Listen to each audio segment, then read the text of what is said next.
Ladies and gentlemen, officially welcome to our number one run install because we're on the journey with our Druid to beat Mr. JMac, who's 105 in the pit. I am officially have beaten pit 95 with my Druid. And that is while we're looking like this. So eight times masterwork, 8 times masterwork, 8 times.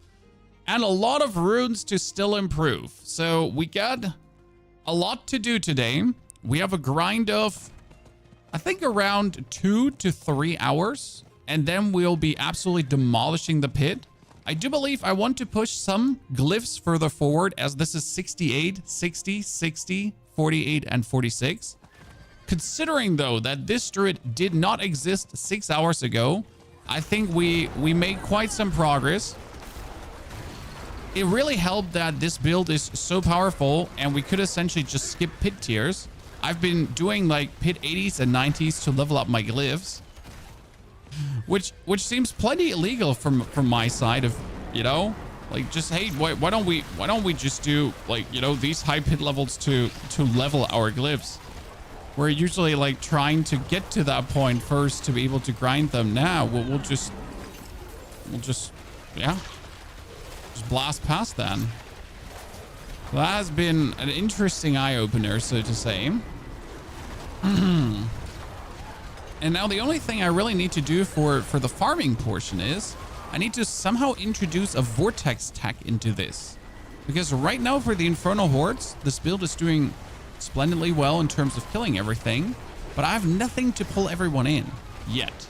So we're gonna do that.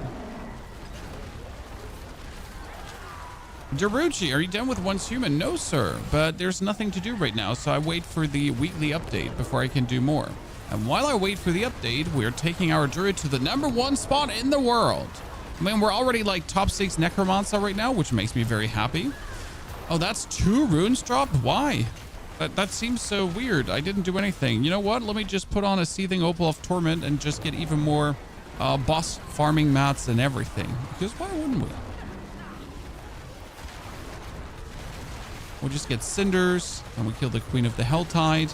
We do some Infernal Hordes today. We get our brother Neil on standby, chat. He is ready to absolutely demolish it in the Infernal Hordes with us. Our goal is today 1,500 as a Druid Spiritborn combo. So the infamous, you know, hatred that Spiritborn overtook as the cooler Druid, we ain't having that. Do you like Hordes or Nightmare Dungeons better for Masterwork materials? Hordes. And it's like, first, Hordes are more efficient, but second, they're also more fun. Like, doing Nightmare Dungeons is a mindless grind for me personally. Like, I'm not invested. Like, if I do Nightmare Dungeons, I truly, it's a farm. Like, I don't enjoy a single second of it. Whereas when, you know, like doing Helltides and getting your Cinder counts and all that kind of stuff, like these are the things that, like, they tickle my brain. They give me fun. You know, that's a farm I enjoy. And the Infernal Hordes too, like chasing the higher ether amount, like trying to get this 1,500 ether together as a team. That's kind of like that. Yeah, makes me happy and has me intrigued. Okay, I don't want to summon the Queen of the Helltide when I'm like this close to essentially getting the Whisper done, because if I would now kill the Queen, then I'm kind of wasting that 5-point Whisper, and I gotta kill her again anyways. So let's just annihilate everyone here quickly to actually get the... Oh, that's a Waller. We don't like Wallers. I started the petition to remove Wallers from the game, ladies and gentlemen. I'm getting ample support from the from my fellow creators right now. So I kicked it off in the Discord. I tagged the community managers. I made sure to get the developers engaged. So I'm working on it. I'm working all my angles I have. Get stupid Waller out of the game. Got me so frustrated yesterday. Well, everything for next Whisper. Now, what I'm talking about is I only need 1 Whisper to upgrade, my friend. So if I would now do it, I would get all the Cinders while doing the Whisper. So my Cinder Whisper would max me out, and then I wouldn't get the Queen. Does that make sense?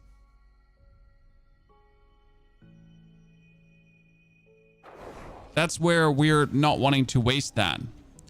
That's where we're trying to get piece of equipment, because right now, to actually beat the #1 spot, to beat here Mr. J-Mac, what we need is a new pair of pants, gloves, and boots. We do have the boots already. Maximum life. And look at this. 27,000 maximum life. 30,000. Yeah, this 600 max life, 700 max life is actually a few thousand. And especially if I'm out of town and get all my combo bonuses, it's even more.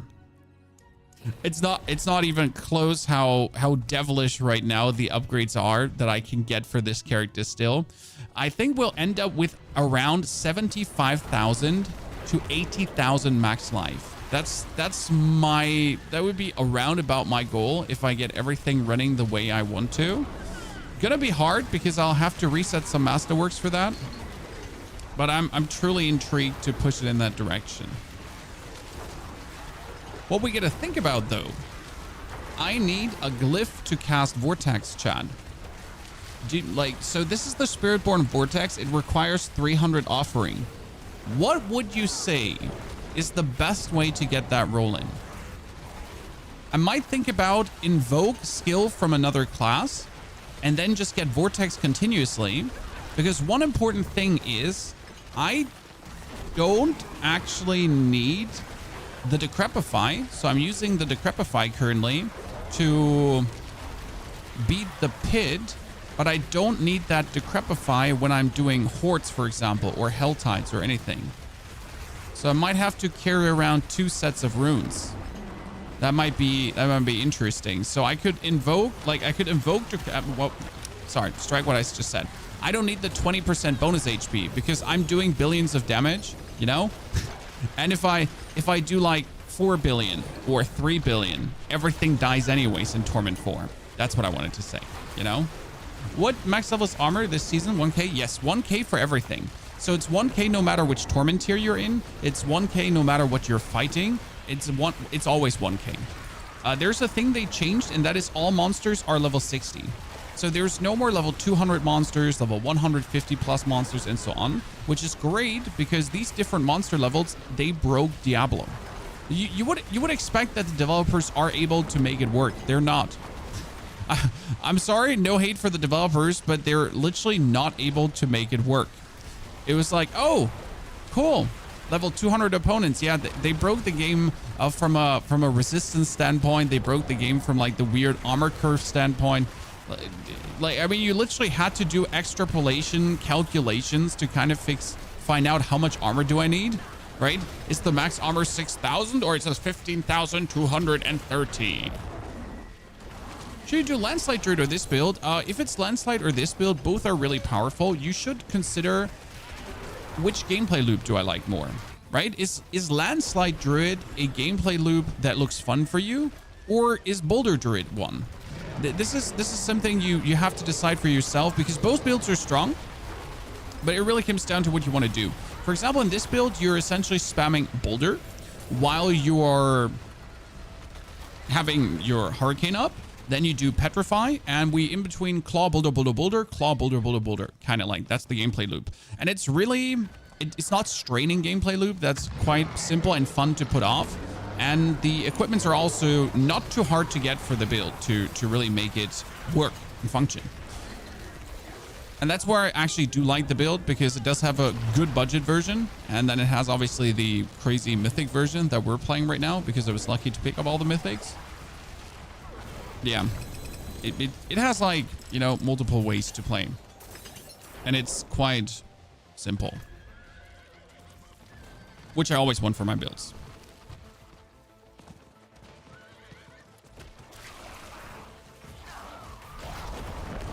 The rawhide imbalance is disgusting. There is no rawhide imbalance anymore. I mean, I am, you know, I have maxed out like multiple characters at this point. The hotfixes have fixed anything. I mean, sure, you have any right to be unhappy that there was some imbalance that they hotfixed, but they fixed it. I mean, if you still want to be unhappy, definitely don't buy DLCs on release. I mean, you know, if you want things that flawlessly work without problems in a live service game, never buy release. That's always a mistake. Doesn't excuse mistakes, but it's kind of like, ta-da. Who would have expected that things will go wrong? Not me. I'm thinking I'm going to give Druid a try. I mean, Druid is weaker than Spiritborn. Fact, point, made, status, everything. But from a fun and from a gameplay standpoint, Druid is top notch right now. Like, Druid has many builds to offer. So it's not only this one, it's also like the landslide build. It's the storm build. There's actually a very cool hurricane build where you're essentially casting hurricane and that's it. You cast hurricane and then you have a duration and size increase, and from that point on you are the hurricane. You are the center of the storm. You're just walking around while 20-30 billion damage just strikes your opponents from the sky. I was so close to making the hurricane build over the boulder build, but I found the boulder build from a mechanical standpoint more intriguing, so that's why we went for it. Not from a strength standpoint. It was just like, you know, this is mechanically strong. That we essentially went for that.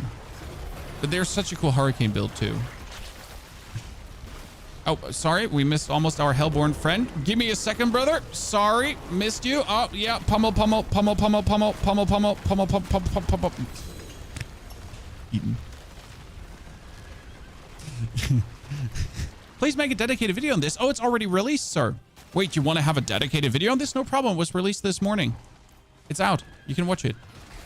Full guide, every explanation with Paragon pathing, like what items you need, why you need what items, what greater affixes you need on which item, everything. And yes, the build is the most satisfying because you have the meat grinder rotating around you. Also, Huntress, thank you for the 5 gifted. Congratulations on your horse and mount armor. Appreciate it. Like many gifted this release around, I'm gonna say.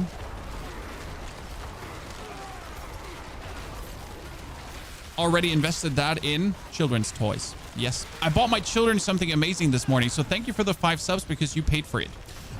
It is a dinosaur stacking game.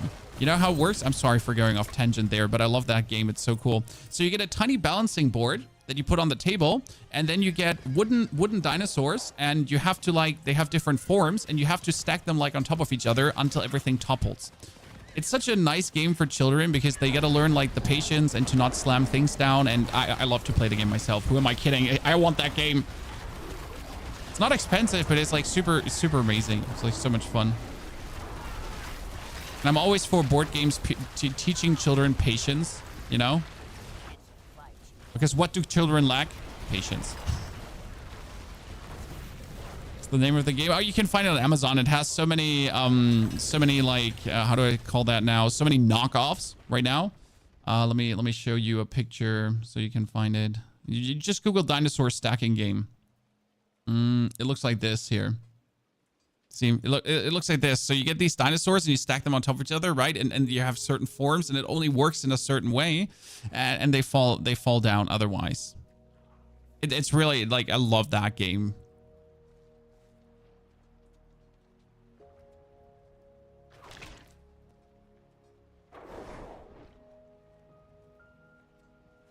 Oh, should definitely do that. It's a good idea. Overflow.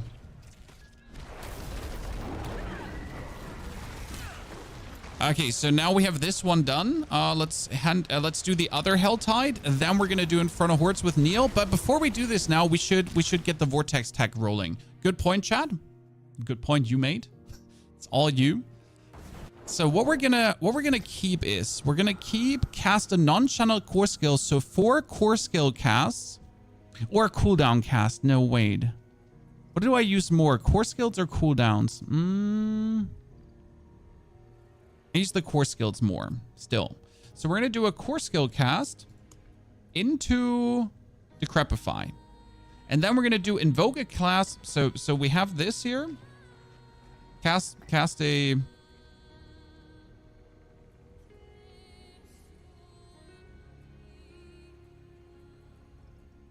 And then we're going to do the Spiritborn Vortex. So we do invoke a skill from another class to do Vortex. And then we're going to do 4 non-channeled skills for Decrepify. Yeah. Is the build up? Yes, the build is up with video and everything. So what happens right now is that if I cast my boulders, right? So I cast my boulders, I do Decrepify. I cast my boulders, I do Decrepify, right? I cast my boulders. And when I cast, then I do Vortex. And then I do boulders again, like, because I always do boulders, right? And then I do Vortex and everything gets pulled in. And then boulders and Vortex, everything gets pulled in. So this should be working plenty fine to essentially have me in a Hell Tide, in an Inferno Horde. Like, I'm essentially going to be walking next to opponents, and then I'm suddenly going to like pull them all in. Because sometimes in like, it's just stupid, like that they stand too far away. We don't want this. And I'm hoping that I could like create a little bit better loop to get people pulled together. We're going to try this out. If it works in the hordes, just then. But I think this should be good. That means I'm going to sacrifice 20% max life, not pit content. And then for the pit content, we get the 20% max life back. I think that should work out. Kind of like the idea. See, like we just pulled that together, that they're essentially like in us, and then they get slammed by the boulders straight away. If you take the Petrify rune, will it proc Nature's Savagery? Or do you mean like this node, the Catastrophe, or which one?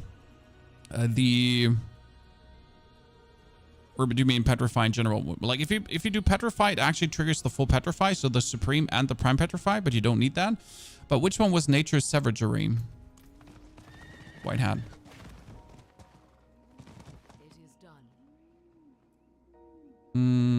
Gauntlets, yes. Oh, so you mean Nature's Balance, the... Wait. Which one? Like, the keep passive?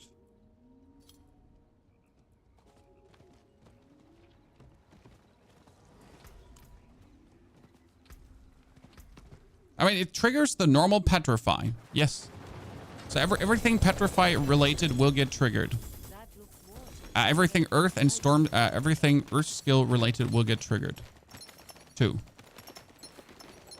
It's the full actual trigger. Often Earth skill. And everything related to it. So it would also trigger the resonance. So nature magic skills deal increased damage. Triple this bonus for an Earth skill is the next skill cast after a Storm skill, or if a Storm skill is the next skill after an Earth skill. So if I cast, I mean, first and foremost, if I obviously cast Hurricane, it kind of triples that. But if I cast Petrify, like vice versa and so on, it kind of works. Okay, this is almost wow, this is almost perfect. Yes. Yes. Yes. This is a greater affix armor. It would be better if it was a greater affix life. But this one has armor and the chance to make vulnerable already everything up. So I could take this one together with this one. That would be the perfect combination right now. And the only problem is that I would still be lacking the boulder then, because I'm actually looking. So my optimal one would be one that has vulnerable, max life, and then I could re-roll the armor, for example, into boulder. It's still an option though to keep. Wow, this one is a good glove as well. These are just good gloves. I'm going to keep these two gloves no matter if I'm going to use them for this build or not. I mean, the pants are staying, that's for sure. But essentially we need max life is set. And then we still need ranks and boulder because we're missing this. So right now we definitely need a new pants.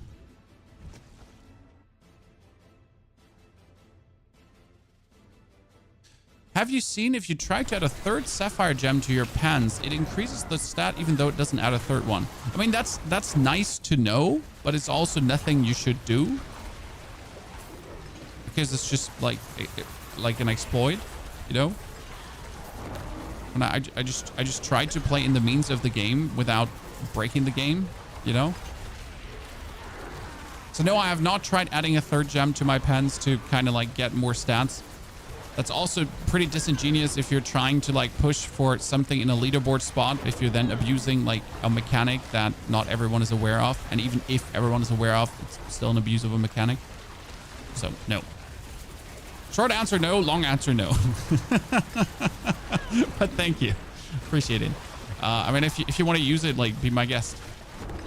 I've been watching you for a while now and found you when Once Human came out. Been watching every time you live. You're a perfect streamer. Well, thank you very much. I mean, like, too much of the praise, sir. And definitely be keeping it up on Once Human and Diablo. Don't worry. And more. Like, and more, always. We're not gonna do this event. I want to kill the Hellborn, but I'm not gonna get the Hellborn. Well, you know what? I'm gonna kill the Cultist. because the cultists are part of the Whisper. So we're going to finish the Whisper here. Then we do the Infernal Horde with the new tech and hope that works. Because like the Vortex tech should be working, hopefully.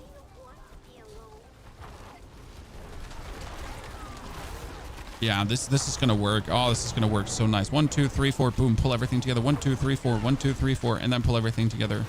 Yeah, with the hordes where everything is stacked, we're going to have this. How does the Vortex trick work? Oh, so what we just did is we spam our core skill. Our core skill activates Decrepify. Decrepify is interesting because Decrepify is slow damage reduction and instant kill. 10% HP instant kill.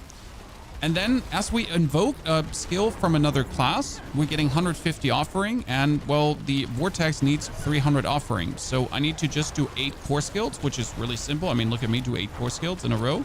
And then I get a free Vortex, which means I spam the skill I anyway spam to activate another one to then keep spamming the skill and getting Vortexes, which is just going to be absolutely incredible for the Infernal Hordes, as you're going to end up just pulling everyone around you into the meat grinder. Like I'm essentially going to set up the meat grinder to work. And then like on cast of more meat grinder, everyone in the area is just going to be pulled into me. The only thing I got to look out for is that I don't cast Petrify before that, because if I cast Petrify, they're stunned and I can essentially not pull in stunned people.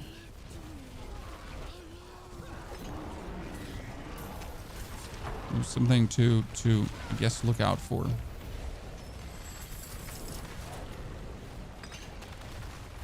Because that would essentially ruin the thing we're trying to accomplish. I mean, for Helltides, it's not really needed, because in Helltides you're essentially just pushing aggressively forward, right? There's nothing really with the Helltide, like where I need to pull things. I mean, like still helpful, right? Like they were just pulled into me, but Helltide is not like time sensitive in the terms of like we're in the Infernal Horde. I just really need to kill these as fast as possible to get the most ether needed for this one.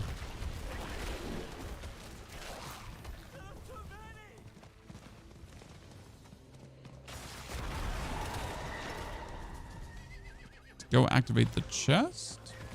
What's the highest pit level this druid can do? Well, right now, a similar build, not this build because I changed some things. A similar build has done a 105 pit. The person is playing a two-handed weapon, Mr. JMac, amazing dude. He knows a lot about druid.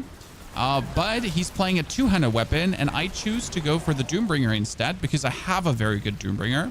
And I'm currently in the process of essentially finding out, is it better to have the two-handed weapon or the Doombringer?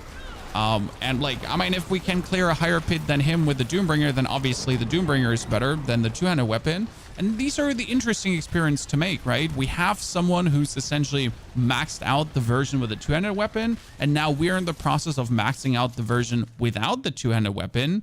And the goal is today to beat 105. We have beaten 95, which makes me the top 5 druid in the world, at least regarding the pit leaderboard, right? There might be someone hiding in the shadows. And I think not many people are playing druid, but I don't care. I'm top 5, and we're aiming for number 1. Should be possible. Should take us, like, again, like a little grind, but it should be way faster than the actual Necromancer. And why? Because I can finish higher pits. I literally did a 90 in like 5 minutes or so with this build right now.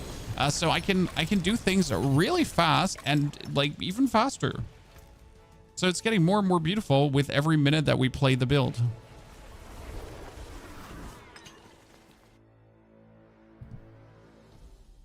Yeah, I think 107 is possible with two-handed. Like the jump from 105 though, like you say you did a 104 with 4 minutes left. From 104 to 105 is significant. I noticed that with my Necro.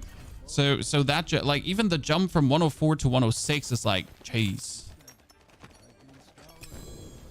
You feel like it's almost impossible. Someone like it's only one tier, but it feels like, oh, so much. The good thing is we could still improve on our aspects too. So we like, and we only need one aspect to improve. Actually, not true. We need 2 aspects to improve. So let's, by the way, try to get Vasili's Prayer up, because right now this is our willpower scaler. And look at that. We get the double masterwork on the willpower, which is so cool. Okay, Neil, I am ready for an Inferno Horde, if you would be, to try out the tech already that we did. So let's invite to partay. And see if we get a tenor. Oh, I got a Resolute tribute, Neil. God damn. Do we have a tenor? Tenor, let's go. I'm going to drink my potion for... I should drink my movement speed potion, that's for sure. But let's actually drink... If we're going hard, we're going hard. Like, goal is 1,500 ether, because why not? Main reason is because why not?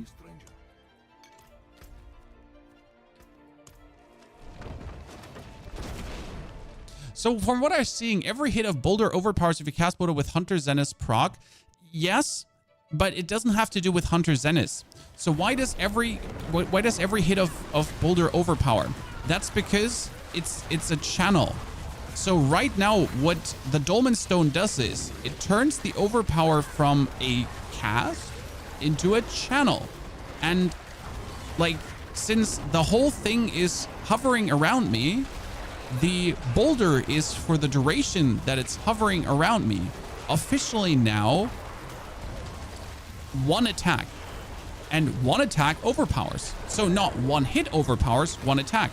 So that boulder that's me grinding around me is now for the whole duration of the cast an overpower. And that's quite powerful. Since if you then have a boulder that hits for billions, it's going to be like billions, billions, billions, billions, billions, billions, billions, billions. And that's how we create this meat grinder here. To essentially then just go around and kill everything on contact.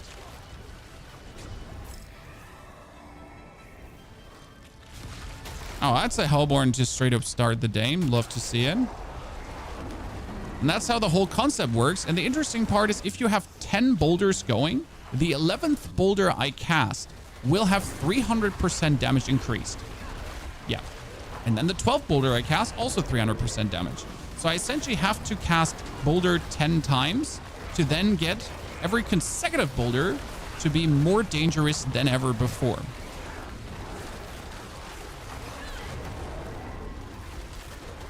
And that's like how the whole thing kind of like does its good job. And you can essentially then meat grinder the hordes really nicely. Especially if something comes out, like it just vanishes. Because they're just popping out inside of, well, the Boulder Fiesta.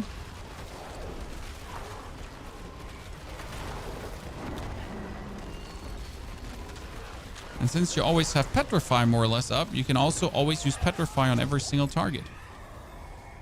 Are you using any mythics? This has 3 mythics in use right now. That being said, you don't need mythics to make it work, especially not the Shroud of the Fall to Death.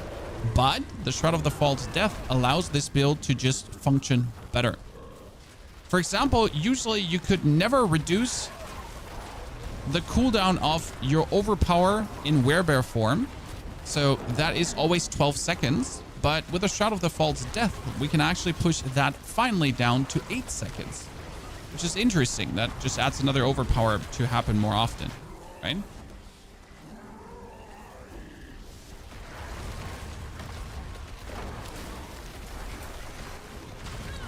So more's more.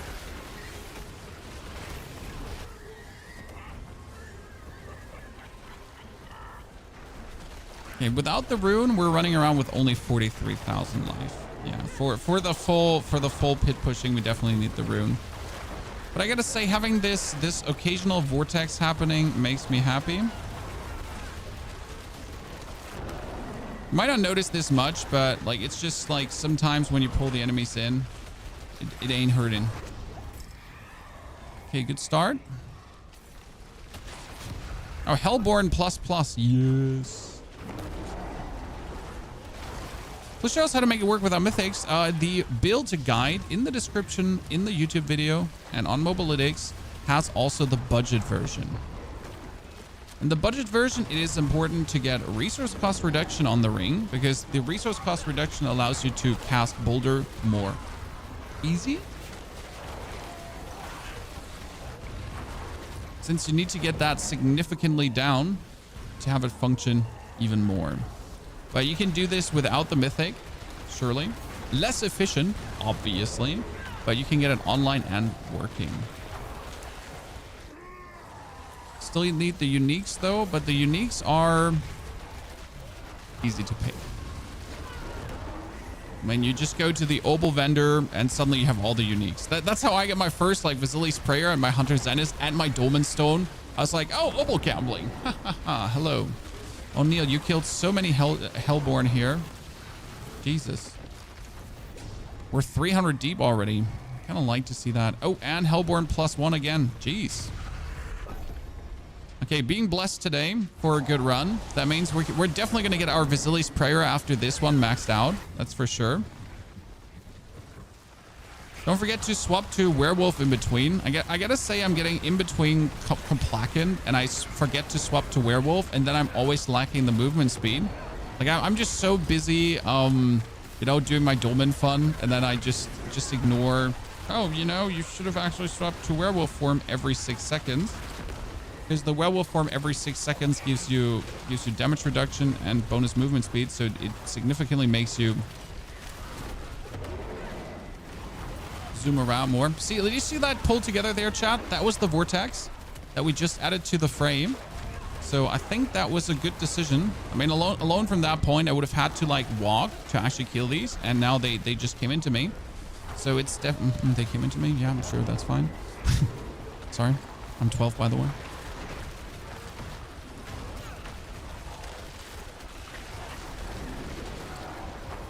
That reminds me, I wanted to change one spirit boon to, I know I did already, to Gift of the Stag. Okay, we're doing chance for elites doubled. Oh wow, this is the run. The only thing we would need now is the elite event increaser, so more events. Maybe the last thing we need. Then we're really good.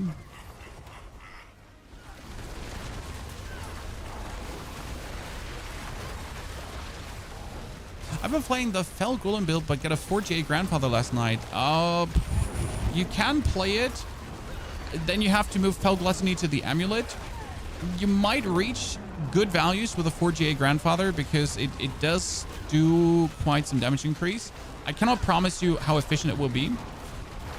The 4G grandfather is better for a full minion build. So like if you go only skeletal mages and warriors and boost them. So not the Fell Gluttony build. Okay. Where can you go to farm glyphs for your second character? The seasonal event, the Seething Realms, drops 1 to 2 glyphs almost per try. So that's for my new character where I get most of my glyphs from. So actually the Seething Realms, the Realm Walkers, they also buff the Realm Walkers. Burning Rain, I'd say Burning Rain, yeah. Would you say the Yosin Strength version is better than the Bestial Rampage version? I play the Yosin Strength version because I can go up to 62,000 life and I will probably end up with 75,000 life. Since that is all overpower scaling, yes, Yosin Strength is what you really want to have. I mean, you get another 40%, 45% overpower damage, paired together with another 15% while healthy. I'm always healthy. I mean, like, have you actually seen me drop a single HP point, chat? Have you seen this, like, move? I mean, first it doesn't move because you actually don't get touched. It's funny since I walk into people and the boulders instantly kind of stagger them.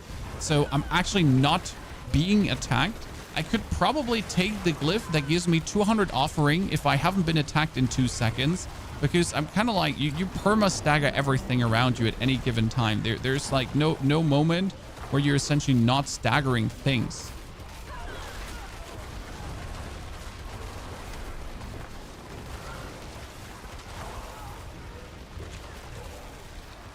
Oh, Neil's doing Vortex 2 at this point. Interesting. Okay, Hellborn, another Ether plus. Oh golly, my golly, chat. This might be a record for this team so far. Yesterday, I think we did 1,200. That was the hardest we've done.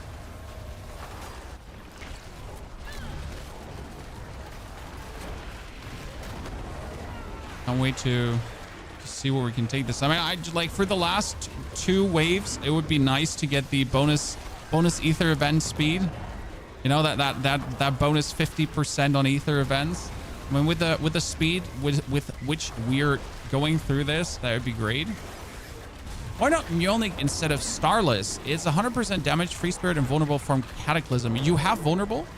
We are not playing Cataclysm. We're playing Petrify because the critical strike multiplier from Petrify works really good with the Overpower. And Starless Skies is attack speed, critical strike chance. So Starless Skies brings me up to 100% critical strike chance, which is also important. Like, I cannot not critical strike, so my boulder will always critical strike 100%. Plus the 50% resource cost reduction, so I can essentially just spam the boulder better. Oh, that is the 50% faster, ladies and gentlemen. Jesus. Neil said we can't get a 2,000, but we might. So that's all the arguments why I would say no to Mjolnir. I'm not saying Mjolnir is not an option. I'm just like, this is all the arguments I have against it, why I choose to not play it. Now, if you, despite all the arguments against it, you're like, you know what, Mjolnir it is, then tell me how it went. Okay. That's what I'm like, you know, we're here to have an open discourse about these things. And if you feel like it's better, like, please give it a try and tell me how it worked. I mean, I would like to know too if it's better. I just don't have a good Mjolnir right now to do this. But yeah, it's like really important to have the 100% crit chance, because you want, if your boulder is hitting, if your boulder is overpowering, you want it to just have 100% crit chance, right? I just want this guaranteed to always crit maximum. So yeah.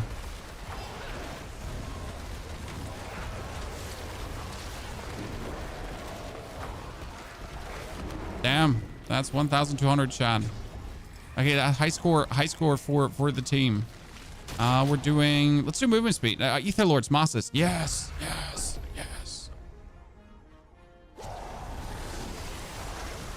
Okay, get the meat grinder rolling. So again, meat grinder is important. 10. You need essentially 10 boulders, because after you have 10 boulders hovering around you, every 11th boulder has 300% bonus damage. I like how it works out.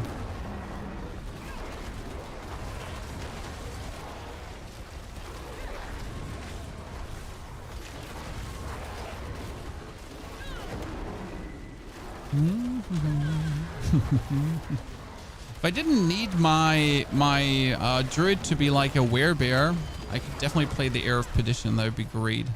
But I also do need the Fortify actually that we're getting from this, so I guess it's fine.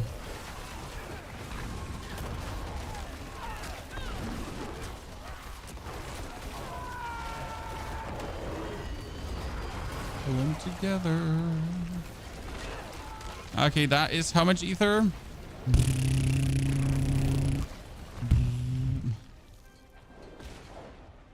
1,400. Holy. That's a successful push.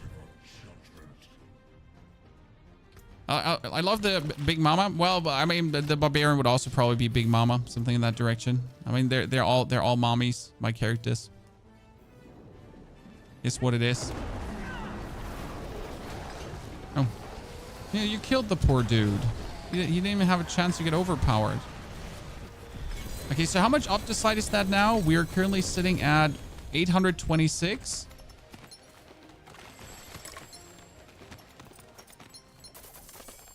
And we're now officially up by... Whoop. Yep, that's good. That's good for 5,500 Opticite. And a Tribute of Refinement, Neil. The Tribute of Refinement is important because that's just, ta-da, more Masterwork mats for us. Bland, thank you for your subscription. Bland, thank you for the 6 months of support. Fantastic to have you back, brother. How you doing? Trying to decide between Boulder or Shred. I never liked Shred. It seemed so boring. Did you try two-handed mace? I don't have a good two-handed mace. So that's, like, I simply do not have a good two-handed mace. Ta-da. Which makes me not be able to use it. I mean, we're also looking for new pants and new gloves today, so we get quite some things to go for. But we can max out Vasily's prayers, ladies and gentlemen. Are you ready? If I would hit willpower a third time, it would be godlike. Otherwise, I would like to have maximum life. Everything else this shit. Willpower! Willpower! That shit is actually fine-ish because we can remove this item now, finally. Been trying to remove this so I can put in a final diamond. But hey, so, you know, it's fine. It's okay. We're not mad. Blad, thank you for the 5 gifted too. Congratulations on your horse. As someone said, horses. Let's do another tenor. And then we can do the tribute if you want, Neil. We get 2 tributes. We got refinement and we got equipment. Seems good, right? Let's do another tenor and then do 2 tributes. Neil has time. What weapon are you using? We're currently using the Doombringer. And the main reason is that life scales overpower significantly this season. So I am trying to get as much life as possible. I'm currently sitting at 62,000 or 64,000 when I have everything running. And I'm actually missing quite some max life items. So again, 75,000 to 80,000 is possible. I tested it. My new boots here with 700 max life bonus, if all my bonuses are working, is 5,000 HP. Yes, this 700 boots, non-upgraded, non-masterwork, nothing, is 5,000 bonus HP. So I'm already going from 64, just up there to the next life total of 69,000. And that's without having masterwork that item.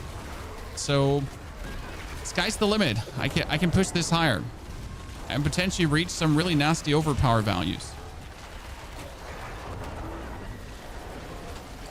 Someone link this build. It's in the description of the YouTube video, and there's already a video uploaded with this build too. So there you go. Watching you made me a better player. My build is finally good enough to get me through Torment 4. Well, I'm happy we could be of service, sir. That's what we're here for. Communal gaming service. You know? Bit of entertainment with education on top. How did you solve the resource potential issue? Easy, Brave Line. Good question, though. Abiatar, thank you for the membership on YouTube. So the way how we solve the resource issue is over this Lucky Hit chance. Lucky Hit to restore primary resource. As you can see, I am out of resource, and then I walk into people, and then my Lucky Hit just hits, or I petrify, and I'm full of resource again. In between, you're obviously also doing the shred, the claw, sorry. In between, you're doing the claw to get the werewolf form, and due to the boulder only costing 22, I could also go for claw boulder, which I don't want to do. I want to be actually more in bear form than I'm in werewolf form. Werewolf form is only every 6 seconds to essentially maintain quick shift. And the gate. So I'm using digitated gate. I really don't know how to pronounce this. Sorry, I'm German. For bonus movement speed increase, and that one I need to like just keep up like every 6 seconds as well. Kind of just get a bit more bonus movement speed. Yeah, Burning Rain. Did the Paperboy get nerfed? Yes, Lenny. They nerfed the Paperboy for no reason in Once Human. So you're getting now less endgame materials. It's still the better choice. You just don't get like the cool materials anymore. Without Doombringer, go 2-handed mace. Yes, without Doombringer, you go 2-handed mace, but it needs to have a greater life affix. Otherwise, you don't do this. And very important, you put on this Fortify aspect, which actually can multiply up to 150% more damage. And that's the crazy part. And that's why also a 2-handed weapon is not worse than Doombringer. A 2-handed weapon gives you the aspect going absolutely bonkers apeshit crazy. And it does go absolutely bonkers apeshit crazy. And with that aspect and a good 2-handed weapon that also has the intrinsic value of 400% overpower damage, I am not sure if the literally 20,000 life I have more is more damage than what the 2-handed weapon gives you. Because the difference between the Doombringer version and the non-Doombringer version is around 20 to 30,000 life. Which sounds like quite a lot, to be fair. Exalted Masses, Ether Rush. I'm thinking about Ether Rush, Neo, just to have more movement speed. I mean, then Etheric Masses, 7 waves long, getting double. is not bad. Is a minion build good for the long run? Minion build will get you into Torment 4. Minion build will kill everything, including Pid 90 at least. So yeah, you should be fine there. What do you look for in gear to make your character stronger, Luis? In general or specifically for the Druid? Thank you for the $4.99 donation. That's like in general. I mean, when it comes down to gear, you always have to understand what actually boosts your character. So it's often core skills, for example. For me, it's ranks and boulder on the boots. That's insane for damage boost. And then it's every maximum life affix because I'm an overpower player, and core skills on the gloves, for example. These are like straight up boosters in strength without a question, because if your core skill has more ranks, then the base damage of the core skill, I mean, my base boulder does 318,000 damage. Yes, because I have 19 or actually 24 ranks in it right now. If I had 30 ranks in it, then it would basically do 400,000 damage or something. So the base get up damage of the boulder would be increased to then, when I overpower, get even more. That makes sense. So that's where the actual ranks into your skill play a big role. If your skill is what deals damage. There is, for example, the Blizzard build on Sorg, where Ice Spikes does the damage to the aspect and not the actual skill. So then boosting up the skill does nothing. So more ranks in Blizzard doesn't make Blizzard stronger. But in most cases, it's really just getting as many points into the respective skill you're using. Crushing Hands for the Spiritborn. Or in my case of my Necromancer, it is skills into Bone Spirit. And that's a good way to really look at it. How does overpower damage work? You're new to the game. Well, overpower damage has an explanation if you hover over it. And it says it's your life total. So base life plus max life. And then your fortify. Fortify is what you build up. So I have 50,000 life currently. Plus 50,000 fortify. So 100,000 already. And that times your overpower damage multiplier, which is here.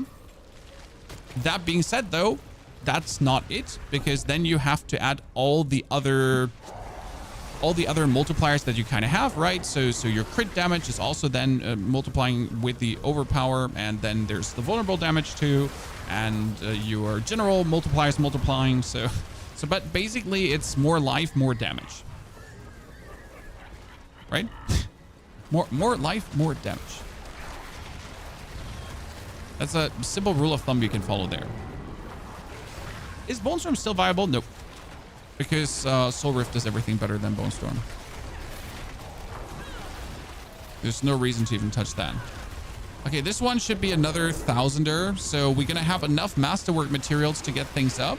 I think afterwards we're going to hunt the equipment. So that should give us the masterwork material for now. We can do more later. But then we do the tributes with Neil to actually get ourselves, hopefully, a very good piece of pants, because I can't believe that we don't have a piece of pants yet. Like, how can I struggle? And then I'm going to do some pits. So I'm going to show you the power of the build in the pits, essentially, when we're pushing through that, how it feels. Because we need to push our glyphs all up to level 80. Teaming Masses. I'd say Teaming Masses, Neil. Over Exalted Elite. I think like Exalted Elite is better, but Teaming Masses gives you more Ether event progress. So there was a decision to make here. If you take the Etheric Fiends, you probably get more Ether. But vice versa, we would get less progress here into the events, because the Teaming Masses, again, allows us to summon Ether Lords for free. That will also give us Ether. But these Ether Lords for free, they progress the progress, especially with the event progress increase percentage, which would mean that we would get more Hellborn and inadvertently get actually more Ether. So I think that might be the better choice in the long run. So like right now there's a Lord popping out of this, and I'm just standing next to it, and the Lord just vanished. But that kill of the Lord essentially just pushes everything further forward, and that's the Lord dead. And, you know, the event just keeps eventing.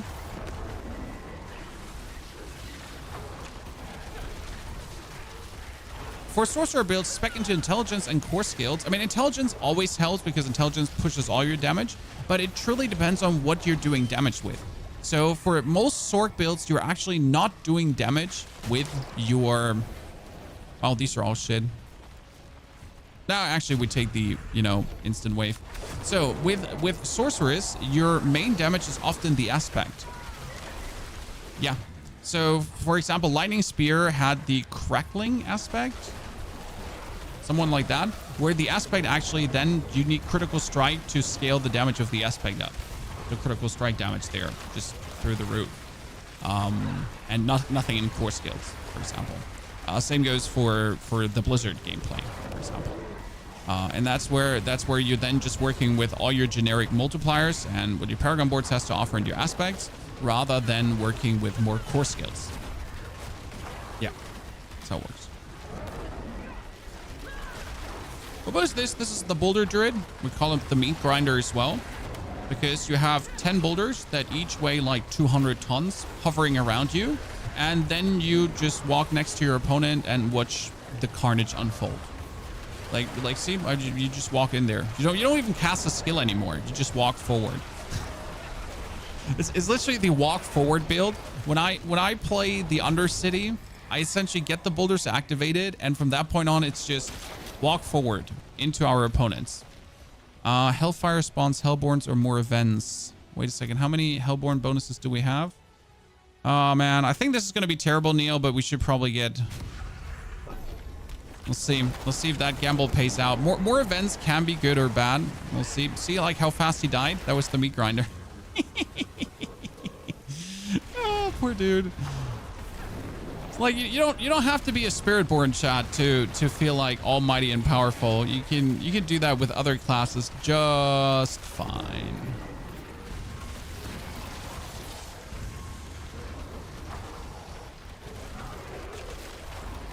Just fine.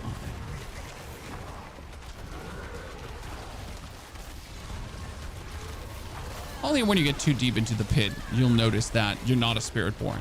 That's like the thing, right? Like, it doesn't matter if you do trillions or billions of damage. As soon as you have reached billions, everything is just being mashed, you know?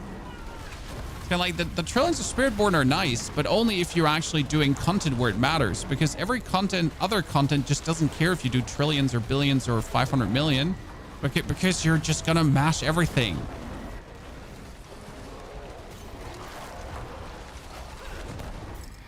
I was playing this last season. It's so much fun, and it got even better. That's the good thing. Wow, this time, like, we're not getting the points. Like, we essentially have we have good things, but we have been missing out on the multipliers, Neil. That's kind of sad. That was a dud running comparison. The max should have been pit 100. Honestly, if they left the max at pit 100, I think no one would have complained about Spiritborn being OP, because every class had the potential to reach pit 100. Them adding 50 more pit levels really created this grind where you're like, man, I can't reach the end. That's a doorbell. I don't know if that's for me, but I'm also in... my wife should be home, probably.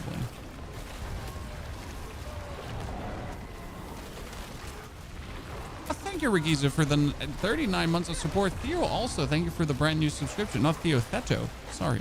Oh, I always forget that I have something to become unstoppable. I'm not used to this, guys. I'm a Necromancer player, so having like a skill that says unstoppable is not usually on my agenda. Yeah, you know what? 700 for this run. I'll buy it. Chat, I'll buy it. It's crazy, though, like how different it can be, right? We just had a 1,400 run, and now we have a 700 run. What are the best Horde events? We do actually have a video on this, like a literal tier list. And there's actually on helltides.com. Wait a second here. There is a Infernal Hordes tier list. This one is highly accurate, to be honest. What you should be really picking. I know, crazy, right? Who would have guessed? Got all the resources for you. I think should we do another video with useful websites for Diablo? Because there is quite some useful stuff out there. Oh no, a triple greater affix helmet. Oh, that's gonna be so bad because I don't need it. Oh no, chat. A triple greater affix helmet, especially because it's 11 out of 15%. That is 4% less per stack.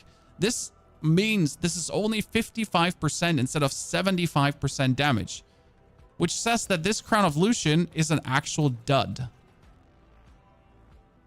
Yikes. How sad. Oh, absolutely sad.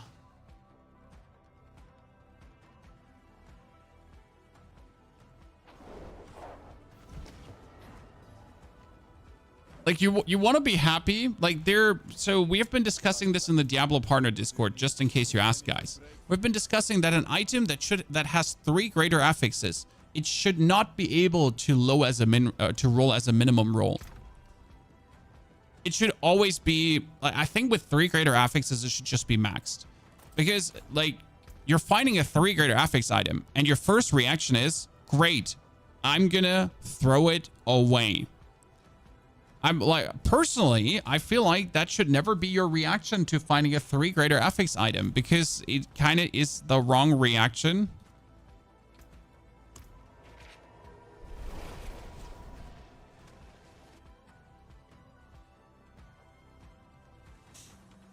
But yeah, it's just, you know, just me.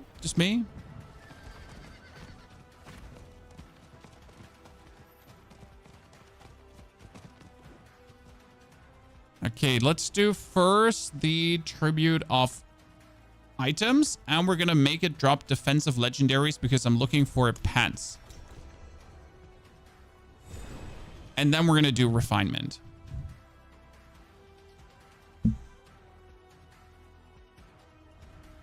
And this again is a piece of content where it doesn't matter if you're a druid or if you're a spiritborn. You're gonna feel powerful regardless, right? I'm just like, I get my overpower running, okay, and then we're like, you know, we're just walking through here. Everything just dies, like, right? Because again, this piece of content, like, it doesn't matter, like. Trillions? Who cares about trillions? We just got to do enough to essentially get this one here destroyed. And that's all that matters. Faster due to the Shroud of the Fall's death, which is actually quite funny for this kind of like moving around when you're trying to get from A to B, right? I get faster when I have my Hurricane around me. And if I then get Shroud of Fall's death, I have essentially Hurricane and Shroud, and I get like just so much faster for existing. I genuinely like how quick Druid feels, because I played it last season with like the Doomstorm, and the Doomstorm felt somewhat sad in terms of like me moving around. Lackluster speed experience.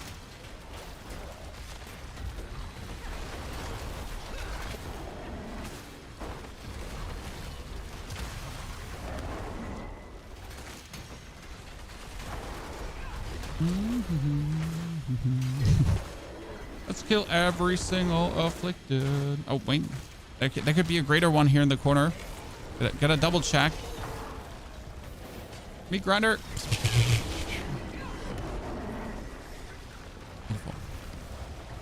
Where's the Dolmenstone best GA? I would say the best Dolmenstone GA would be Wrath Skills, but I couldn't get one. The most important one is the 30% damage. So Dolmenstone needs to have the 30% damage or bust.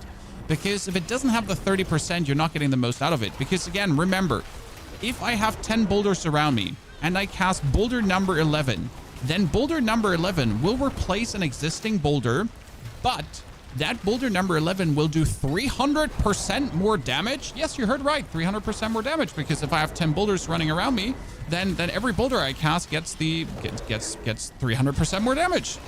So yeah, that's why you cast 10 boulders, and then 11, 12, 13, 14, 15, and then if that boulder is overpowered, then it's a 300% damage overpowered boulder that just goes bonkers. Yeah. Oh, and if the Zenith ring then made it overpower, then that 300% is actually 360%. So yay! So that's why you're really looking for that 30% increase. Okay, Neil, we gotta search for one single opponent now. It might be that we're impossible to actually get this 2+4. Yeah, I think we're impossible. No, we're not gonna find one. There's like, we killed more or less everything. There's a bug with this where like the progress is not as good as it should be. So sometimes like we would have to go back to the first level to maybe find two opponents hiding in a cranny. And that might even not be enough. Weird sometimes. Okay, let's see. Did we get pants? Pants, please, pants. I'm looking for pants. No, it's chest armor. It's like always chest armor. No. No, I need pants. I need goddamn pants. Pippity pants. Not armor.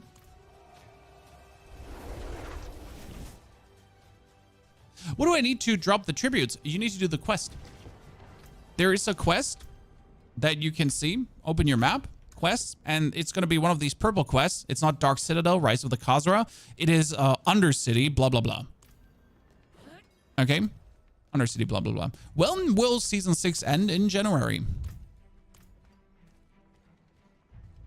It started in October. A season is 3 months long. We have another 2 months with this season. And I'm not going to say I have done most of the content already. I have a few more videos, but I'm definitely going to be 60 days without content. Diablo content, at least. Because there is just not more Diablo content. Yeah.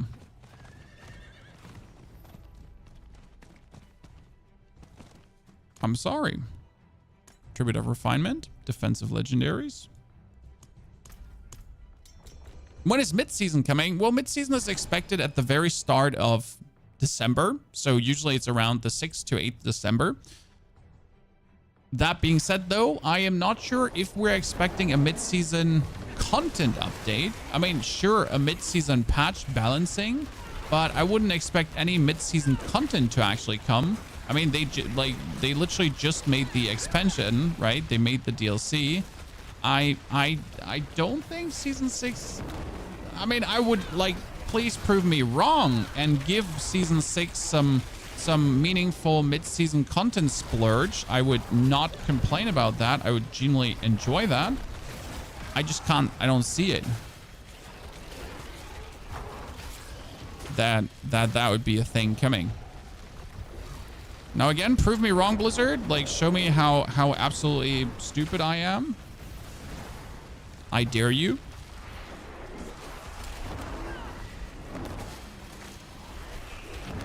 What I'm hoping for is that the mid-season patch is going to remove Waller from the game.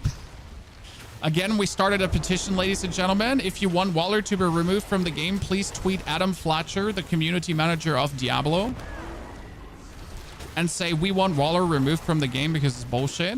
Thank you. Sincerely, yours sincerely, Ponyhoff.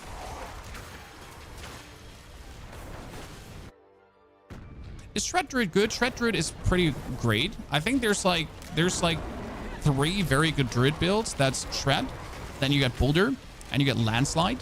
And there is also the Hurricane build, which is fantastic. So you got quite some variety in Druid.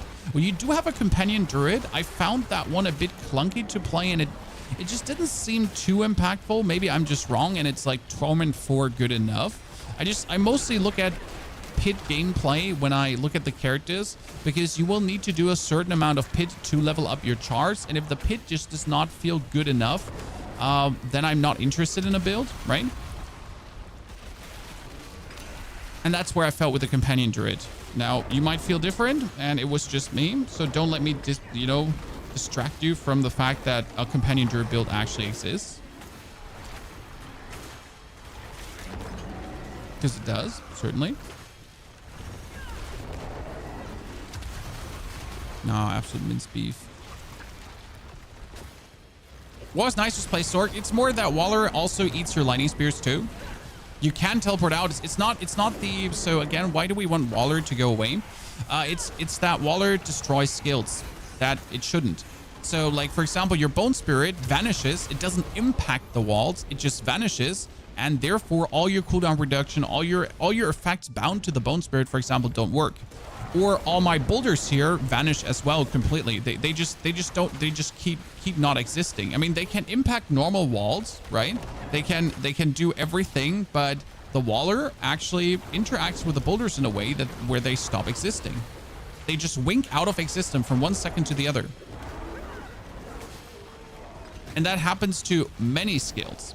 And that's like the thing with like Waller, why it's like weird, because no other skill does that, right? The Wind Wall, for example, slows down the boulders, but the boulders keep existing. Poison on the ground does nothing. Lightning explosions, who cares?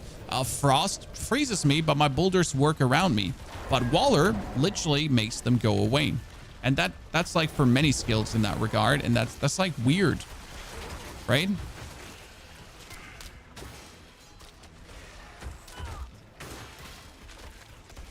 The improvements they did to Season 6 is why streamers played again. I mean, even if they didn't do improvements, streamers would play again because it's a new season. So, I mean, the reason why everyone plays it again, it's because it's a new season too. So people took a break because they were waiting for the new season, as always. That's like the normal life cycle of ARPGs. They don't die. They just don't have content until then new content comes.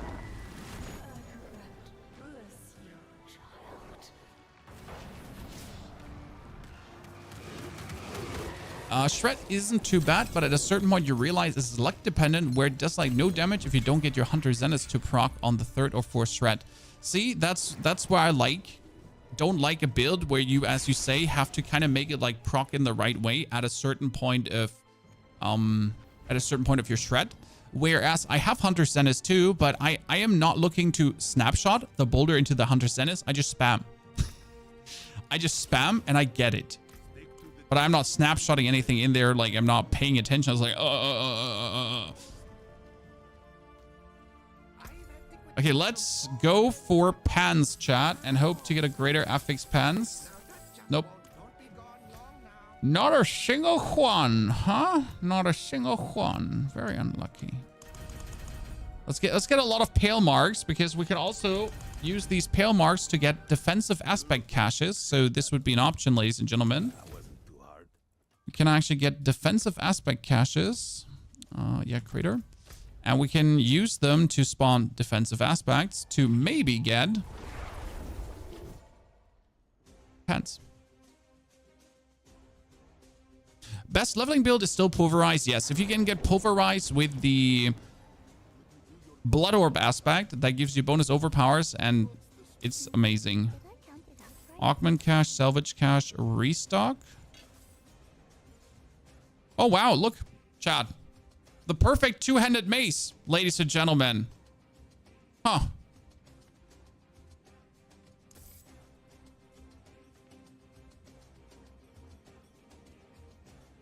Well, that's great. If I need a two-handed mace, I'll just use that. I don't mind if I do, okay? Defensive aspect cache, done. Masterwork. Defensive aspect cache, salvage, augment. Defensive, masterwork materials. Oh, here another one. That is no boots. Ooh, maximum life and willpower boots. Not bad. But I have the maximum life willpower boots and better. So slightly improved, chat. Slightly improved defensive aspect cache. And yes, these caches can have greater. Ooh, what? Okay, so calm down there, ladies and gentlemen. Hold your horses. Stop like giving me good stuff. I might feel special at some point. Like, you didn't even invite me for dinner first. Jesus Christ. That is maximum life. No, it could have been so good. Yikes. So it's maximum life, yes, but I needed a second good stat to actually take this. Defensive aspects. Let's reset one more time. Boss materials and masterwork mats. Okay, let's go back to town. Graphic cards you got. I got a 7,900 XT. Do you need a chance for resources on the 200 mace? Yes, you do need, but you can roll that. So this mace has maximum life and willpower, and then I would roll into chance for resources. That's what I would roll for.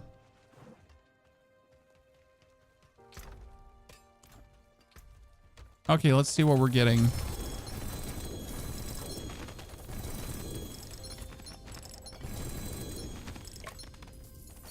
Did anyone see a greater affix? I don't think we saw one, right?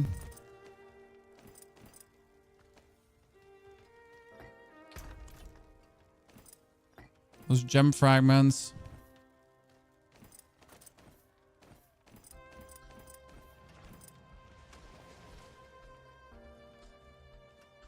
Pretty sure there's like, I don't know, something hidden there. So all useless, but 2 increased aspects actually that we don't need, but hey.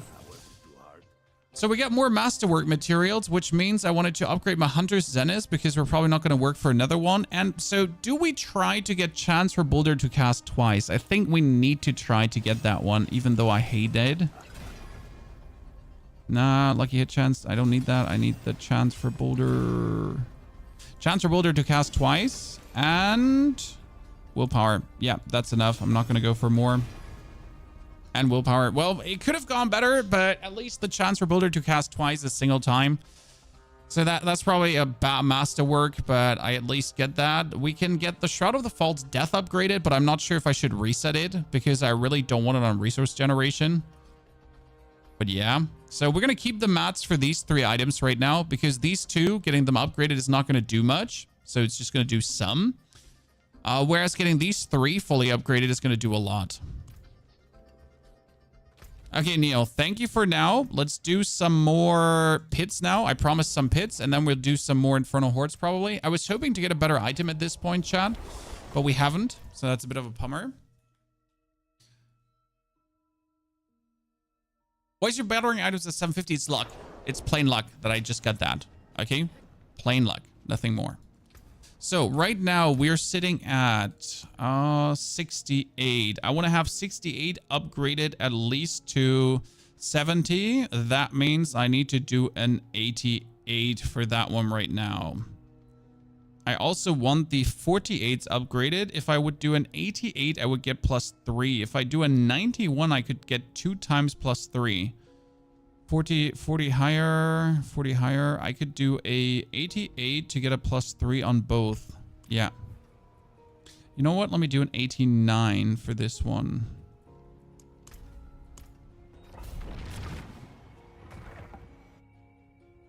So just reroll. Exactly. It's RNG end of the day. Oh, wait. We made a mistake. Because for the pit, now I don't need the vortex anymore. Okay.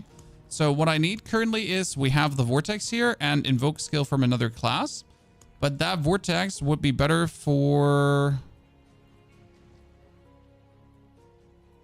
more maximum life. We still have the other skills cast our thingy. Then we get more life. We take the Redimond Dust for 34,000. Because we're already going fast. We're going hella fast. And that now brings us up with all the bonuses to 62,000 and beyond. So we're essentially turning, right? And then we're using our skills. And that's 62,000.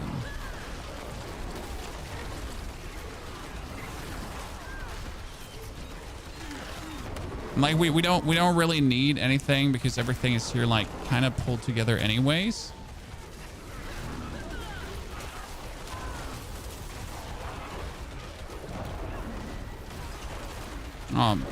Almost a 6 million. 6 billion. I've not seen double digits overpowers yet, Chad. So that's something I'm still working on. But look at what just happened to this room of elites, right? Beautiful. So I think we're like we could probably take on that 100 already, but I need to go beyond 100 today.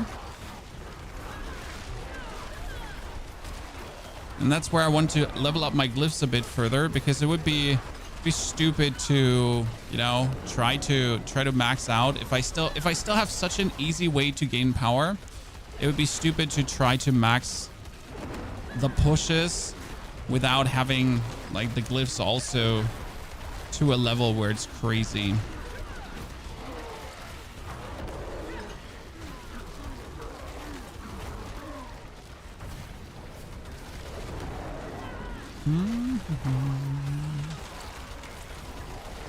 Hello, special elite dude.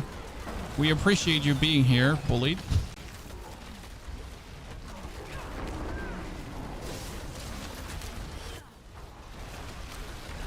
That's what I'm saying. Like, we're not really taking damage because, well, we're just like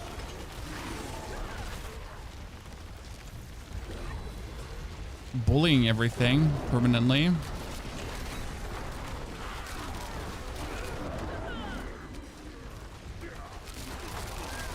Invoke skill from another class, how does that work? Well, you're going to take a rune to essentially invoke a skill from another class. So right now I am casting my core skills, and my core skills is casting Decrepify. We're using Decrepify because Decrepify is damage reduction and instant kills. So if someone actually reaches 10% HP, they get instant killed because of Decrepify. It's really cool. So we essentially curse our enemies, and that is the invoke a skill from another class over the rune. And then if we invoke a skill from another class, we get the 150 offering, and that 150 offering funnels then into the more life rune. It's a very useful thing to do to essentially gain easy offering, especially if you do want to use a skill from another class. And Decrepify is just one undeniable insane skill for the pit, because if you have these elites, any opponent that later has like 50 billion HP, well, if they have 50 billion HP and you can shave 10% off that, well, surprisingly, 10% of 50 billion is actually quite a lot. And 50 billion is actually pretty low for some of these units. I mean, they'll have like 100 billion HP later. And then again, shaving off 10% on everyone. And it's like not a chance, right? It's a guarantee. So you're guaranteed to shave off that 10%. Seems quite good, doesn't it?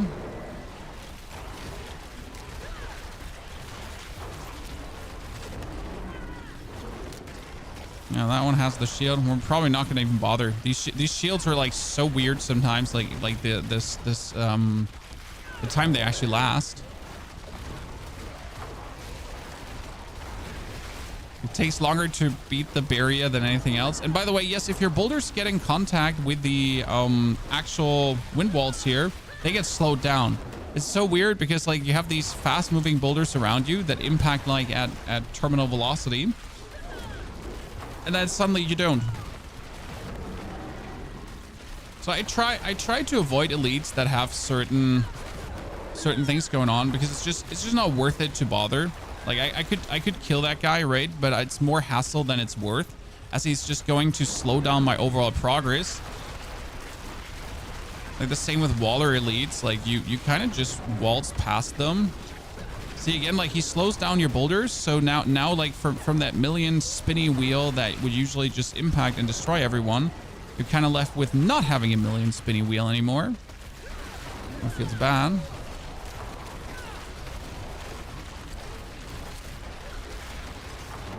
Sir, when you say struggle and use the word Spiritborn, you just have no part in the conversation. Come on now. Don't be that guy. We have enough in the YouTube comments already of you. How low would you go in Dolmen power if you can get a GA on Wrath? Not at all. Dolmen needs to be max. Why does Dolmen need to be max? Dolmen gives you 10% more damage for every boulder that you cast past 10. 300% more damage. So you want the maximum amount of Dolmen at any rank, because right now I have 10 boulders around me, okay? If I now cast a boulder and it's overpowered, it will be a 300% increased boulder. Okay? That is then doing billions of damage. But for that, you do need to have 10 boulders around you, and then, well, as you can see, like things can get out of hand really quick. And that's the beauty about it, right? That's what you want. But that's why you need the max roll. There's no middle ground there.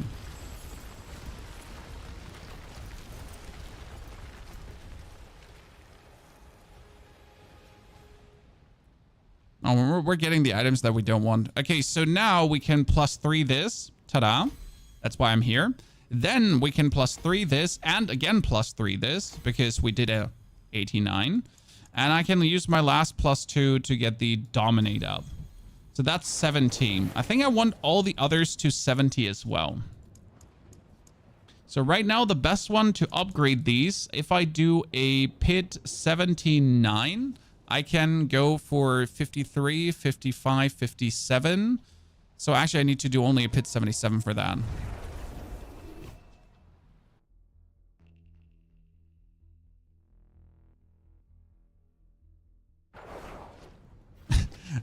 don't mention that. I did a pit 1819 without any glyphs of my new editing Spiritborn. Spiritborn is like, there's zero struggle. So if you want to not feel any struggle, you need to play Spiritborn. So you need no. So if you have a low roll Dolmen Stone, the build works. You just lose damage. Sorry. Yes. So as long as you have a Dolmen Stone, the build is online. Okay. So you don't need a Hunter Zenith. You don't need a Vasili's Prayer. You don't need these items. I essentially got fresh 60. I had a Dolmen Stone and the build worked. Now, did it work fantastic? Did it work without any hiccups? No. But it worked. So I didn't even have the temper for Cyclone duration yet. And that is a bummer. But it worked. You know? So we could get it to kill things and destroy stuff.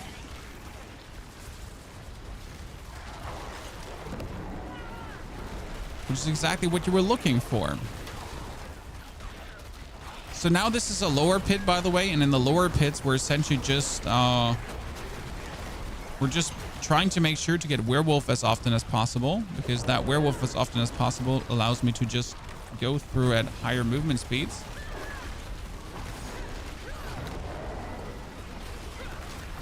You notice like the difference between the 77 and the 89 is like obviously everything just dies on impact. Like you're just walking into things and they're just bum, bum, bum, bum, bum. Meat grindered. It's really fun. Like when you don't even have to like you don't even have to stop pretty much. You just walk past like hold on. I'm like give me a second. I'm just walking past. Yeah, sorry like to be an inconvenience. No, like yeah, I didn't mean to. Out of my way. I got yogurt in my backpack. I don't want to be pushed over. What build is this? This is the Builder Druid. It's the Infinite Overpower Builder Druid.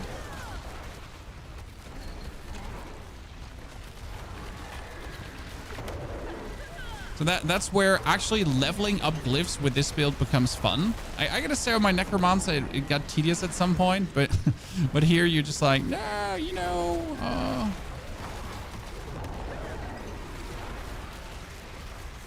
I'm genuinely enjoying the speed. And that's coming from the class that was supposed to be slow this season. We skipped the slow.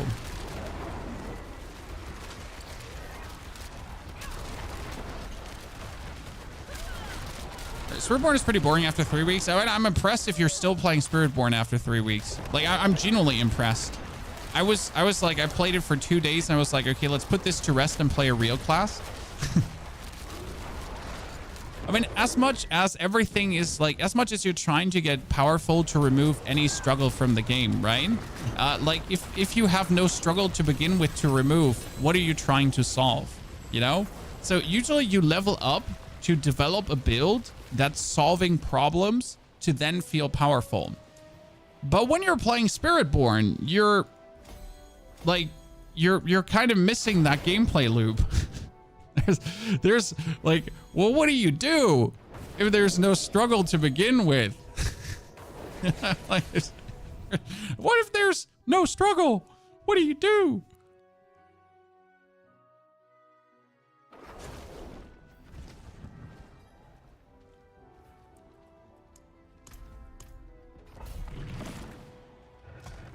Streamers only play OP class and then complain there's no challenge. Nah, I think most streamers are aware of this right now. I mean, there's always the outlier, so we gotta say this.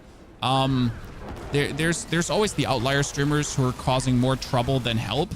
They will always exist in every single game. That are just really not helpful for the community as a net total. So these people will just always exist. Most streamers are aware that Spiritborn is obviously hilariously OP, and it's not a game problem, it's a Spiritborn problem. I mean, I've seen like there's Mr. Rob, who's already at 300 Paragon points because he has played nothing but Spiritborn and 12-hour streams. I mean, I am a reasonable gamer, guys, so I have played so far with all my characters combined somewhat up to 100 hours plus. But I've played all the classes, so I've not just hawked Spiritborn and lived in the pit, more or less. And you can see how close I am to 300 Paragon points. And the interesting part is from an XP curve that I think, what was it? So getting to 269 Paragon points is half the way to 300. Chat. It was either 269 or 280, but that's half the way to 300. So when you actually have reached 280 Paragon points or so, 284, thank you, 284. So as soon as you have reached 284 Paragon points, let's say that took you 100 hours, then you have reached the halftime point, and you would only need another 200 hours to technically get completion. So just if you're interested in grinding 300, I mean, we might at some point make a grind, but that's also the reason why I highly encourage you to play more than one class. I mean, because if you only play one class and you try to get there, like, I mean, good riddance. Where's the fun? Like, I've played all the different classes right now, and at least I have a purpose, right? I'm playing my Druid to level up my glyphs, so I'm actually but the XP I'm grinding also helps me to get my Paragon points further forward. So the actual purpose of getting this character stronger, you know, actually boosts my other character. And like just gets me closer to the goal. But I'm just not mindlessly grinding the pit despite having like all my glyphs to 100 already. So that's a nice feeling. That's where I enjoy playing all the classes. We also have a job. Yeah, you're not like the normal person is not going to get 300 Paragon points intended, by the way. But like having heard that 284 Paragon points is halfway to 300 is really discouraging, right? I mean, it's just like, if you hear this, what does it do to you as the casual player? Honest question. Is this more like, oh yeah, I know, like at least I know I have a grind in front of me, or is it like, oh fuck? Is it more like demotivating?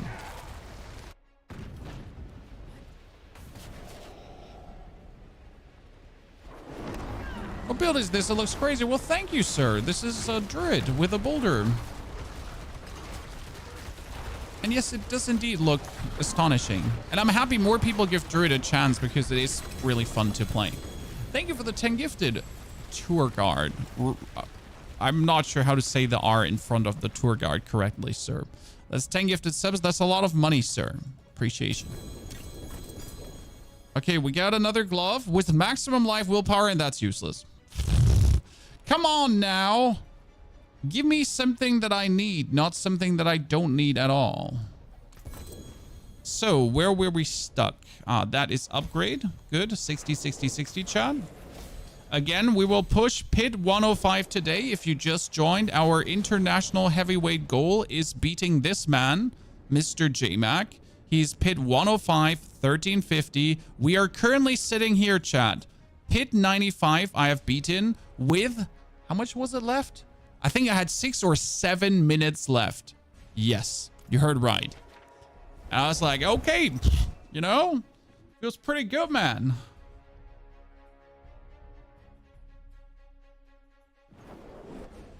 The most important one is the 30% spot on Viking. Yes. It's the same for the Hunter Zenith, so you want the 60% as well. 30 and 60. That's why I took a greater affix on Predatory Instincts. That being said, the greater affix on Predatory Instincts, I am currently sitting at 40% crit chance, plus another 6% for Earth, plus another 8.5% for Earth. So that's 55% crit chance. Then I'm actually getting another 20% crit chance on Boulder. So that is 75% crit chance. And now currently with the 10 points in Predatory Instinct, we're actually sitting at a 95% crit chance for Boulder. Huh. Not bad at all.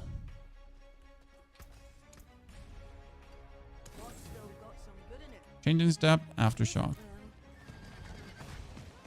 Okay, we still do need more items though, and we're hoping that the pit will provide. Again, we're not using these boots right now because I can only exchange the boots if I get new pants. Otherwise, we won't have the armor to do this. Now let's check my Paragon levels again. We are 59 and 60. To get that up to 80, I need to do... If I do an 80, I can at least level them all up by 2. So let's do an 80 for that right now. So every point in Wrath gives 7% more damage. Does that scale like the one on the Dolmen Power? What do you mean? So every point in Wrath scales. Is that what you're saying, Adrian?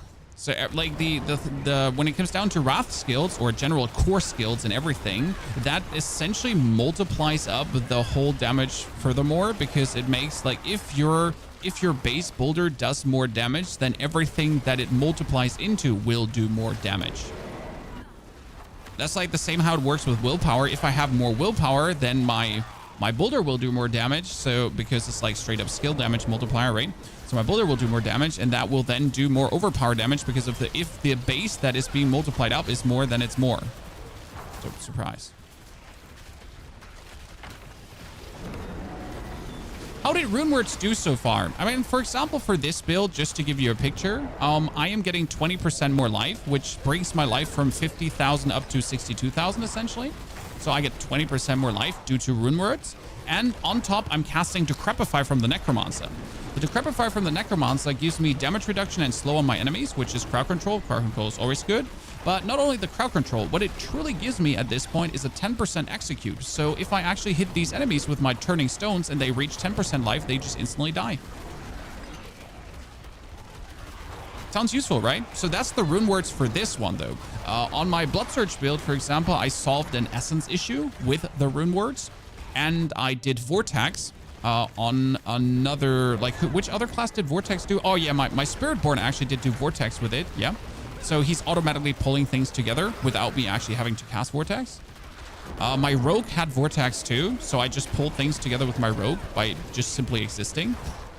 Actually, my Druid is also using Vortex when I do the Infernal Horde, so that one is working as well.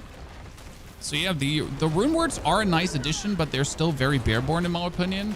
They add 2 builds. They make builds more powerful. What I like to see is more triggers, because right now it's a simple cast core skill to do this. Like the only interesting trigger on Runewords is the cast another class's skill. So right now you have evoke another class's skill to actually be able to trigger another rune. So that's kind of cool, but that's the only interesting interaction, right?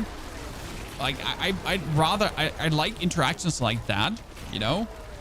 To kind of see like where things are going. I mean, if there was a thing that like every time you do an overpower, create a certain amount of offering, and certain builds can do more overpowers than other builds, for example. So you could, in case with that thing, then on certain builds, create like a crazy amount of offering. But it's like, I want more of this conditional fun, right? That might not be super good, but that under the right circumstances in the right build could truly excel and be amazing.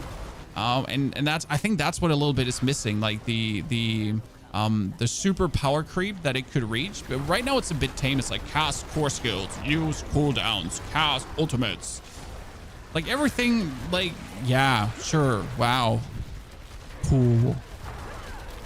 But I would prefer if there was like some more heavy conditional stuff, but that would then again with the right builds be like kind of cool. So that's what I would personally like to see. I know a lot of people were hoping for a system close to Diablo 2. I never interacted with the Diablo 2 system. I have looked at it and I would not want to have that system. But that's personally like, if you have never experienced it, like I'm looking for something new. I'm just not looking for the same system that we used to have.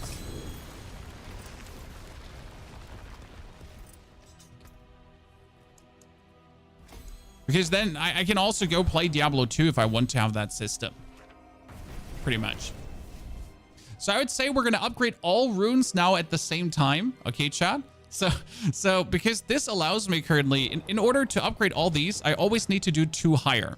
So I just upgraded them by 2, so I need to do an 82. So I can do 82, 84, 86, 88. And we're like slowly slouching them behind me. Do you have this build saved online? I just uploaded a full build guide of this morning, with all the explanations, gameplay loop, items, where the masterwork should be, which temperings and why which temperings, which stats you're looking for, Paragon pathing with 50 points, 150 points, 100 points. Explanations on everything. Spirit boons. The full package. It's there. Typhos, thank you for the 84 months. Good to see you there, brother. And we're probably going to do the same. Like, I kind of want to do the same for the Barb, too. The problem is I really don't like Barb this season. Maybe I'm just biased and the builds don't look fun. I need to talk to one of my fellow Barb creator friends who actually makes really good builds. If there's one that I might just not be aware of, that is actually really good. But yeah, right now the pit-pushing Barbs, they look really boring. And really clunky to play. So if a build is clunky to play, it's not worth my time. I don't know how you feel about this, ladies and gentlemen, but for me, this build here right now is essentially I claw every 6 seconds, and otherwise I spam boulder and my other cooldowns. That's it. That's the sophistication, right? So every 6 seconds I need to claw to essentially keep my shapeshifting bonus up. That I get like the maximum shebanging. But I don't need to do more.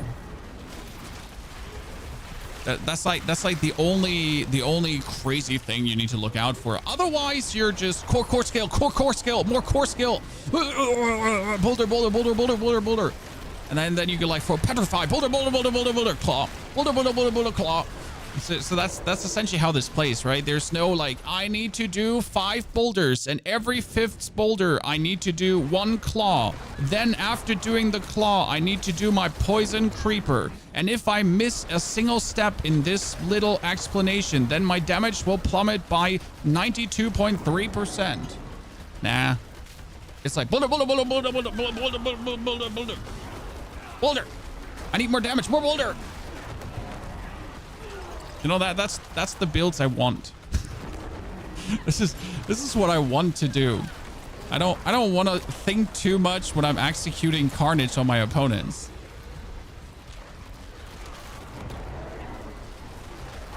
The Stormslide from last season got nerfed, sadly. So yes, there is Doomstorm, but it got nerfed. What's better is Hurricane. So there's an actual Hurricane build, chat, where you cast Hurricane, okay? Then you cast Cataclysm, and that's it. Now, obviously there's a little bit more to it, but it's actually like, so Hurricane, and you temper into Hurricane duration and size, okay? Hurricane duration and size, get that up.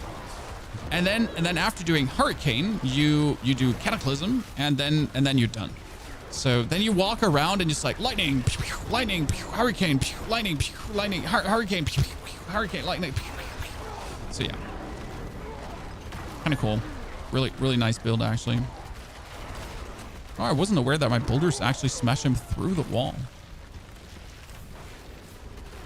Tell me 7% of Wrathkill. I like Adrian.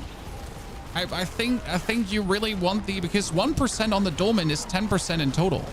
Because you gotta look at dolmen not as a 30%, so this is not 30%. This is 30% times 10. Because you're gonna have 10 stones around you, and then every further stone is gonna get 300% more. So if it's 29%, it's only 290%. If it's 28%, it's 280. You get it. If it's 20%, it's actually 200 instead of 300%. I know that 20% doesn't sound much less than 30% in a multiplier perspective, but considering that it's like times 10. So 10 boulders and every boulder 30% more. So oh, Pans with a greater FX, ladies and gentlemen, everyone raise your arms, pray to the Lord. I literally just need a max life greater affix. I don't need more.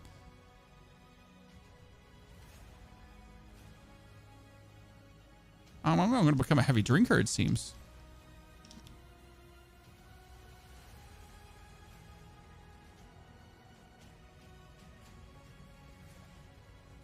You want to know the sad part? That this pants is still better than my existing pants because it's an 800 item power pants. You know? This is an 800 item power pants. It's still better than what I essentially have.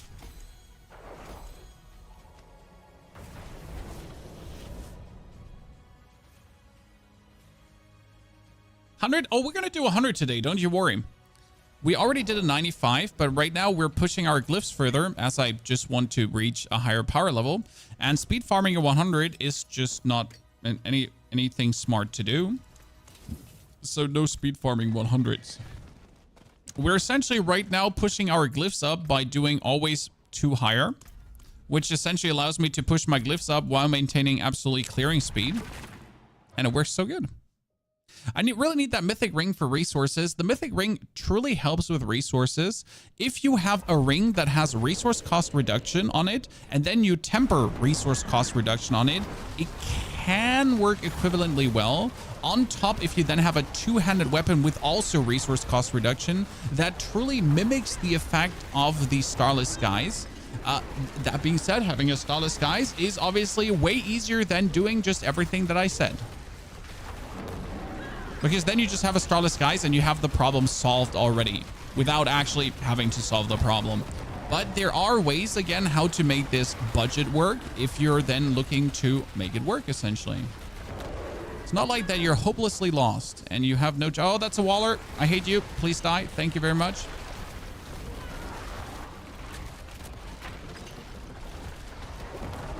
I stream on YouTube or Twitch. Everywhere. Everywhere.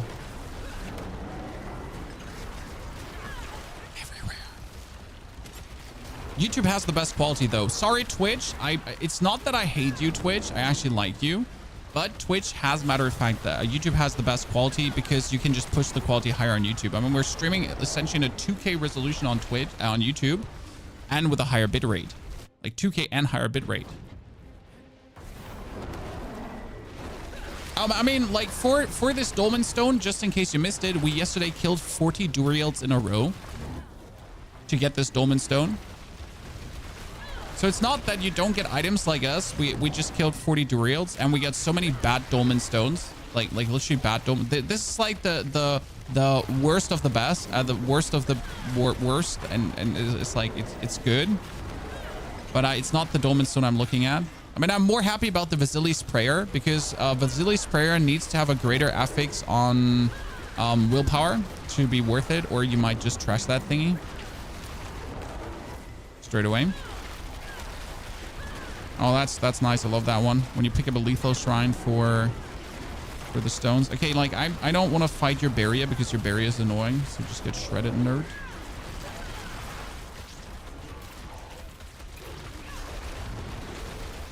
Remember the Dolmen again? I can show you in a sec. It's like, sadly, the greater affix is on nature cooldown reduction, which is not like, so nature cooldown reduction is not bad per se, because nature cooldown reduction works in favor of your hurricane to essentially not have you have so many, like you don't have to have so many master works for petrify. So that works actually quite in your favor, actually. Still though, I would have preferred Wrath. Just more skilled, more damage. Big damn.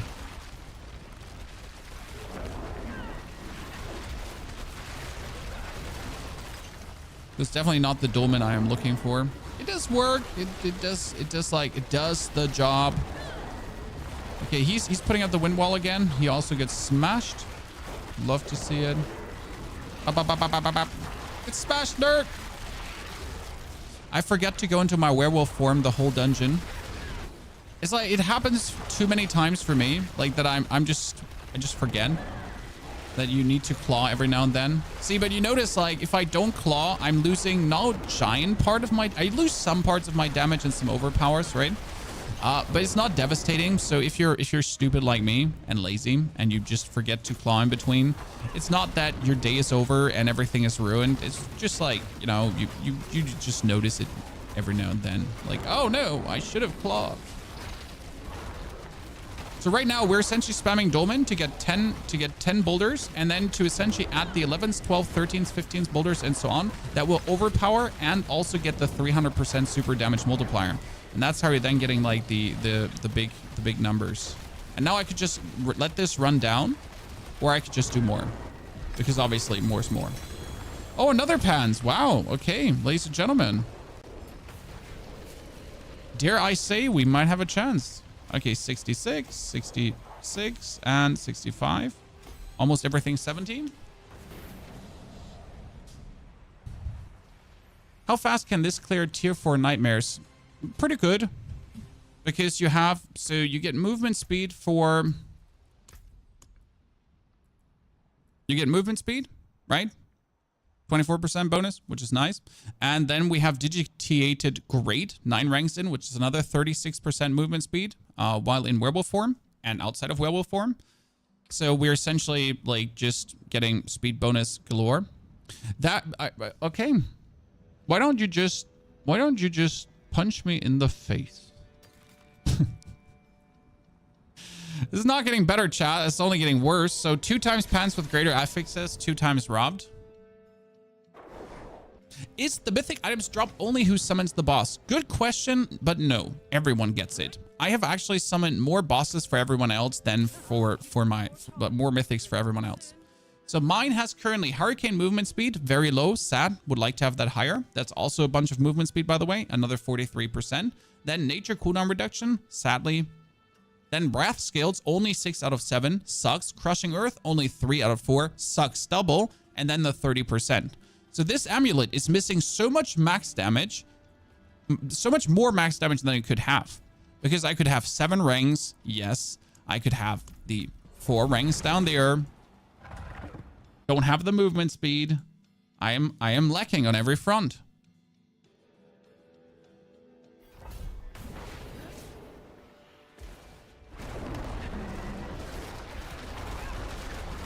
Okay, we're slowly making our way towards the 90 again that we did earlier to level up, while we're essentially leveling up all our glyphs. I think this is a better way than focusing on one glyph, because if I focus on one glyph, I'd always have to do like an X levels higher dungeon, right? Just to get that one glyph higher.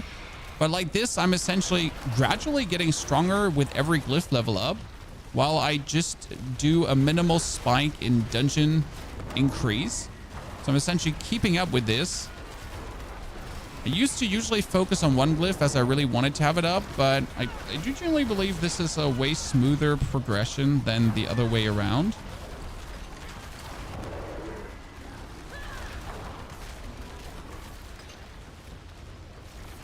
Oh man, we're just nicely going through.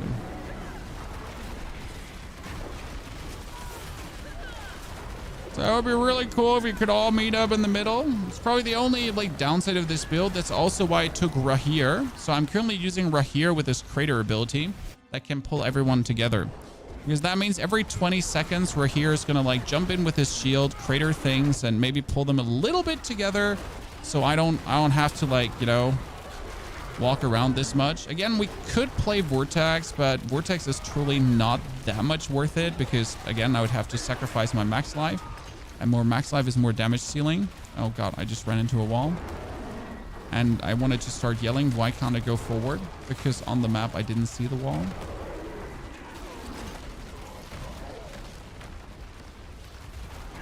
You got 1,200 armor. Should you go Torment 2 if you also have the resistance? Not only if you also have the resistance, if you have the damage. Like the question about Torment 3 is not necessarily like your armor and your resistances. Yes, sure, you need to meet that. But do you have the damage to feel good in Torment 3? Because if going to Torment 3 means you can survive, check mark, that's good. But if it then means that you can't actually kill a single thing or killing things just takes too long, well, why would you go there? You might be getting more experience, but your actual like net total gain is going to be lower because you're just taking longer to do even the most, like, you know, if you can't even kill the Hell Maiden. Bad. Usually the Hell Maiden is for me the gauge if I'm supposed to go or not. Like the Hell Maiden and the Tormented Boss. So if you can go into Torment 3 and you can actually kill the Tormented Boss, that's good. Right? Even if it takes you like a minute to kill it, like that's fine. But if you go into Torment 3 and you can't even kill that, like, well, sad face, ain't it? You go into Torment 3 and you can't do an Infernal Horde. Well, that's also bad because like why then go into Torment 3 if you can't even farm there? That's how I personally look at this. Maybe that helps you a bit with your decision. And if you then lack essentially the ability to do this, like if you lack a bit of damage, could be obviously an equipment question, could be a build question, but could also be simply like gotta upgrade your Paragon glyphs a bit further to weasel out a bit more damage.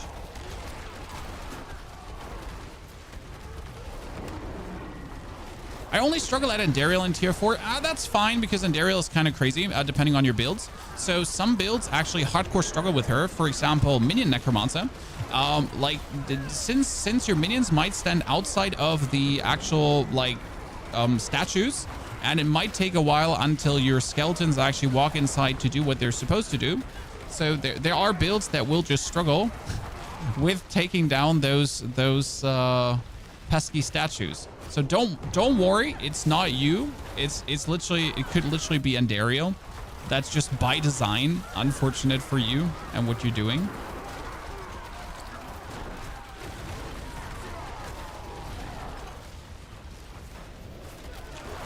Therefore, do not feel bad about this. Oh no, I just used my... You have to die because you feared me. Can't be having that happening.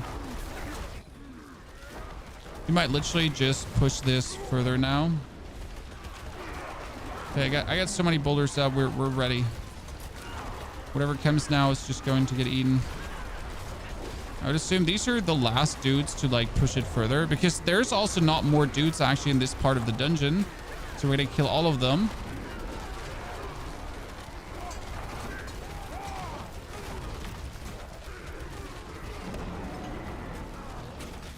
Let's kill these two.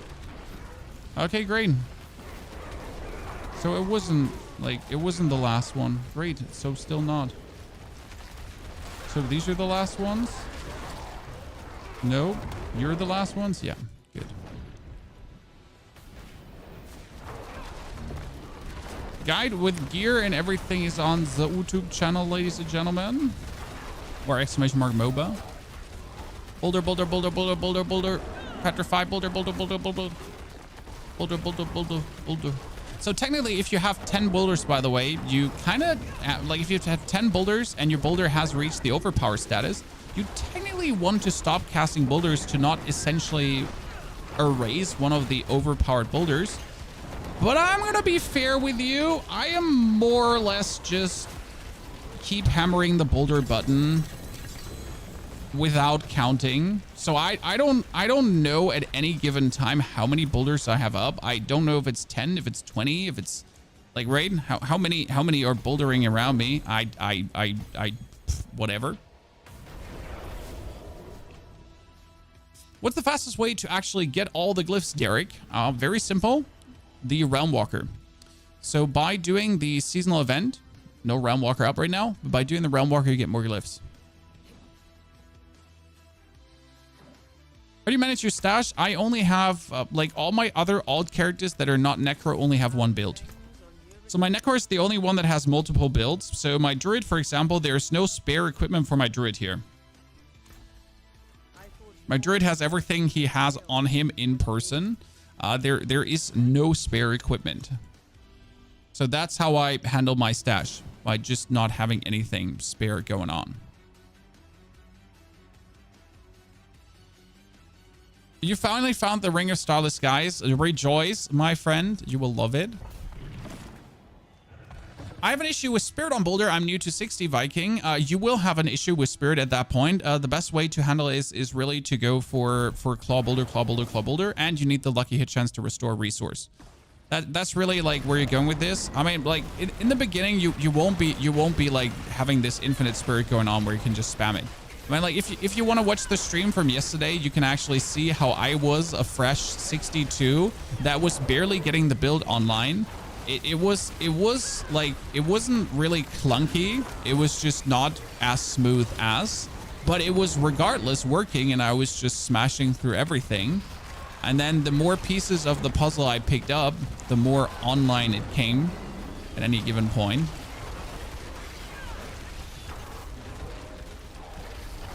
I mean, the most hurtful thing is if you don't have the temper for the hurricane duration, because you need your hurricane to be essentially up always.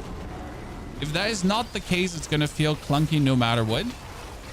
And I had to use the Nature's Fury key passive to essentially keep my hurricane up. Yep. So a complete different key passive, not even the yours in strength to make this work, because the Nature's Fury, if you have that, It says you're essentially casting. So this one is a waller. I want to ignore him because he's going to kill my boulders and I don't want that. So the Nature's Fury key passive essentially says that you're going to be having your Earth skills make Storm skills and your Storm skills make Earth skills, which is kind of funny because it will have your boulder cast Hurricane. So you can essentially extend the duration of your Hurricane by just casting boulders, which is a solution. And it worked really well until like Torment, I think Torment 4 almost, until I had that temper that I was looking for. Just to give you a picture for what you can actually do.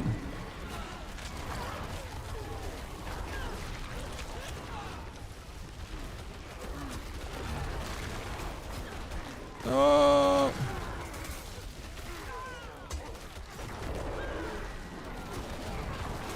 So that was again the waller. Just like for you to see how limiting the waller is in comparison to anything else again. Just literally deleting all the boulders. There's just no reason why waller would do that. Plenty weird, plenty annoying.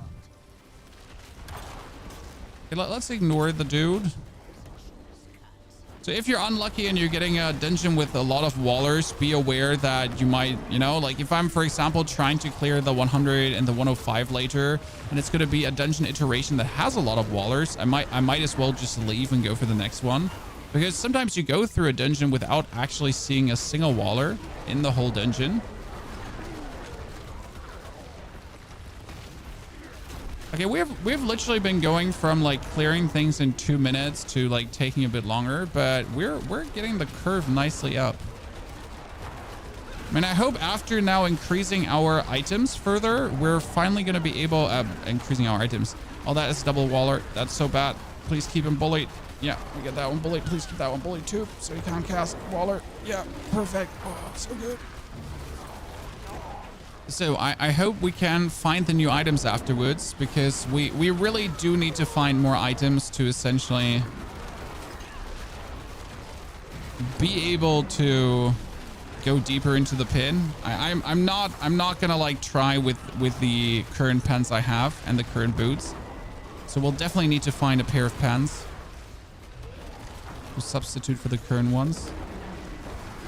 When we have 2,500 obolts, and I actually forgot to obol gamble just a second ago, so please remind me, ladies and gentlemen, that I do in fact need to obol gamble.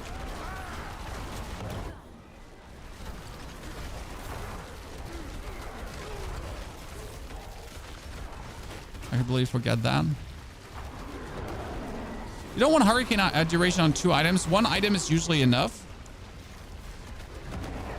I mean, it comes down to how lazy you are. So I have hurricane duration on 2 items because I have my petrify duration relatively low to not need petrify duration twice. But also because I tend to forget to press hurricane. And if I tend to forget to press hurricane, you lose all your boulders. And that's like the worst thing that could happen to you. So like you actually forgetting to press hurricane is just like a hard stop of nothing works anymore. So I'd rather enchant hurricane duration twice to make up for me being an idiot than, you know, enchanting petrify duration, because if my petrify is not up, I just lose damage a bit. But if my hurricane ain't up, like everything is just gone. Like the whole build just goes offline. That's where I'm like, you know, choose your poison.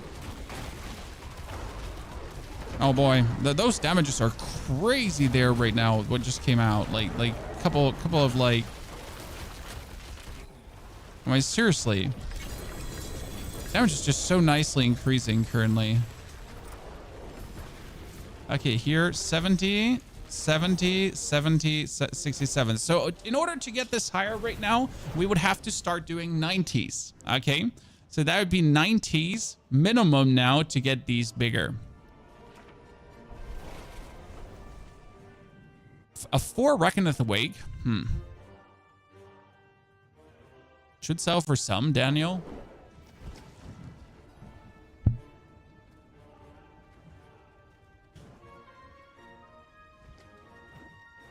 Okay, now let's destroy it all because, again, bunch of useless drivel. Wow, that's a max roll on the companion aspect, huh? It's actually not a max roll on the companion aspect. It's a 750 max roll, which doesn't count. Yeah. So useless. Okay, let's gamble pens then, because chat asked for pens. Not a single greater affix one. Feels like pens are rarely greater affix. Anyone else feels like that? I've gotten so many greater affix rings. Willpower, maximum life, useless again, sadly.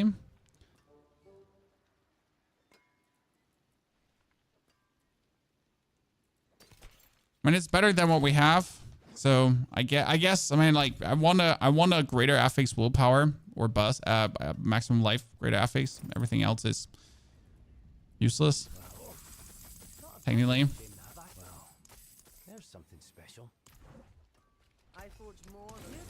Pick up the 250 there.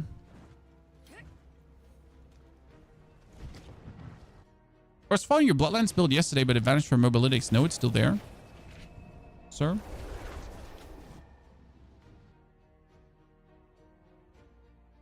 The Spirit Surfer build is still there. Called Spirit Surfer. If you mean that one.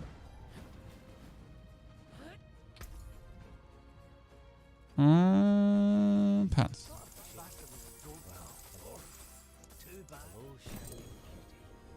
I forget that we always get 2, Chad.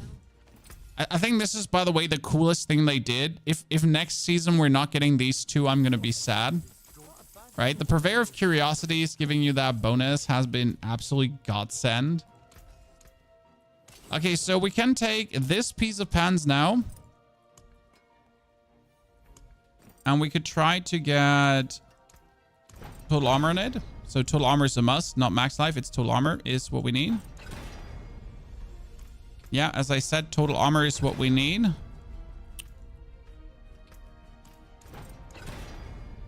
Okay, I don't want total armor. I don't want total armor at all. Oh, that's the lowest roll possible. And we're continue rolling. Oh, that's the why do you hate me?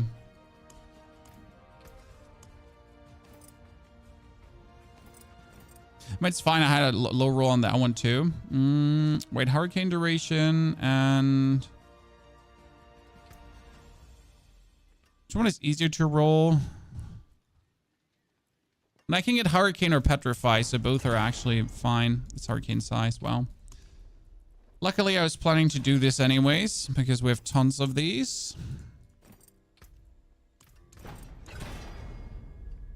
Cyclone armor active size, so 2 of the ones we don't want. Hurricane duration, the lowest possible grade. Petrify duration. That's fine. That's fine. We'll take this, chat. And now we need to re-roll the life per second into armor. Thank you. Okay, so this is great because now I can go and I can masterwork this. And we can get maximum life masterwork. As I said, a maximum life masterwork. Actually, willpower should be fine as well. Oh, I'm okay. I'll just take that.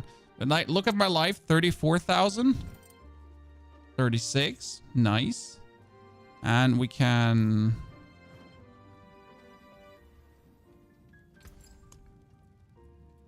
we can socket this up now. Then pull this out.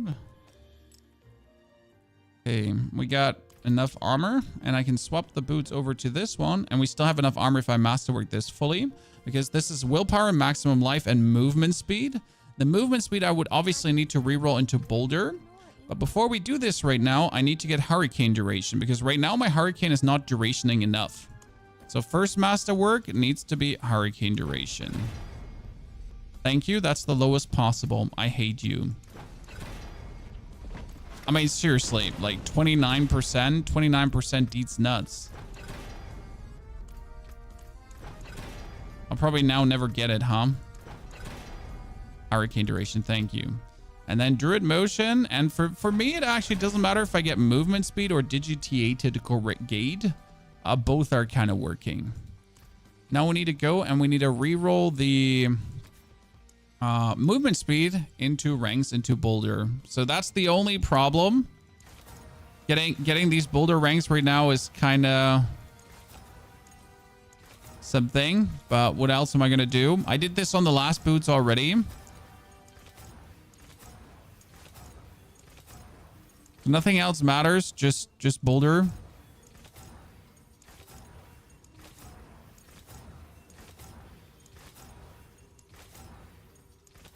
I mean, at least we're getting some items. +1 to Wrath skills, chat. It's the minimum we can get. Oh, I got Petrify duration, not Hurricane duration. Well, that's great. Luckily, I can read. Luckily, I can read. Well, you know what? We can keep the Petrify duration as long as I can swap the Petrify duration on my gloves to Hurricane duration, because we have 5 rerolls for this. I'm not forced to try to get Hurricane duration on that one. I can... Oh my goodness, I got a max round Petrify duration. Yeah, so we just need to move away from the gloves so I can get that, because I don't want to break the boots like right now. So we'll just rather try it on the gloves because the gloves are getting changed anyways. See, we get Hurricane duration there. We're fine. Ta-da.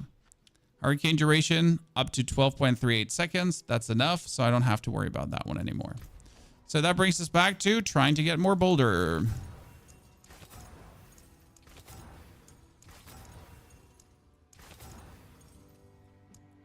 Luckily, I'm paying attention to the chat, and the chat is keeping us up to date. And yes, if we're not getting boulder in this, it's kind of sad. And yes, this is costing a lot of money and a lot of materials, but what else do I want to do? 3 to boulder. Yeet! Yeet! And now we just need to masterwork it so many times until we actually get more ranks into boulder. So we need to do it once. And movement speed, which is bad. So reset, 5 million gold. Ooh. Maximum life. Actually, maximum life is also nice, and I might just be happy with this and just say screw boulder. But nope, can't do.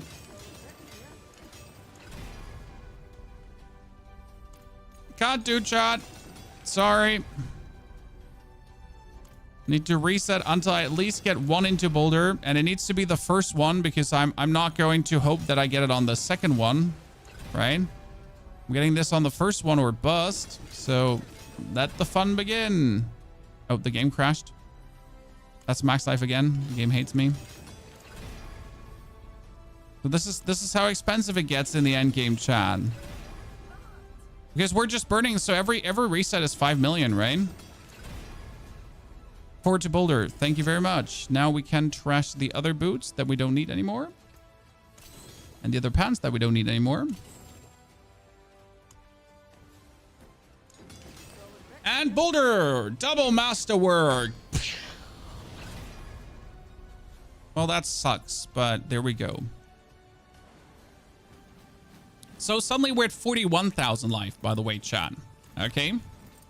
Suddenly, this is 41,000 life, and if I now max everything out, I should actually be at respectable values.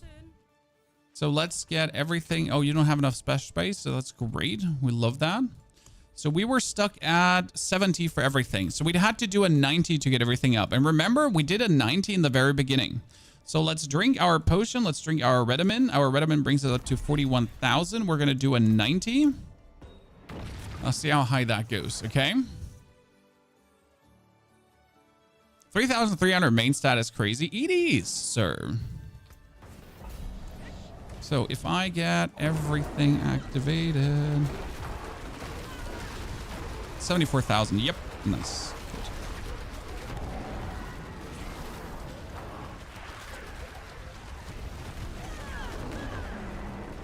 That was what we're looking at.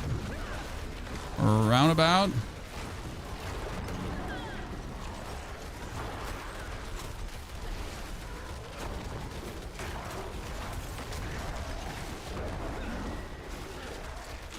And that 90 from before, that felt a bit slow. We get fixed. And we don't have the items 12 out of 12 masterwork, chat, so there will be more life even coming out. So we're at 74,000 life now, max. I said 80,000 is actually in reach. And I thought that might be just me imagining things, but... By the way, you do notice now how I am almost like actually losing my thingy because I forget to use my... I forget to use my cyclone in time. So I've been losing all my boulders now like 2 or 3 times over already because I forget to use my cyclone. And that's why I'm going for cyclone duration over petrify duration, because again, I remember petrify, but for cyclone to only have like a 3 seconds to actually think about it. I don't know. Sometimes it just doesn't work with my brain.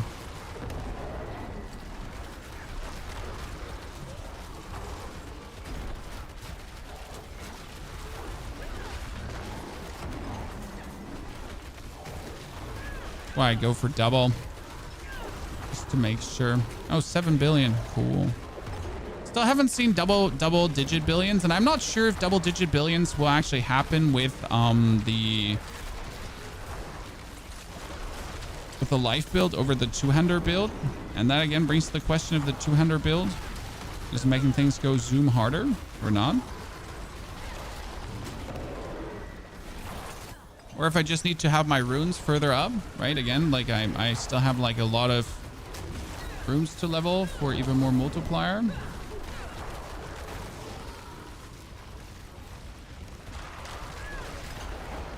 Did you add the correct aspect? Oh, that's a really good question. I didn't. Thank you. So we're actually doing this damage without our multipliers. I mean, the boots actually do have the correct aspect, but we're missing the exploiters, and exploiters is another 40% damage multiplier on unstoppable enemies. So the boots surprisingly had. Ah, funny story. The pants have the wrong aspect, but that aspect is actually working. Because the aspect is when I'm fortified, I get 2 ranks into my earth skills, and well, my boulder is an earth skill. So funny story, wrong aspect, but actually not bad aspect. Still missing me damage.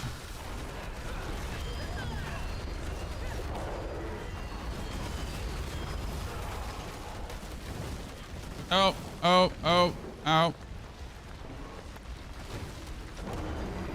This build looks fun. I created a barb and struggled to have fun with it. See, that's why I haven't created barb yet, because I'm exactly in your boat. I couldn't find a barb build that I would say is super fun.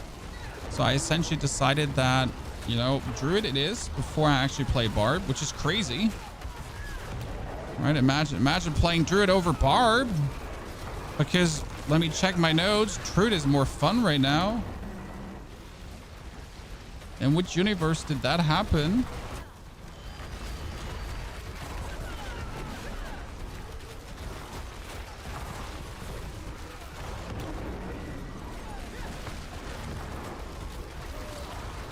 You are getting so bullied.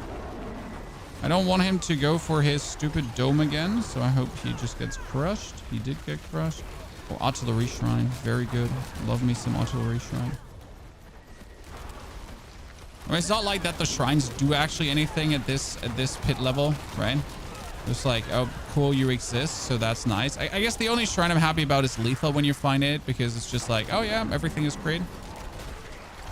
Even the things that can't crit are crits. Because that's what lethal does, by the way.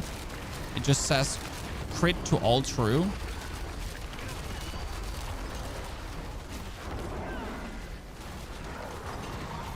It's just funny. And what when attack speed looks super fun? Well, it's more like it's not actual attack speed. It's more count. So like you have 10 boulders. That's the maximum amount of boulders you can have around you, and that's essentially what you see here. So it's not really like actual attack speed. It's just no, many. It looks so fast because there's so many around me.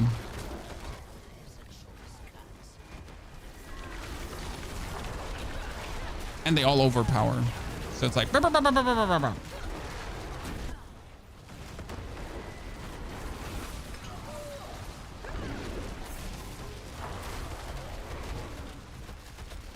was able to free up 4 skill points from the Spirit Surfer build because I kept my armor and crit chance. Which would you recommend? Yeah, the problem with that is dark. You don't really have to put them in anywhere, but you could put them to close damage reduction and close damage. That's where I would usually move them over to. Uh-oh, 2 wallers. 2 wallers. The worst case, the worst defenders. Let's try to kill them before they can wall a single time. Worked out. Because if the wallers are actually walling, that would be bad. Oh, well, my whirlwind just ran out, chat, because I didn't pay attention for a second, and instantly all my cool hovering boulders stop existing, and I gotta rebuild the whole spinny wheel of doom again. So that is when Pony goes lazy. I need to retemper that to literal arcane duration. I'm already so unhappy. Like it hasn't happened like the past 8 runs. And I'm just letting it happen this run like 2-3 times already. Sat up again. I'm sorry, Chan. It's just I don't know, blindness for that skill.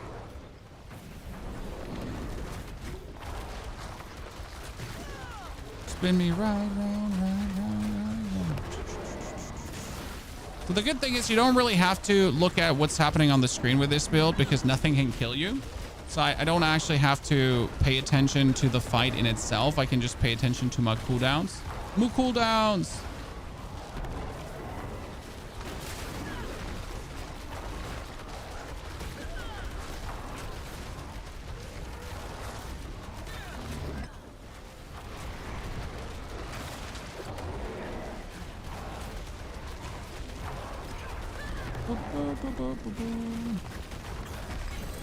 Wee! Wee!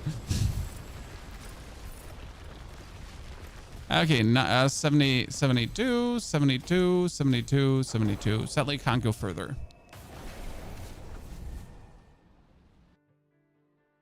Almost every build had borrowed Petrify from Druid. Well, that changed, sir, because the Petrify from Druid was borrowed by almost everyone, and then they actually nerfed the Petrify, so yay. Or they at least nerfed the Petrify you could take. It's still worth it, but not as much as it used to be worth it. So people are actually at this point like now, whatever. Okay, Neil, we need more masterwork materials. What are you doing right now? Let's check what Okade's doing. Okade's not even there right now. That means I gotta pit myself. Yikes. Okay, so we're gonna keep this channel, the Decrepify. And we're going to swap this over to the Necromancer's Vortex. So again, when we do things ourselves, we put the Vortex in. Because that works plenty well. And now let's do the... keep the tenors for when Neil is there. So we can do that together.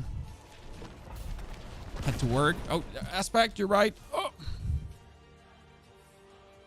Overpower is too overpowered. No, Overpower is exactly as overpowered as it should be. But yes, it could be sad that you're essentially forced to play Overpower or Bust at this point.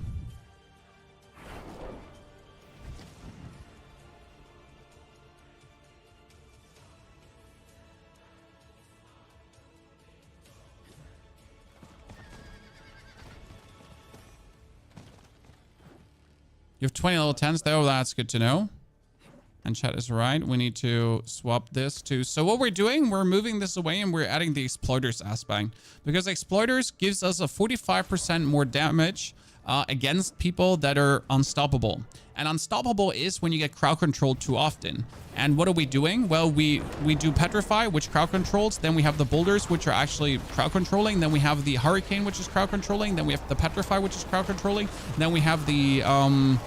yeah, so everything is essentially crowd controlling that we do. So we end up like really getting like a permanent crowd control going. And this is right now like why I wanted to have the Vortex, that when actually there's a lot of people, that I could pull them together with a Vortex right into the Maw of the Abyss. Because right now, like everything that just comes near into contact with me is just prone to die.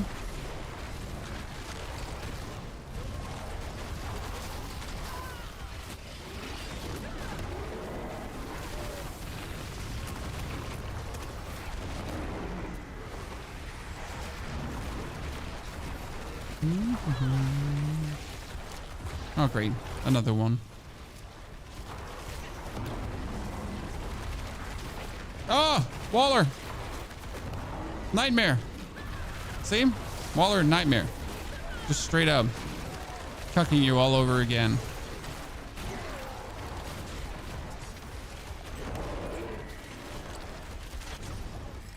Good. Let's get something good. Burning Rain. Yikes. Okay, Burning Rain is the best we have there. Get a roll in.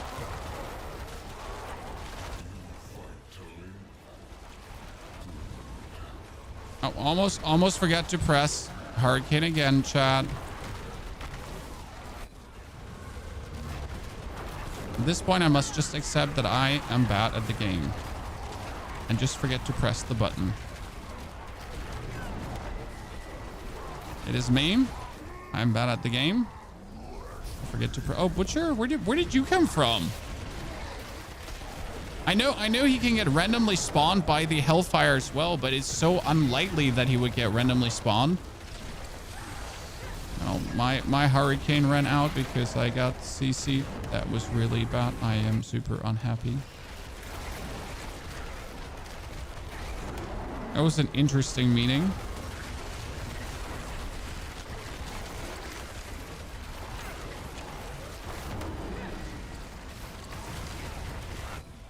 Let's Light was your favorite build. Let's Light is still working, so you can totally just still play that. Okay, how much temper duration have I left on my boots? How much temper duration do I have left on my boots? I need to retemper that. I'm not. Did I already reset it on the pens, chat? I think I reset it on the pens already, correct? I don't think I reset it on the boots.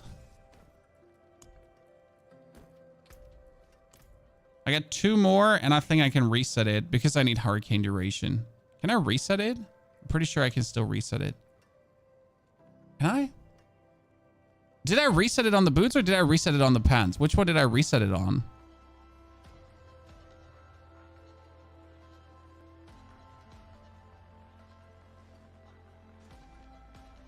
I mean, the boots are too good. The pants are literally okay. So if I ruin the pants, it's fine, I guess. Hurricane duration. Thank you very much. Thank you, Jesus.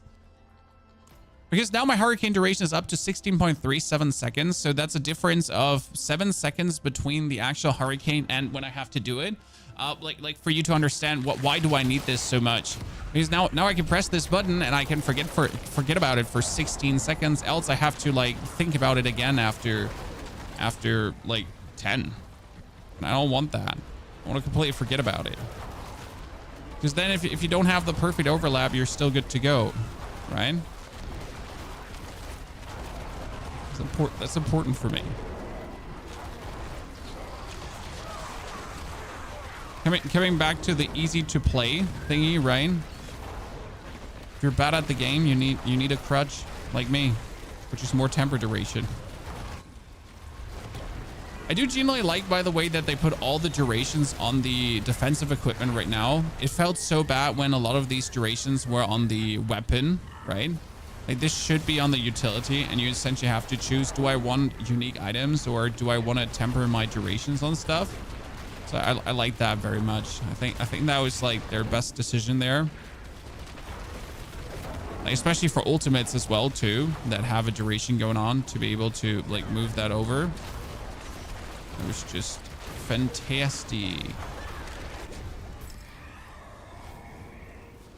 Burning Hellborn.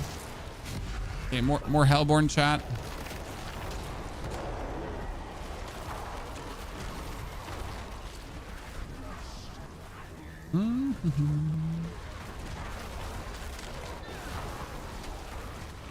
If you use a scroll on them again, it says if one has been used or not. Yeah, but I don't want to reset the temper. I didn't know if the temper durability adds on top. So if I reset an item that has 6 temper durability, but it has 2 left, if I'm now left with 8 temper durability, or if it resets the 2 left back to 6, you know what I mean? So I didn't want to like take the risk of like trying to apply it and then be like, you know,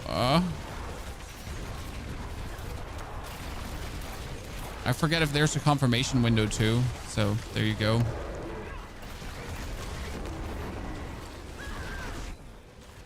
Not reset unless all used. See, there you go. Never tried to actually reset until all were used. So that is good knowledge. Thank you. I never tried to use it before on an item where I hadn't all used, because why would you do that? It makes no sense to even try to. But you're telling me that it's not even possible. Well, thank you. So I can't even screw up if I wanted to. You know? I couldn't even muck it up. Well, thank you. Look at you, Chan. You can reset temper rerolls one single time with a temper reset scroll.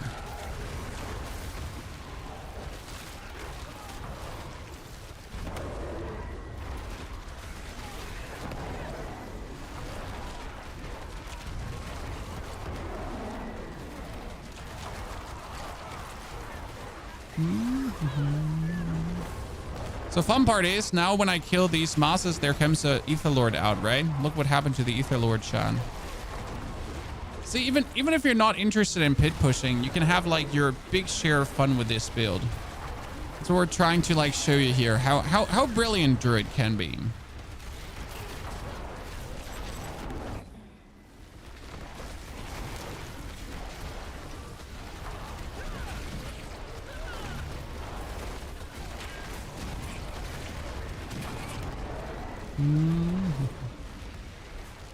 Oh, whip. Elite. 50% faster. Let's go. Let's go. 50% faster. More. Petrify. More. Okay, we're online. Let's go.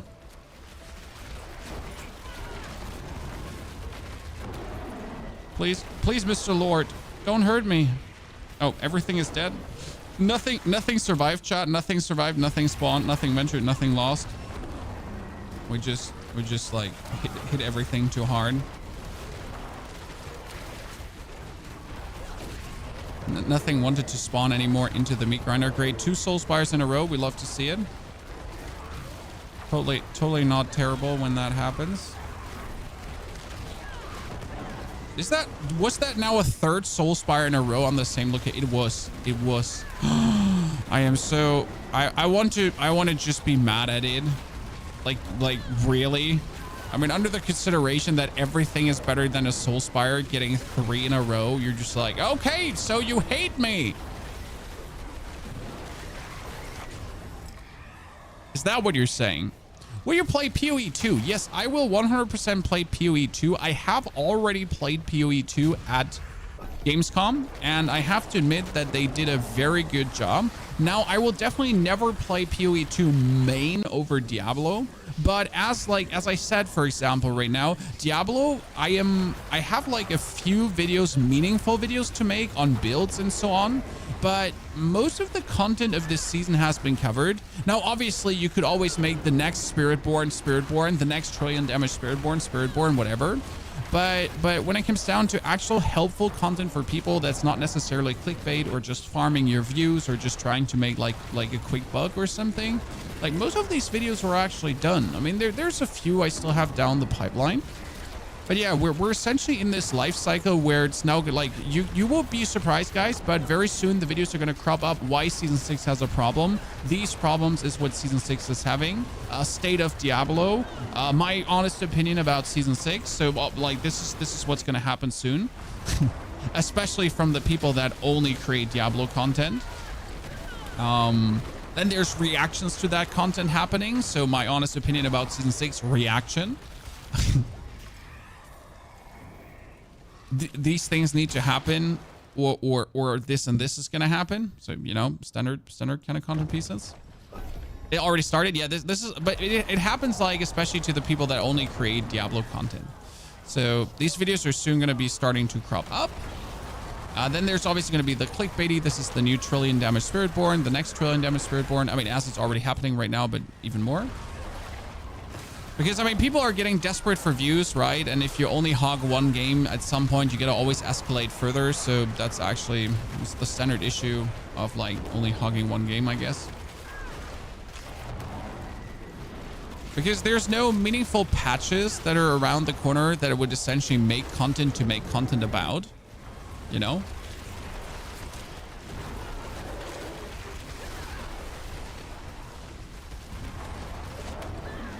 So yes, PoE 2 will happen exactly for this reason, so we don't have to stoop to that level, you know? So we don't have to stoop to the level of, oh, you know, like, it's the real state of Diablo 4, and like my honest opinion after 400 hours with the season in 2 weeks. Oh, that was it. How many mythics have you pulled? So I have 3 on my character. I have more in my stash, and I got another 0 response box right now. I think in total I've pulled 10 or so, but I have also, okay, I lost count, but it's a couple of 100 bosses at least. Smash, smash, smash. Smash, smash, smash, smash, smash, smash, smash. Meat grinder. Oh, he escaped, chat. He escaped.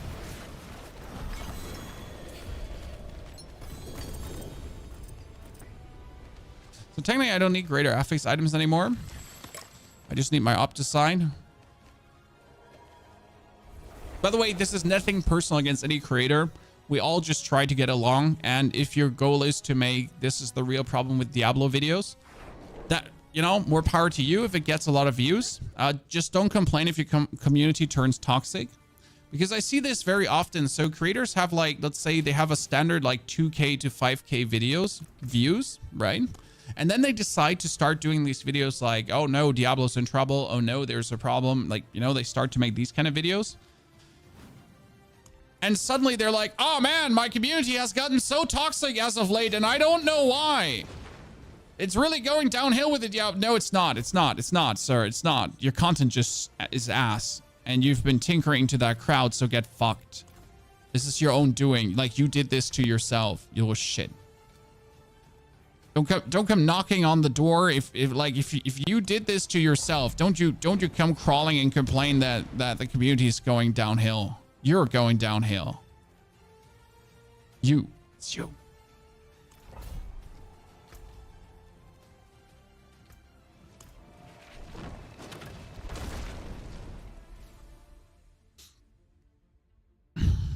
I feel like that all the problems with the current game videos really only apply to the streamers that play the game for a job. Depends on who makes them. So there is legit good videos that actually state out the current state of a game, that really look at it from a, not from a full-time content creator perspective, but yes, a lot of the problems that game have only crop up if you play the game too much. So right now, I think Diablo 4 again is in a fantastic state. I'm like if you have 100 hours to spare, you're gonna have 3 months of fun potentially. Now that is obviously if you like Diablo 4, right? But like I do believe that the current season easily has 100 hours of fun to offer for the casual player, and 100 hours is actually 3 months of gameplay. I'm sorry, only because you played 100 hours last Saturday, right? That doesn't mean everyone plays 100 hours in one day. No, some people actually take like 2 to 3 months for it, right? So I totally agree. Like most of the issues with not enough content crop up. That doesn't mean that these are not legit complaints, right? So again, like still, yeah, the game does have lacking end game. They're still like they did better. We are better now. We are on the good track. That doesn't mean we're done, right? It's time to lean back and chill. Like, for example, the Infernal Hordes, the best piece of content Diablo 4 has ever made. Yes, it is Infernal Hordes, chat. I'm sorry. But even that piece of content that is the best content made is heavily struggling in terms of variety when it comes down to the boons and how the runs feel. Because either you're going to get Hellborn and the run feels good, or you're not going to get Hellborn and the run feels shit. And that sadly happens very often and can diminish the long-term entertainment of the very best piece of content they have. Now, again, if you're not playing too much Infernal Hordes or too many Infernal Hordes, right? If you have only that 100 hours of gameplay, you might actually not crop up to feel that way because you just don't play enough to have this as a meaningful issue. And I guess that's where we come to meaningful problems. Because a lot of problems are only meaningful, again, as you say, for the people that know life a certain game. Whereas other issues might seem relatively meaningless, like the rawhide shortage, for example, is relatively meaningless for the complete casual player. He might not even be there where he needs to 12 out of 12 masterwork something. How do you make gold? Trading. This is an actual big issue for the game. No matter for whom, you have to trade. So if you want to make gold right now, you could get runes and just sell them on the market, because some runes go for 200 million gold. So you randomly might have just billions of gold in your inventory that you don't need right now.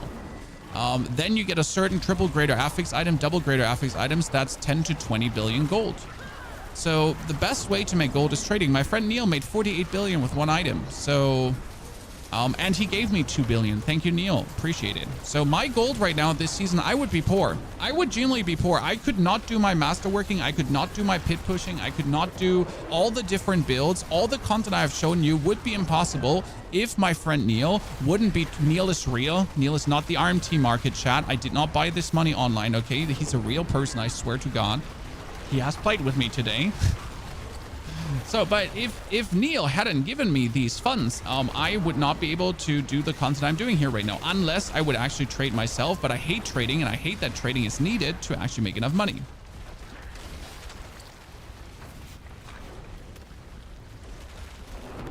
You sold uniques from Boss Rotas, possible, but then you might run into the shortage of rawhide and so on later on, right? Really gonna give you 2 big thumbs on the build video today. I like the way you explain not only the way things to take, but why to take them also. Well, thank you. I was trying to do something different, so I'm happy it actually worked out. You know, the problem is you make something different as a creator, and it's good, but people are like, wow, this was a good video, so that's it. You're right. They're not gonna tell you. They're gonna be like, you know, the video today was better and I liked it, so they give you a like, but it's never vocalized, because I'm also not vocalizing things I like, right? I watch a good video and I'm like, oh yeah, this video gets a like, but I'm not gonna write a comment about it. I'm off. So I do the same thing, but but often you do things different as a creator, and you're like, where's my feedback now, bitch? Like, unless you actually explicitly ask for it at one part of the video, like, hey, did you notice this was different? Please, could you comment on it? So yeah, it would be great if we had any kind of market in game, any kind of auction house. Like, I'll tell you this though, chat, I've talked with Blizzard directly. I was at the Blizzard campus. I was there. I shook hands with the people. I saw Rod Ferguson sitting in his office and not saying hi to me. God damn it, Rod Ferguson. And there is no auction house planned. They have said it on their live streams already. I think there's too much negative connotation with the in-game auction house. And I mean, the real money trading market is already bad as it is. There's nothing coming in that direction. I don't know if they'll find a sexy solution that would be better than third-party trading, but the current way it's done is, I mean, it's working, right? It's working, but that doesn't mean that it's good. It just means it's working. What build is this, please? This is the meat grinder. Meat grinder. Because everything is going to be turned into minced beef as soon as it comes even like 2 meters close to you. AKA the boulder Druid, where you have like a bunch of boulders going around you and just minced beef everything. Kind of. And then we added the Spiritborn Vortex that we can essentially pull things into us. So whenever I use my core skills, I do Vortex, and Vortex pulls everything around me into me. So essentially right into the meat grinder. And since you're doing billions of damage, like the 1,000 of millions, by the way, here are billions in case you didn't know this. I know why ever they decided that 1 billion damage, guys, is 1,000 million. You know? No bueno. ¿Dónde está la biblioteca? No comprende, por favor? Why ever it would not just be 1B? Because obviously 1,000 million is really easy to read, right? Like when I do 13 million, 100 million, and then it's like 1,000 million. Instead of 1B. Because Yeah.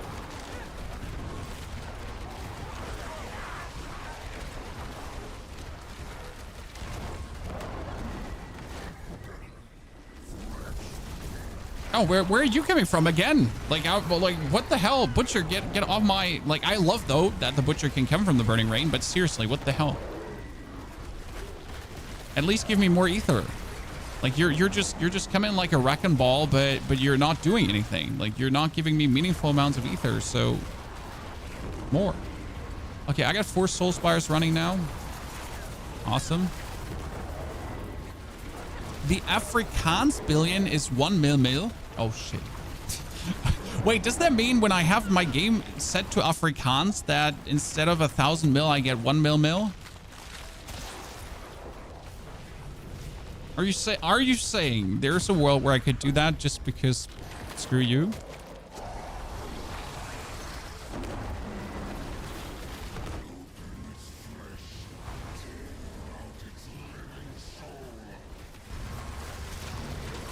What's the best way to farm Resplendent Spark? Just spam those bosses. I mean, honestly, get a friend that's a Spiritborn that can kill a Tormented boss in 1 second. I mean, I can kill a Tormented boss in like 5 seconds, so I take a bit longer. But get a 4-man team that together kills these bosses in a second. Usually it's a Spiritborn that does that for you. And then just kill them. Like, kill hundreds of them in 30 minutes. You have the materials. If you don't have the materials, use the Opal of Torment and you will have the materials. I mean, it's really not hard to get boss mats. Anyone telling me it's hard to get boss mats has not even tried. The Opal of Torment is illegal how good it actually is. Like, you just play the Helltide and you're just gonna be able to summon at least 400 Duriels in no time.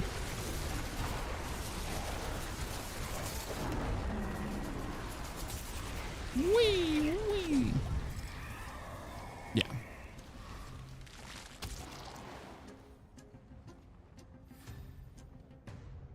What does billions of damage mean if it's in white damage? It's a non-crit. So you essentially did a normal non-crit billion damage? I mean, right now my damage is orange because I'm special. That has nothing to do with the damage though. My damage is orange because it's overpower, critical strikes. So not just overpowers. These are overpower crits, and overpower crits are always orange.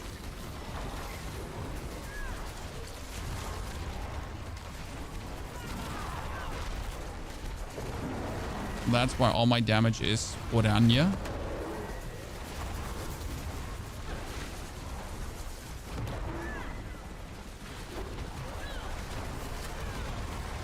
So how much ether are we gonna make, Chan? Is it possible that I make 1,000 ether solo? Probably not, right? I would have to like get like a really good last 2 waves and get really lucky on the Spiritborns to actually get that going. Spiritborn, sorry. Hellborns. Same mistake as yesterday. I'm just so eager to murder Spiritborns, chat. Like, now we keep mentioning them. Oh, I'm stuck. Step, bro. The Spirit Hall effect from the Spiritborn turns white. There you go. Makes sense. Does tier 2 have the same drop chance for Mythic? Okay, so the drop chance for Mythic is the same in every tier, but the way how it works on Tormented bosses is that every unique the Tormented boss drops could be a Mythic. Ergo, if the Tormented boss drops 6 items, that is 6 times the chance to get a Mythic. Same drop chance, just more chances to drop per boss kill. Okay? Does that compute? Does that make sense? So I was saying, like, if we get super lucky with the Hellborns, we would like be able to absolutely, like, you know, go crazy. And then we just had our first Hellborn spawn happen there. So that's that.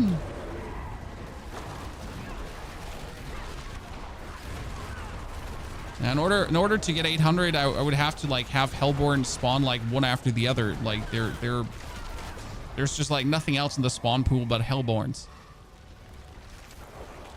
Okay, we get this bursting mouses for more Ether Fiends Explode. I could take the Ether Fiend's Explode to wipe the whole board. Let's actually take that and see. Let's do a gamble here. I like the Ether Fiend's Explode because with the amount of events I have, I might be able to turn this into something useful. Okay, Hellborn. Hellborn, let's go. This is what we wanted to see. With the explosion of the Ether Fiend, we just talked about it.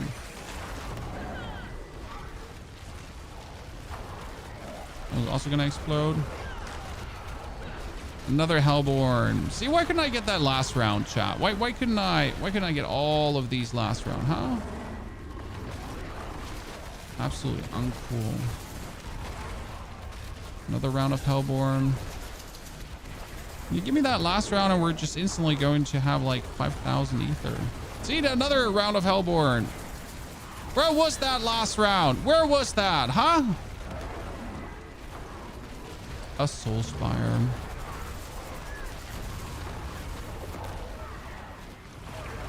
Another Soul Spire. It was too good to be true, chat. It was fantastic as long as it lasted. Just got 2 Soul Spires there.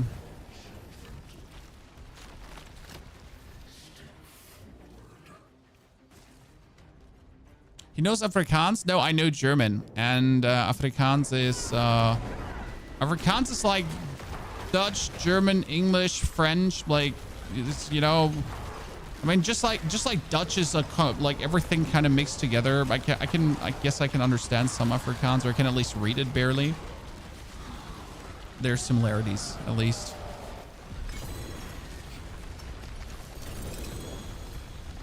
Okay, more.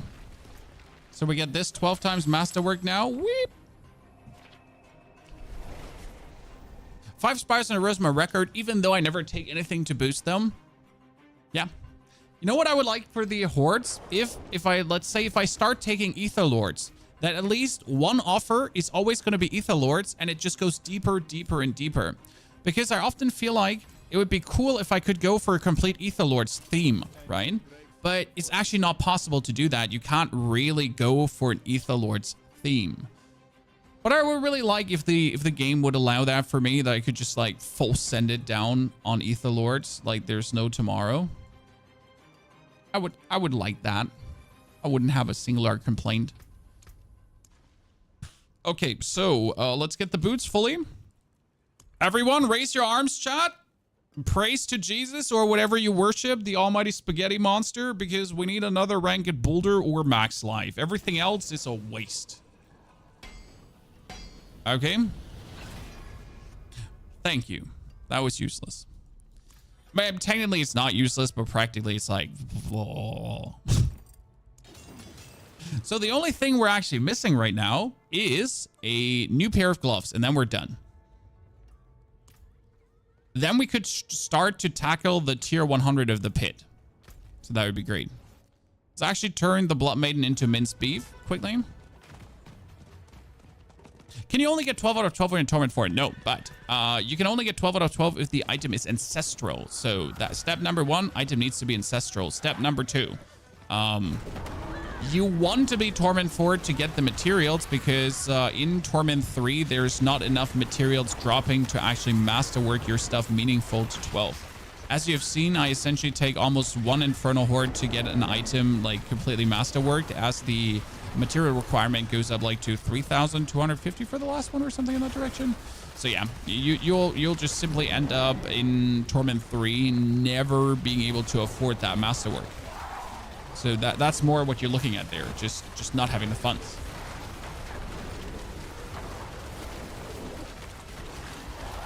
What's the best rune farm in your opinion? If you do the Opal of Socket Bolts, the Opal of Socket Bolts you can only get here if you do a Realm Walker there.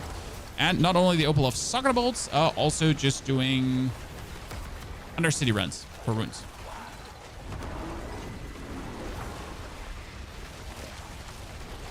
What's this compared to Slide Storm? I don't know what Slide Storm is for you. I know Doomstorm Druid. So there's many different Druids. I know the Doomstorm. That one got nerfed because the actual, like, there was the ability to cast your Storm skills with your Earth skills and your Earth skills with your Storm skills with Nature's Wrath, but they put a cap on it. So how much you can essentially cast. That's kind of like what they did. which is a bit stupid. Gloves.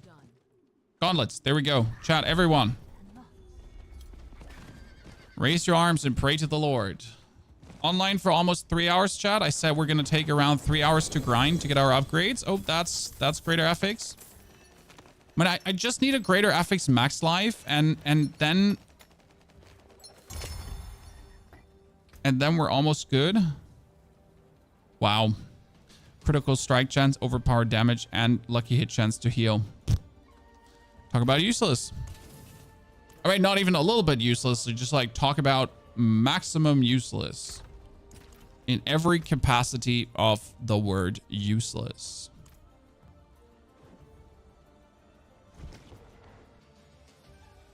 Pit 150 is not something I push for. I think everyone can push Pit 100, even though Pit 100 is already harsh on everything that's not Spiritborn. But Pit 100 is achievable, I'd say, for everyone. Obviously with enough effort, like not easy achievable, but Pit 100 is a reasonable goal, as it should have been without adding Pit 150. I mean, let's be fair. They added Pit 150 now afterwards, after the test server, because people were complaining, we need more pit tiers. We don't. It would have been fine if it ended with Pit 100. But hey, like, it's for the grinders. It's for the grinders.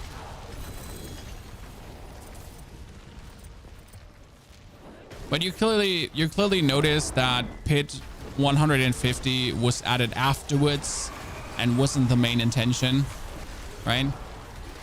Don't have to be a rocket science engineer to understand, like, that we get that as an afterthought, just to give the people that are hardcore grinders something to hardcore grind. And that's fine. We don't hate the hardcore grinders. They're allowed to have some fun too.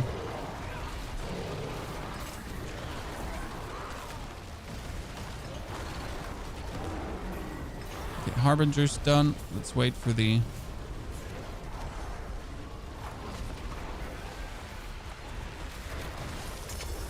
And you just got Eden. Take him here.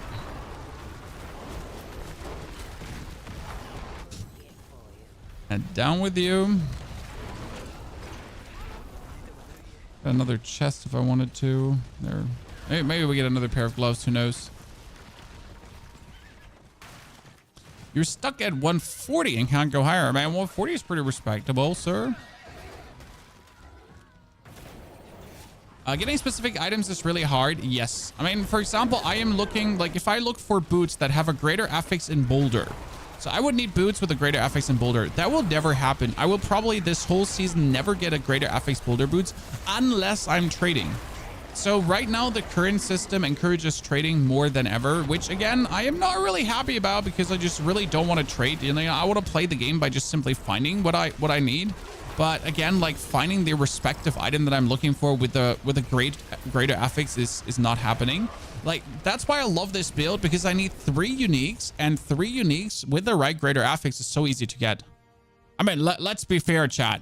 Come closer. How easy is it? Teach Star, by the way, thank you for the 64 months. I haven't forgotten you. Sorry if I missed any other sub though. So, it's super easy to get a unique with the right greater affix, as you just have to farm the boss. You know, you literally just have to farm the boss, and at some point he'll poop it out.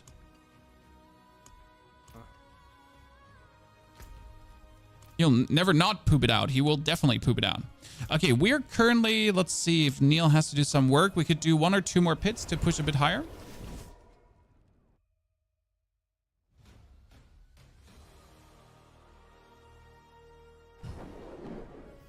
People are asking harsh prices for items. Well, that's because of the Chinese and real money trading. Sorry, China. No offense intended, no racism intended. It's just what it is.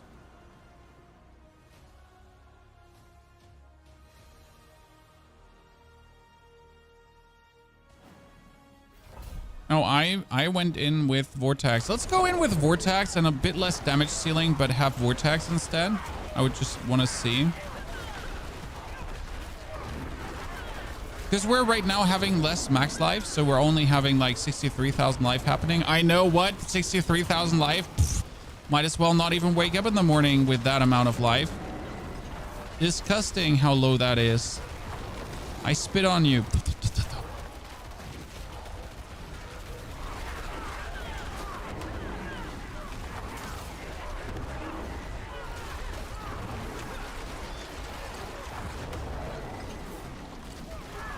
So how much do we usually have? 75,000.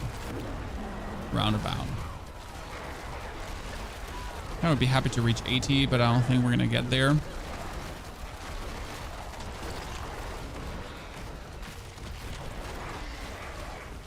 Ah, stuck.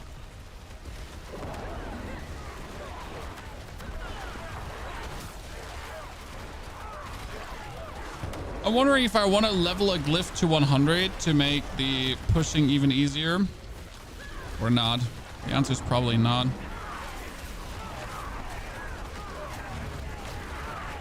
Oh, it's a 7 billion. Cool. Cool.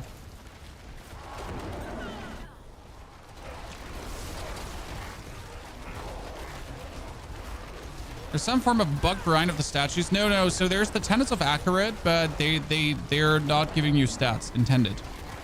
So they never plan to do another statues of Lilith, guys. We had statues of Lilith once. We don't need them again. We have the tenets of accurate, which are like statues of Lilith, but they're literally just there to give you reputation, and that's it. They're not there to give you any kind of stats or anything. Oh wow, he just got hit. You just get hit by the slowed down version of the boulders and it just literally tore him into pieces.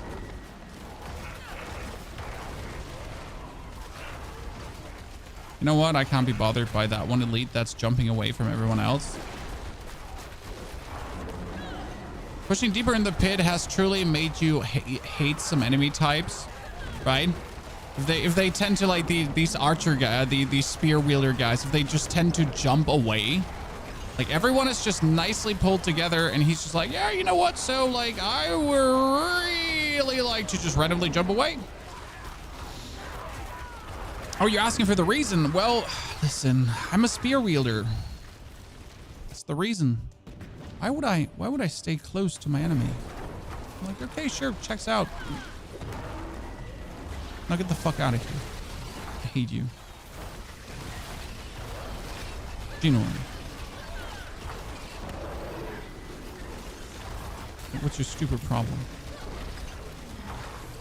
Oh, another 8 million, 8 billion almost. Oh, 9 billion. Cool. Finally.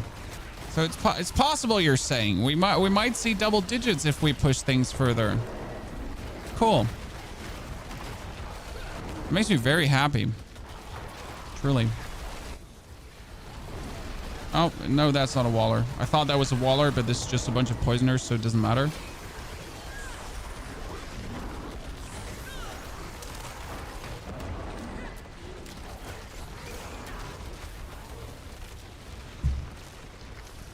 Is Dance of Knives Rogue good? Dance of Knife Rogue is really good, but super clunky to play. You might want to watch some, like, if you really want to play Dance of Knives Rogue, I would highly recommend you watch a video beforehand on how it actually plays and how it reaches its full potential of power. Because Dance of Knife Rogues requires you to play all your skills in a certain frequency, and if you're not doing that, you're missing out on damage. So you need to essentially press 1, 2, 3, 4 with the exact right order, in the exact right order every single time before you Dance of Knives. And that for every Dance of Knives, for your whole playthrough forever. And if you ever miss one of those rotations, especially when you're then later pit pushing, you're just missing out on huge amounts of damage. So it's kind of like, oh no, I forget, I pressed 3 and like instead of 1, and then I pressed 2 and then 4, and oh wow, that was bad. So yeah, that's like Dance of Knives in a nutshell. I'm exaggerating a bit, but it is really truly that atrocious at times. And I found that very unappealing. And that's also the reason why we actually stopped playing Dance of Knives and swapped over to Heartseeker. And there's also very good Heartseeker, Rapid Fire, some other builds out there that I can highly recommend. But yeah, Dance of Knives is truly atrocious in its own way.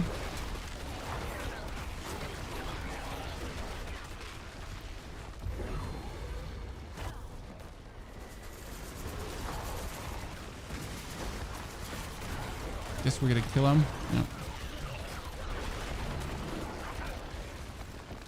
I think of Soul Rift Necro. I haven't seen a good one yet that was really amazing. I mean, Soul Rift is amazing in itself, but I haven't like seen like a very good only Soul Rift Necro that really Soul Rifts around. And best Necros currently is like something with Blood Wave. Doing really, really good. Then you get the Spirit Surfers doing great. The standard Bone Spirits, which are kind of boring to play, but still good. Yeah. Haven't seen yet a really good Soul Rift Necro. I haven't also looked, I'm honest. So not like only seen, also not even bothered looking. Hello.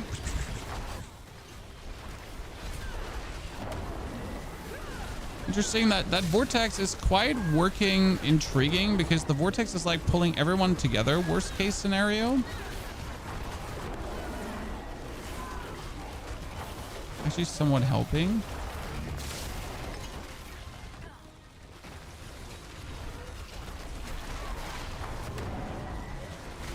I like Spiritborn, but so many buttons to click. I mean, it depends on what Spiritborn you're playing, but yes, Spiritborn is a mechanical intensive kind of build. That being said, you could also play Crushing Hand Spiritborn, which actually, like, in its basic form is just doing Crushing Hands and that's it. So how about you just do Crushing Hands and then you know, like, you Crushing Hands and then, like, guess what, you Crushing Hands and then you do some more Crushing Hands and essentially Crushing Hands. And if you're tired of doing Crushing Hands, you'll just do more Crushing Hands. So that's kind of like how Crushing Hands works in a nutshell.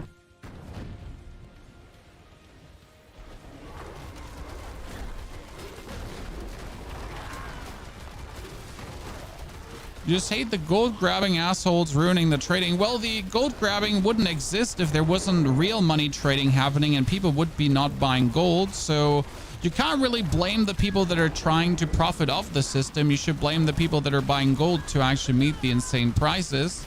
I mean, if no one would buy, if no one would have the amount of money they legally shouldn't have, then there would also not be that problem with the high cost of like the items.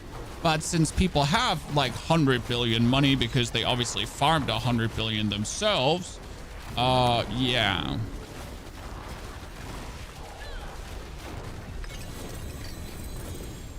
I mean, why would I sell an item for less if I could like just get so much? Like if people are willing to pay, I mean, you just list an item for 10 billion and someone is actually has 10 billion.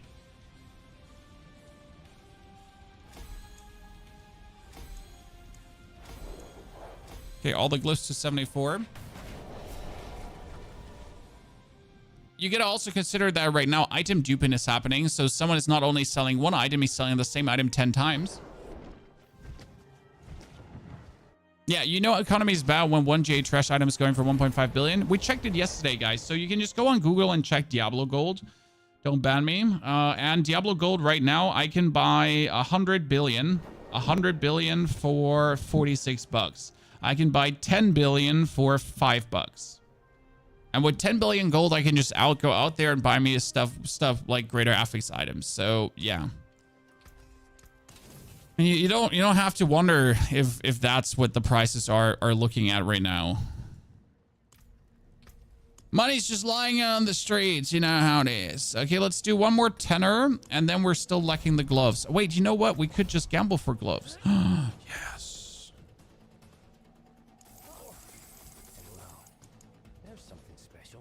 That's bad. That's worse. Golly, my golly.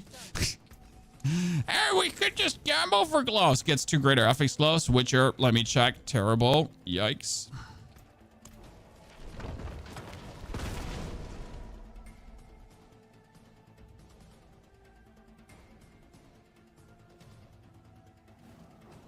Give the Chinese your credit card info. I mean, the Chinese can have all the credit card info they want as long as they give me tailored ads. No, people already complain about your data being stolen. Hey, if I open my social media accounts, I'm at least getting tailored ads. I get cool children toys that I would have never looked up otherwise. Bring it on. You know, I'm very happy about targeted ads.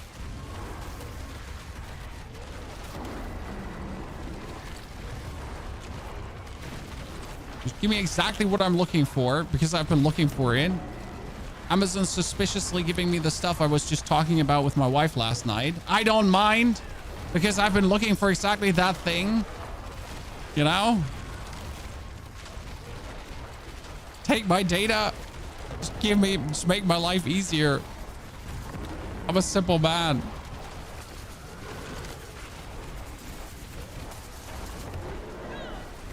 Also, what the Chinese gonna do with your credit card info, bruv? They're gonna check out the $2 you have on your broke ass account?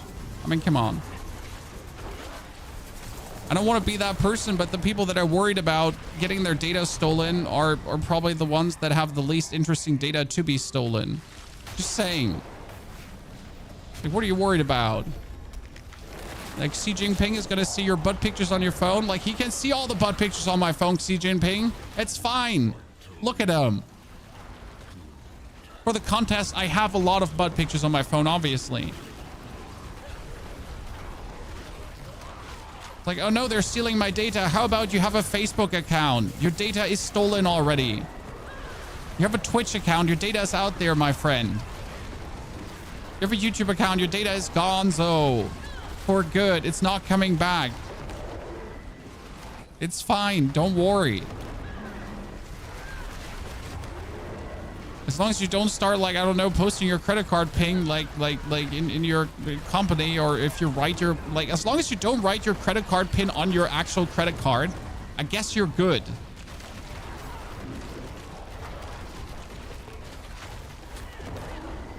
That would be rather unhelpful. And your password shouldn't be password. You know, literally, your password shouldn't be password, the word password. I think then you're usually fine.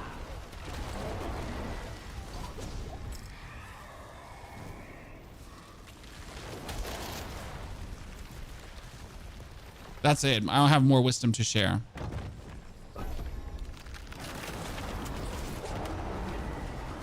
Your password is secret. Oh, that's good. That's good.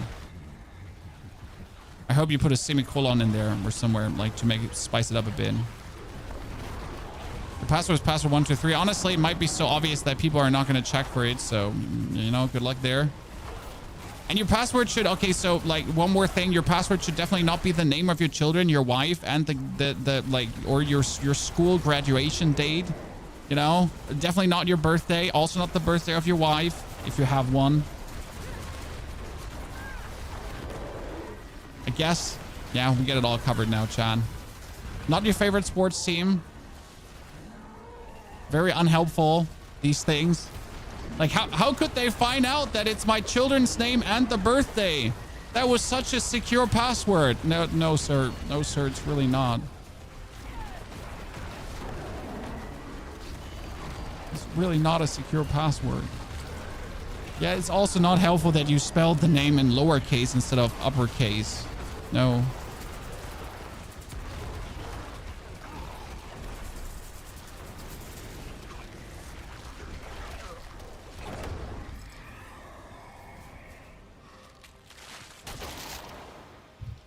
You found boots without any intrinsic stat? Yeah, that's a bug. Oh wow, I should leave. Chat, I should leave. I got goddamn etheric Mathis and oh god. I should just leave. That's by the way the problem of the hordes I talked about. So sometimes you're gonna start these hordes where, with the experience you have in doing hordes, you just already know that this is a very low ether horde.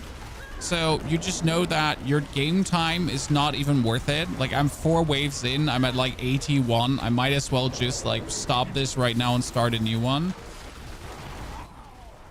I guess that's like something that should technically never happen. You should never come to the conclusion that it's not worth your time to actually continue, because you get so screwed over by the banes and the boons that it just absolutely makes no sense to spend a single second longer in the current ongoing Infernal Horde. That's really not good.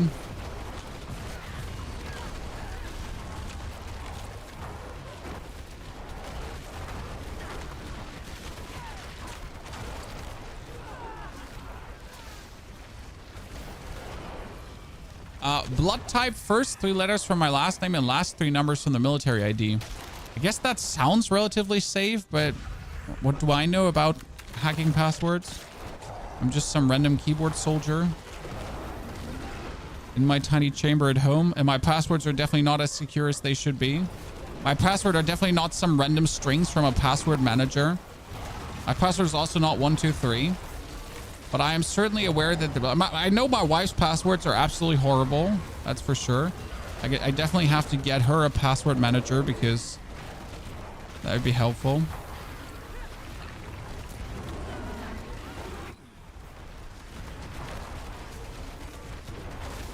Also, how do I know my wife's passwords? Because I made most of them. So it's like I'm the first person being asked, like, what was my password again? Like, I forgot. I'm sorry. Like, I can't remember all of your passwords. I know, like, you know, I made most of those accounts. Not all of them. Yeah, password managers are fantastic, obviously, but I'm mostly too lazy to use them. I got two-factor authentication everywhere, though. Come on, chat. I gotta do the bare minimum, right? When I told Christina's parents, so Christina's parents are Russian heritage, right? So they're Germans that went to Russia and then from Russia to Germany. So they're actually Germans, but they're Russians, but they're Germans, you know? And I told them about two-factor authentication because like the password of Christina's dad was like the email was being like, you know, trying to be intruded into. And they looked at me like trains. What's 2FA? Like, listen. See, if you do the bare minimum of actually having 2FA activated, that's good. Doombringer for Blood Surge Necro, good. Yes, Doombringer works for Blood Surge Necro, very fine.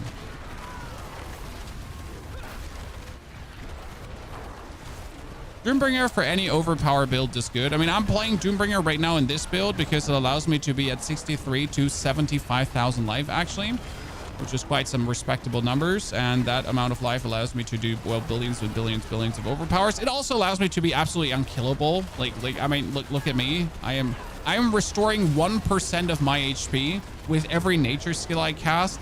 Well, 1% of my HP with 75,000 life is actually a lot, right? That's my life. 1% of this is actually a lot.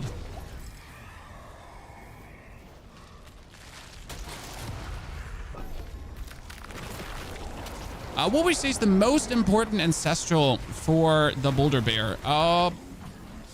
Ring. Because it makes everything work better. A Ring of Starless Skies is generally, no matter what you're playing, the most important item. I am using the same Ring of Starless Skies that I'm using on the Boulder Bear for my Necromancer build. I'm using the same Ring of Starless Skies for my Rogue build. I'm using it for my Spiritborn build, and I'm using it also for my Barbarian and for my Sorcerer. So the Ring of Starless Skies is just that one item that you technically want every single season. No matter what class you're playing, no matter what build you're playing, anything that costs resources, like, oh, you got the Ring of Starless Skies, fantastic.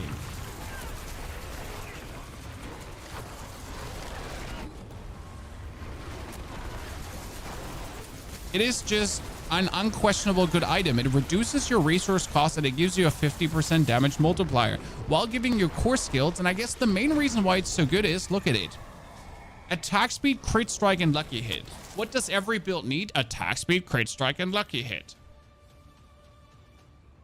It wouldn't be good for Quill Volley Spiritborn. That may be as it is, because I don't actually know what's good for Quill Volley Spiritborn. Haven't played that build at all.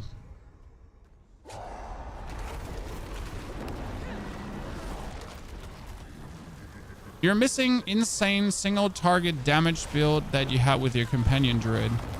I mean, you still have insane single target damage, but you obviously need to ramp it up first. So I assume that your companion build probably has on button press instant damage, so no ramping. I mean, for this, like for the boulder build to essentially go full damage, what happens is that you have to summon 10 boulders first, which goes relatively quick. But as soon as you have summoned 10 boulders first, that's when the damage actually starts. not completely true because you're doing millions before, but the billions are essentially happening because you have your overpower damage, overpowering.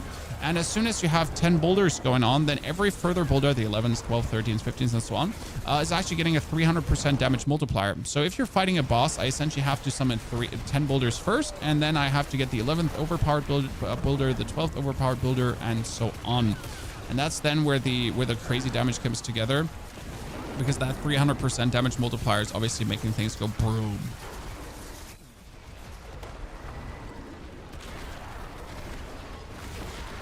So yeah, I would assume that Companion Druid is probably click button super damage, right? Oh, sorry, we missed the enemies. My apologies. This was unarguably the worst Infernal Horde I've had in a while. I guess we might be able to bring this at least to a 400, which is just not good at all. But hey, at least a 400, I guess. We're getting some level of Spiritborn here. If we, yeah, Hellborn. Sorry, Hellborn. Oh wow, there was a lot of ether in one swoop.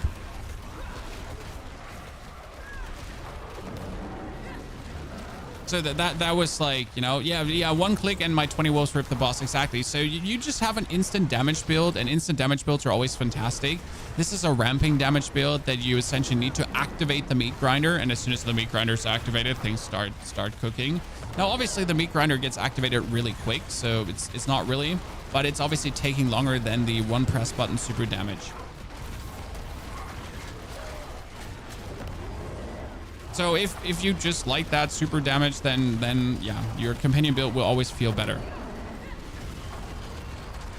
Breaking doesn't exist anymore with the Scrolls of Restoration. It still exists if you're trying to get the perfect values. I mean, technically, I would have to re-roll a lot of things to get even a minimal amount of better percentages out, which I'm not going to do because I can't be fucking asked to get those minimal better percentages out. I mean, seriously, what the freaking frick. But yeah, if you want the perfect masterworks on every single item that you essentially have the maximum, right? Like, let's say you're going for attack speed cap 2. Because there's not only attack speed cap 1, chat, there's also attack speed cap 2. If you didn't know this, you should watch my YouTube video from 1 day ago. So that being said, if you're going for attack speed cap 2, that is mostly done over good temperings, and then you kind of really want the maximum attack speed tempers. For example, my Bloodlands build would need that. And if you're looking then to actually push deeper into the pit, I truly actually have to do this because I could get another 10% attack speed with the perfect tempers. But it's too risky to do it because I need to hit a 1 out of 4 blood temper, and then that blood temper needs to also be the perfect value. So not only do I need to hit the 1 out of 4, it needs to also be the maximum roll. And that all inside of these 6 temper attempts that I have. How do I look like? Like, I got no life? Yeah, probably. But still, I just want to have still fun with the game. Streamer luck solves this issue. Well, if you find some of that streamer luck, you can send it my way, sir. I mean, I'm saying this as I was actually really lucky with my masterworks yesterday, so that's that. See, that's my single target damage, okay? I mean, if that is too slow for you, I'm sorry. Okay? If that wasn't enough single target damage for you, then apologies. I failed.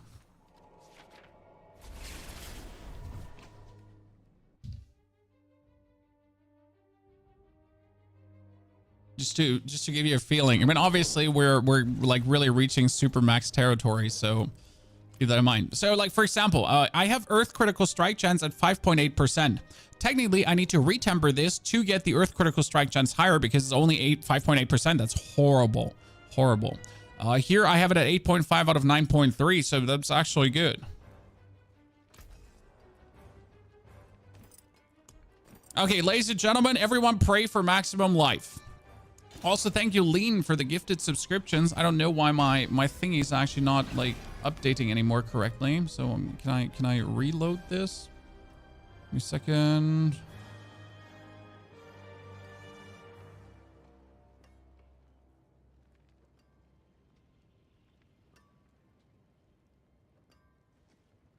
trying to press the... Trying to reset that and restarting it. Hoping that it actually...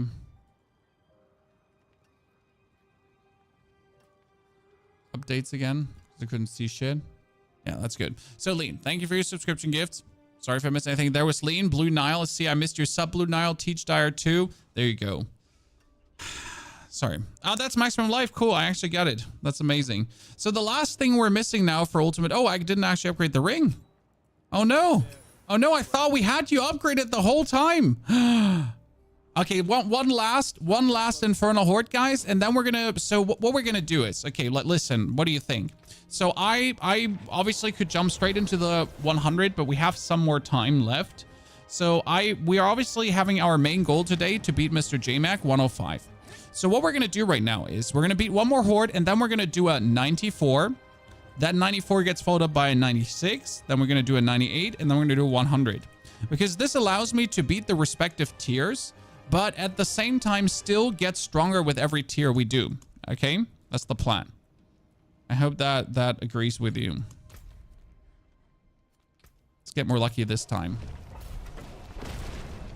Should I remaster work my Doombringer? It gave me 3 rolls on all stats instead of max life. Yes. On the Doombringer, you need 1 roll on max life at least. I have 2 rolls on max life. I am super happy. A triple roll on max life would be godlike, but you need at least 1. Because if you don't have 1 roll on max life, like, look at the value. It's 85.8%. 85.8. That's almost 100%. That's almost doubling my life. I mean, I'm at 60, like here with everything activated. I'm currently sitting at 62. That's missing a potion. That's actually having the potion, but it's missing my other 20%. If I would put my weapon off, we're at 33,000 life. Okay. I mean, the difference is 30,000 life right now with Doombringer. And with that, like, double masterwork. So like, yeah. And life is damaged because every point of life is a point of fortify. So it's 30,000 life and 30,000 fortify, which each goes into your overpower damage, making the overpower damage go boom, boom, boom, boom. Can you constantly yeah, you can remaster as much as you want. But the problem is resetting a masterwork costs 5 million gold. And that doesn't matter if it's a 4, an 8, or a 12 times masterwork that you're resetting. The biggest recommendation I obviously have is resetting the first masterwork. So you go 1, 2, 3, 4, didn't work. 1, 2, 3, 4, didn't work. 1, 2, 3, 4, did work. Go. Like, the first one has to be a hit. Everything afterwards is luck. This is how I personally treat this.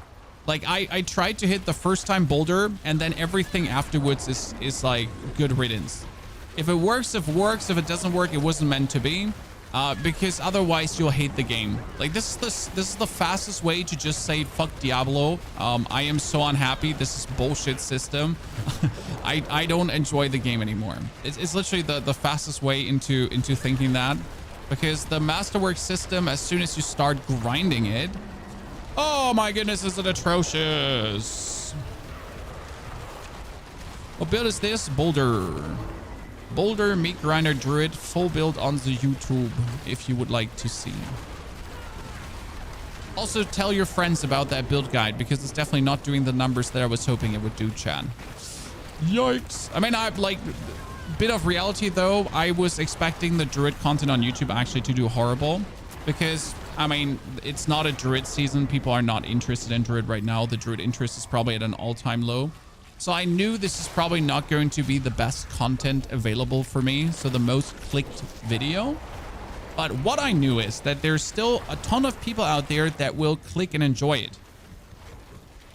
So sometimes you gotta also make videos that are essentially for your existing viewers and not just to bait in new viewers with the newest flashiest shit, right? So it's more like a video for you, the people that are here, then it's rather a video for the people that are out there, if that makes sense to you from a content perspective. Because end of the day, you're also making content for the people that are already watching you, right?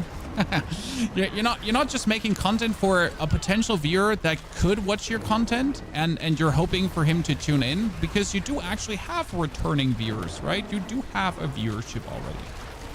So you might as well think about, hey, how can I also help these people? Now that won't make a 100K video, right? But it's gonna make, you know, people happy regardless. And then tomorrow it's gonna be the like Blizzard is at you know, like the story of Blizzard. Blizzard is in bad, like season 6 is failing. Yeah,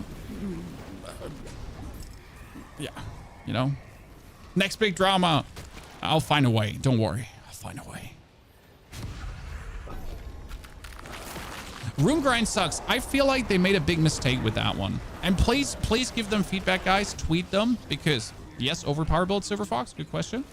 Tell them that the rune drop rate sucks.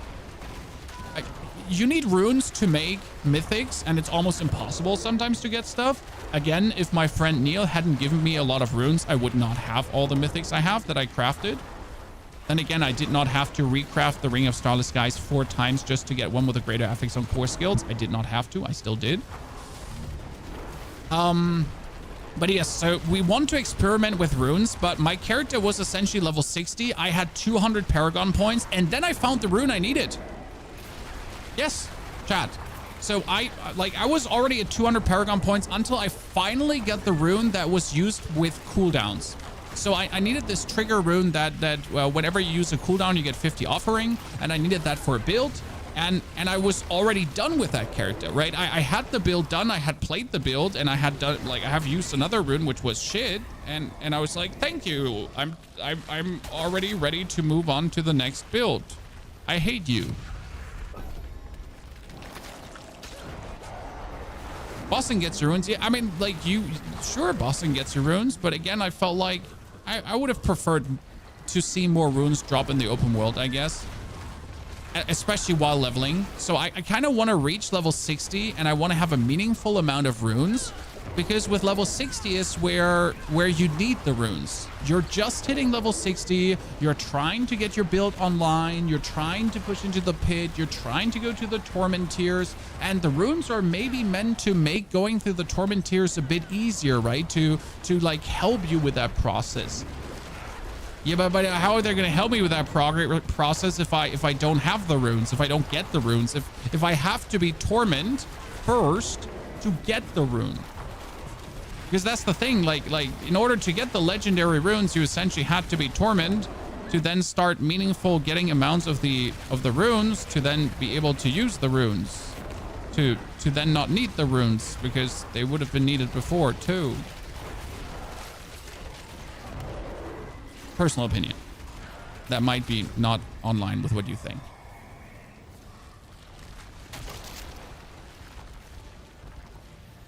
Getting 6 Bach rune is a pain in the butt. Didn't I just get a Bach rune yesterday? I know it's not helpful but with a random craft. I think I did. People were complaining about it. I think I got a Bach and a Cry rune, and people are... I don't know why Bach and Cry runes are needed again, but I got yelled at. I got yelled at. I was like, how can you randomly get this? I hate you. I'm sorry. I don't even know what you need them for. Don't beat me.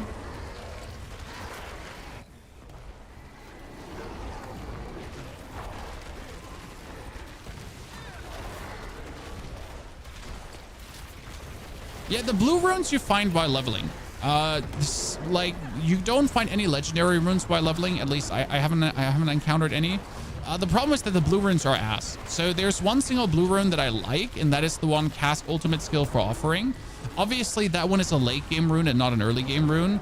But all the triggers that are in any way useful are obviously legendary. That's it. Yeah. So any meaningful triggers legendary. All the other triggers are just straight up ass. Let's be fair. It's like cast the same core skill 3 times in a row without casting anything in between. It's like, yeah, that's usually not happening while leveling, because let me check my watch. Oh yeah, casting 3 times the same core skill in a row is usually the end of your essence globe, and you kind of want to mix in your other skills to do any kind of meaningful damage. Or basic skills to actually restore essence and have a smooth gameplay. So yeah. Bach was for the shroud chest. See, That's why I don't know this, because I dropped the shroud chest. I'm sorry, chat. I must apologize for my ignorance. The reason I did not know that it was for this chest is because I just dropped the chest with a greater affix in life. Don't hate me. This is a streamer client. Streamer clients don't exist. This is sarcasm. And since this is a streamer client that doesn't exist, I obviously just dropped the perfect item straight away. Thank you for listening.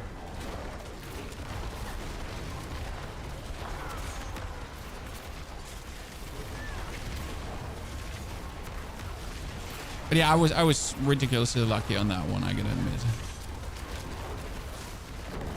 What torment tier do you get legendary runes? From torment 1 on, you can get legendary runes. So as soon as you're level 60 and torment 1, you can essentially drop the meaningful runes that might then help you to do something with your build. Wow, this is absolutely shad. Coming back to hordes, by the way, this should never happen. I'm sorry. This is terrible. There's no way where we'll ever take this. This is never good. This is never good unless you're a 4-man party.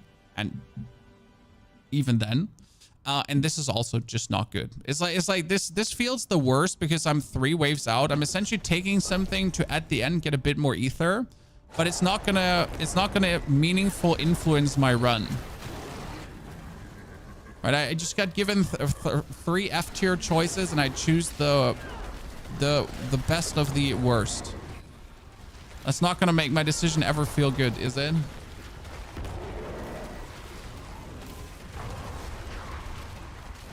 Well, that's probably my pain feeling with the Infernal Hordes. What build is good for leveling the Druid? So the build that you use for leveling the Druid is the build where you play your OG character that you already have, and then you're going to be farming.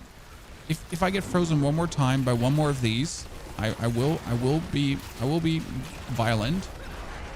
So the build that is your OG build on your actual character that's not your Druid, and then you're gonna farm caches from the Tree of Whisper, and then you're going to use these Tree of Whisper caches to level up your character.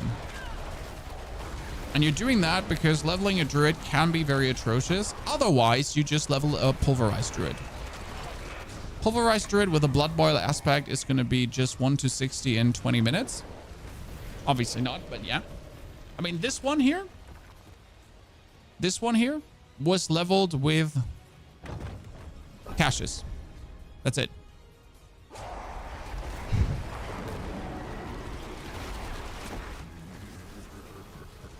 Okay. I didn't actually level this to 60. I went to 60. That's it. Just 60 done. Oh wow, I just had my hurricane run out. Sorry. Didn't mean to. Okay, after we're done with this one, we are good to go for our push into the #1 Druid spot. Again, we're currently the top 5 Druid, guys. For the top 4, I need to beat Pit 98. Pit 98 should be definitely possible. I'd be surprised if we actually wouldn't beat Pit 98 today. Pit 100 should also be possible. When it comes down to Pit 105, I don't know yet. I mean, I've beaten Pit 105 with my Necro. That was easy cheesy going. And for some reason, I feel like my gear at this point is even better than my Necro. Oh, I'm not even ready yet. Exalted Hordes, 50% faster. Good. The little boxes you get from turning in the Tree of Whisper stuff. Yes, you're going to go to Torment 4. You're going to essentially do your whispers, and you're going to gather the caches, because the caches have something amazing in there, and that is experience. Whenever you open a Tree of Whisper cache, there's actually experience globes falling out, and they're extremely high in tier 4. And you need 27 of these, which are like, just play the game for 2-3 days, right? With your normal character, just do what you would do, gather the caches, and then just use these caches to just fast track the character you want to level 60. It's super fun. You don't need to rely on any other player for this, right? You don't need anyone to pull you through the pit. You can just do this yourself. And the fun part is that with these 27 caches you have farmed, they're going to drop level 60 gear. So you're essentially going to have a character then max level who has a bunch of aspects, legendaries, uniques, greater affix items already that you need to get your builds online. So yeah, my character essentially gets 60 and was fully equipped. Then I oble gambled a bit and wibbity wop, there you are, full character. Are you doing trillions? Not with this build. No one is doing trillions but Spiritborn. No one should also do trillions but Spiritborn. 1, 2, 3, 4. 1, 2, 3, 4, and then go.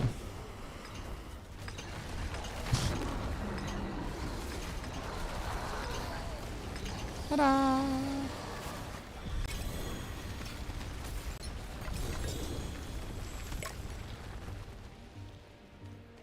Which ring is dropping here?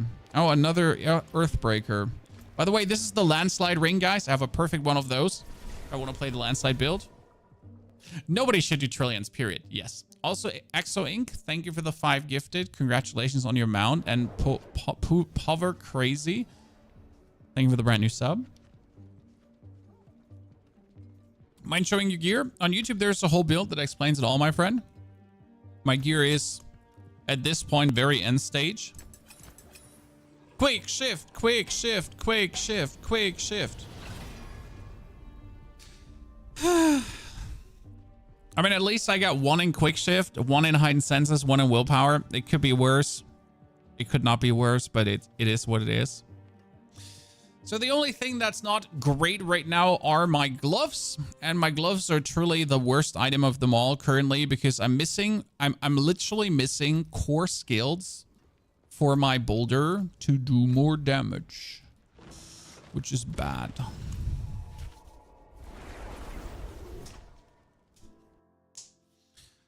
Number squish. I mean, the number squish worked out. The problem is that the number squish didn't account for Overpower being overpowered. Ta-da. There you go. Good. Ladies and gentlemen, we wanted to push deeper. So what we're going to do is we already cleared a 95 on this build. But since I want some more levels into these, we're again going to do it slow and steady. So we're going to start with a 94. Then we're going to do the 96, which is already better than what I did. Then we're going to beat a 98. A 98 would already be beating... Here. A 98 would be beating Boiler. That would be then top 4 Druid for me.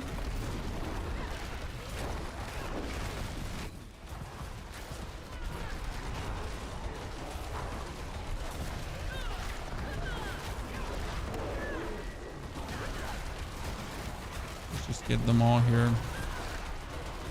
Wow, was that? Thank you. We've reached the Overpower stage. Could that guy with his stupid dome stop having his dome around him? I would appreciate that. Okay, all dead.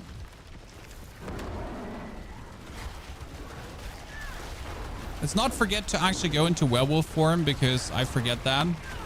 So every 5 minutes, chat, just randomly yell werewolf in the chat, as if we're watching Twilight. Okay. Because I just literally forget that I have a werewolf form. I need that werewolf form every 8 seconds to do damage. So we're sitting at 77,000 life. Almost the 80k. I told you, 80,000 is my goal. We reached 77, which is amazing. I think like the 80 is definitely possible with good masterworks.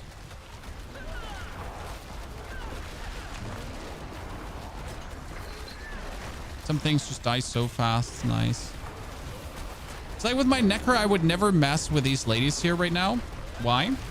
Because these ladies are so annoying since they just separate. Right? You're trying to like kill them together with one boulder, but they're just walking apart. It's like, ladies, I'm just trying to like smash you with my boulders here, and you're just walking apart. I mean, it's good that the boulders have a relative nice range, so they're really hitting like far and wide.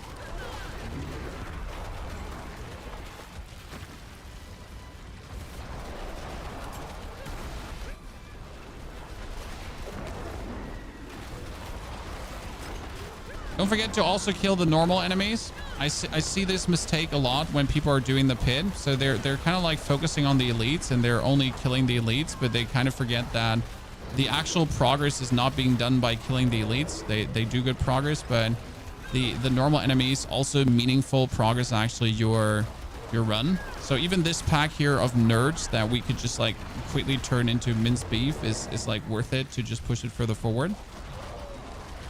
So if you actually only focus on the elites, it's just not going to, you're not going to get it done. They're not enough. It's like, you gotta kill everything. Okay, all together. Alle drei zusammen. Bitte schön. Dankeschön. Oh, you are a goddamn dome-having nerd. I don't like that. They got so hand. Are you overpowering so often? So we have two sources of overpower. First and foremost, there is, oh god, that's a waller, and yeah, I might just run past this because I'm not wanna. Okay, let's just do that. Again, why is Waller so bad? Waller just stops everything. So if I just build up all my boulders, oh no, it's a super elite. Yeah, we're going. No, leave me alone. I don't want to mess with you. Get away from me. He has a teleporter too. I don't want to play with you. Get away from me. So like he has Waller and teleporter. He's just gonna be on me forever. Oh, this is the worst combination. So how does this work? We have our boulders going around us, okay? And if the boulders are going around us, very important it is that once a boulder is overpowered, oh my lord, it just stays overpowered, okay? So not on hit, it's on cast. So if I cast a boulder and the boulder is hovering around me, then that boulder from that point on is going to hit X times overpower until the boulder cast is over, until the duration of the boulder around me is over. Now I have heightened senses running. Hunter Zenith. Sorry, not heightened senses. Hunter Zenith. Hunter Zenith is the unique ring that gives me an overpower every 30 seconds. And that cooldown is being reset for every shapeshift. Okay. And since I'm shapeshifting between human and bear form continuously, I do actually have that. Then every 8 seconds, I overpower as well. Okay, every 8 seconds, I overpower as well if I'm in bear form.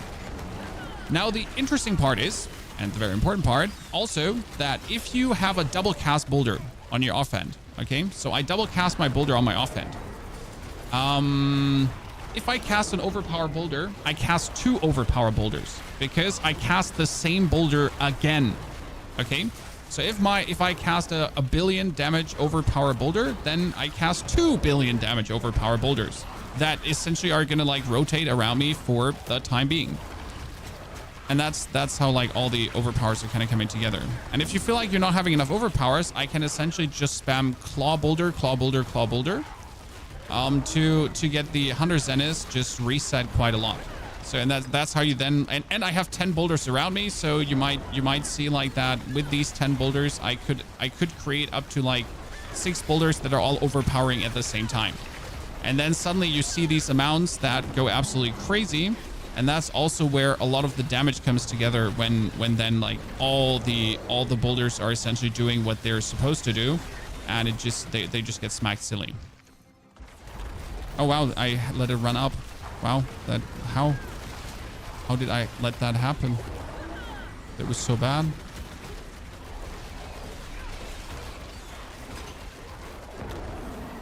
It hasn't happened all run, and suddenly terrible gameplay, Pony. No excuses.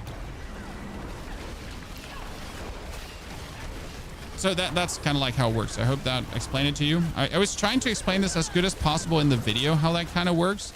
But I think unless you start playing the build yourself, you kind of like feel it when like how you're getting all the overpowers. Again, you're getting a hang of it. It's also like how often you spam claw, essentially. Like I like to essentially spam claw boulder, claw boulder, claw boulder, claw boulder. But I think it's more efficient actually to stay longer in bear form. So I tend to like do 1 claw and then like 3 boulders or something like that, and then do 1 claw and then like 1, 2, 3 boulders, and then 1 claw and 1, 2, 3 boulders. As you need to truly try to always have 10 boulders up. Why 10 boulders? Because if I have 10 boulders up, then every further boulder cast is getting 300% bonus damage. So, and that's the reason why you have to have like the 10 boulders up to then, like, if you then get an overpowered boulder, that overpowered boulder is also getting that 300% damage bonus. And that's also how you're essentially making sure to like see these billions of numbers that are going like super high. Like, dude, that was an 8 billion. We finally did it. Cool.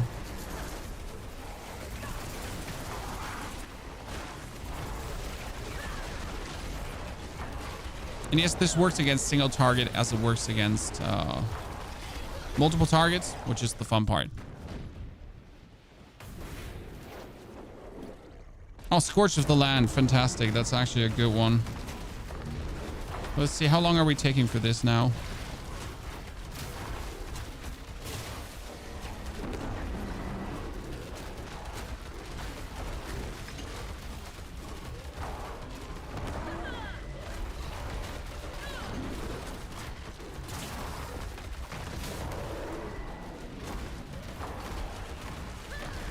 And yes, you can also overcast, because again, if you're casting too much, you're going to be erasing your overpower boulders. So if you right now have a lot of overpower boulders, you kind of want to stop casting your core skills for a bit. So that was a 94. 94 done. Let's upgrade our runes. Again, a 95 we've already done. So that was a safe call. But let's go up to 96 now. I mean, the current number 1 obviously has his glyphs already to 100, if I'm not mistaken. I'm not sure if he has all glyphs to 100, but he should have some to 100 already. So we're definitely lagging behind in terms of glyphs. That we got to work on. I was wondering if this setup would work without the runes and mercs for those of us who don't have the expansion yet. Yeah. Yeah, definitely. You're weaker without. For sure, but like the mercs and the runes don't make it work. So in this case, they don't solve, like the mercs and the runes, they don't solve something that you wouldn't have under control without. I'm not sure if you can get the Shroud of the False Death. I think that's a mythic for everyone, right? Someone correct me if I'm wrong, Chad. I think the Shroud was a mythic for everyone.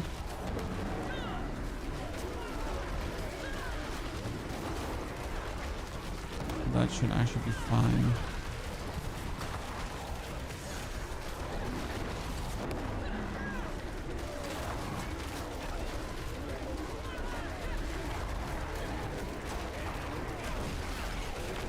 I might just leave the goddamn dude here alive because he's so annoying to deal with. Nah, we got him. Okay. By the way, if you wonder why does he instantly die, that's actually because of the Decrepify we're playing, because right now we are playing Decrepify, chat. Yes, we have the curse of the Necromancer running, and that Necromancer curse that we're running allows us essentially to execute enemies. Super useful. My recommendation to actually run. See, I was now fishing for the overpower boulder, so you saw me like not doing any damage because we were essentially fishing for that overpower boulder to then go crazy. But as soon as we get the overpower boulders, you notice how everything that just exists around us instantly gets smashed into smithereens. And that's the good part about the build, that, you know, like you might have a phase where you're right now making the overpower builder work, right? Where you're just going for it. But since your damage is like global damage to everyone around you, it's like as soon as it then goes, then it goes hard. And everything. Oh, no. Oh, no. A Waller. I should run. I shouldn't do it. Yes. This is going to get really annoying with higher pits. So again, if you have a pit later, like in these lower pits, it's kind of fine. But if I have a pit later with a Waller, like a pit 105, for example, I just leave and try again. Because it's probably like losing my boulders would probably cost me so much time that I couldn't be recuperating if I'm then trying to push this, right?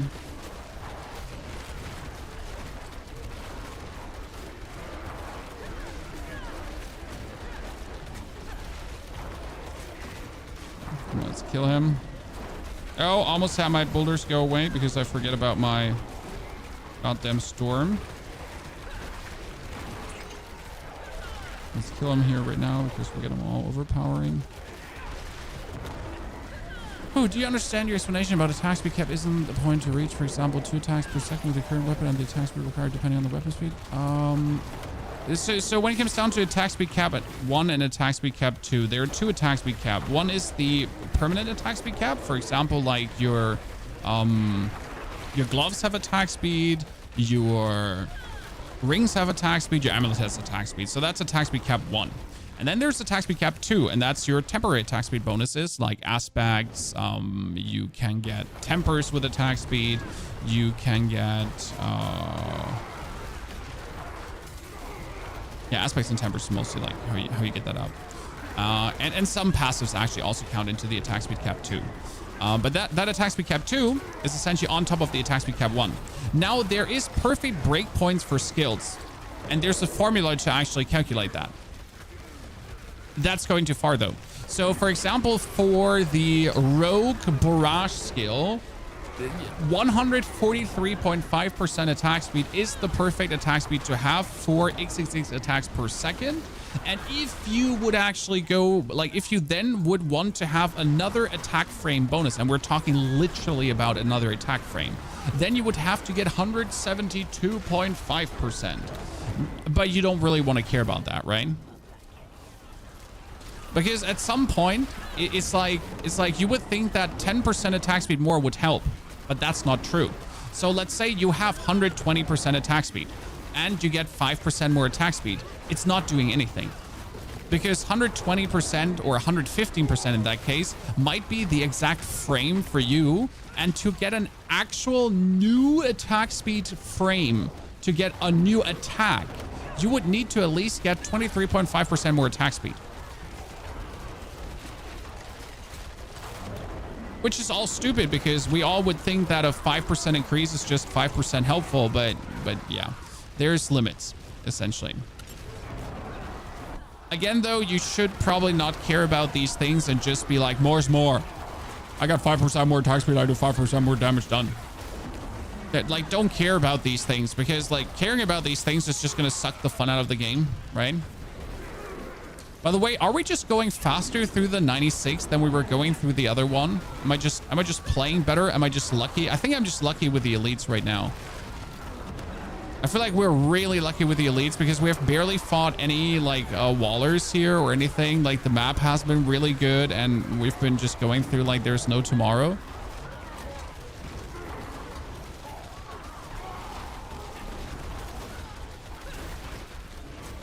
You slowed down my boulders, chat. We don't like it.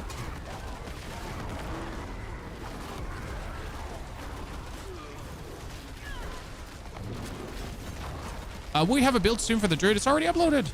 It's already uploaded.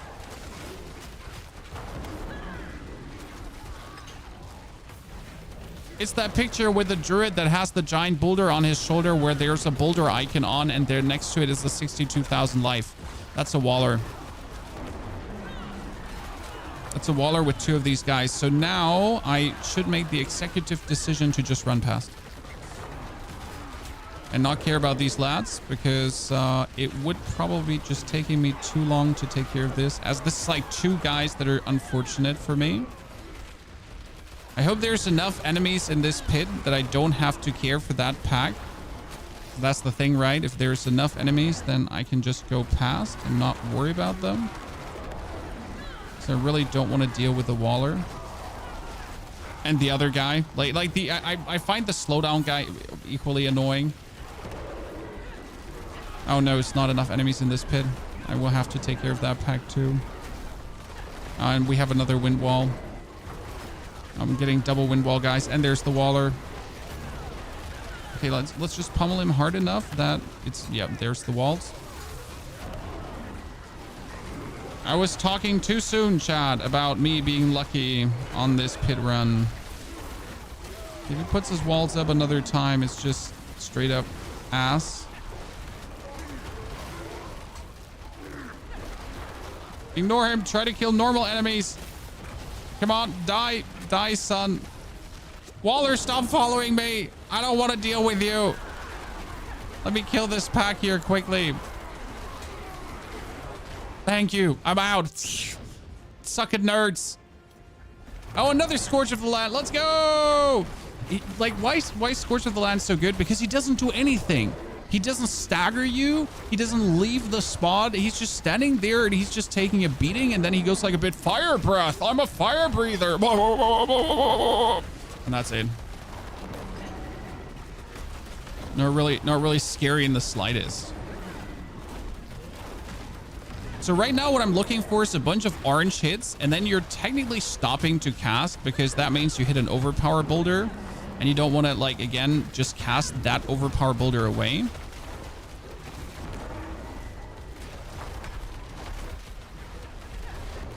So most optimal would be hitting like a double cast overpower boulder.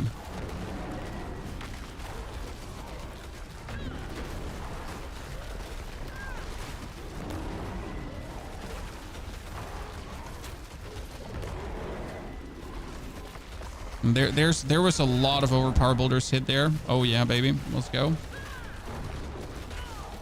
See, right now I know this is an overpower boulder because I just had the 8 seconds rundown of my ability. So I just knew it was going to be one. Okay, so we're taking like a minute per boss fight right now, correct? Ooh! Let's go, Chad! Woo!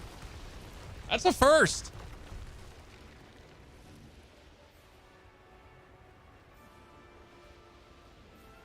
Pit 96 clearing a blessing, huh?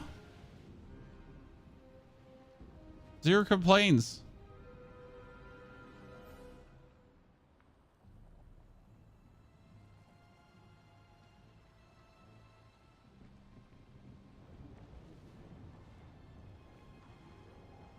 That's the first one I've actually seen. It's just an Endarials. Oh, I have an Endarials. This one is just what do I call it?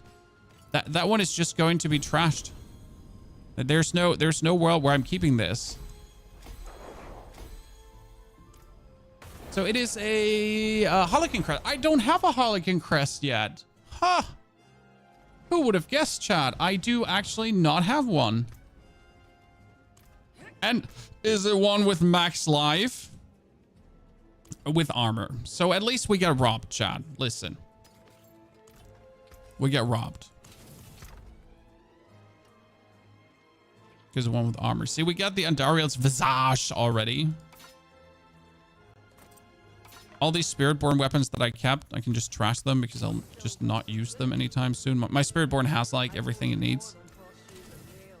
Just don't know why I even keep this. Okay, I need to buy some Redamin.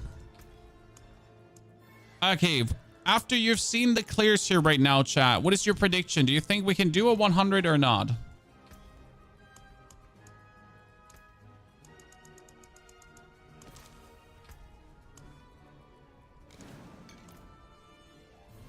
So right now, if I beat the 98, so 98 is the next one, chat.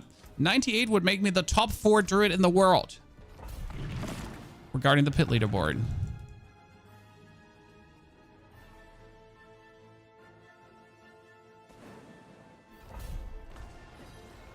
Oh, that is a very blessed dungeon. That is a very blessed dungeon. I love the spiders. The spiders are the best thing to kill.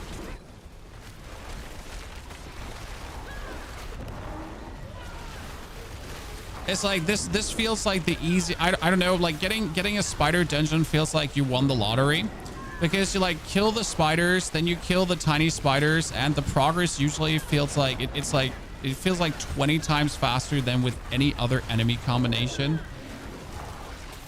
And I'm like, we've just killed the first pack of mobs here, and look at the progress we've already made. Like fishing for spider dungeons is probably like what you should do if you're trying to advance.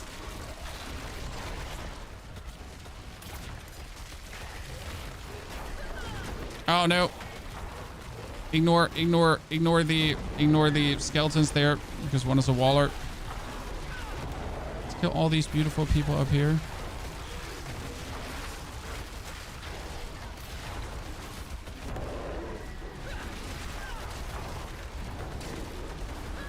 I avoided the Waller, Chad. Barely, but I avoided him.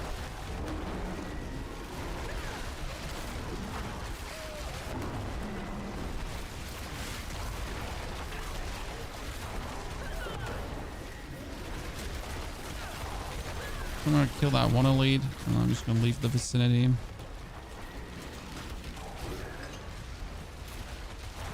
Oh.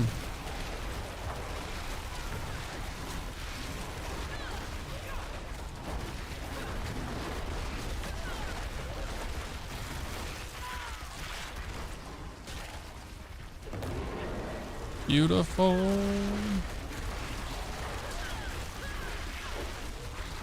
Now this 98 is feeling very good. Not gonna lie. Okay, stupid spider, stop running around. Stay still in one spot.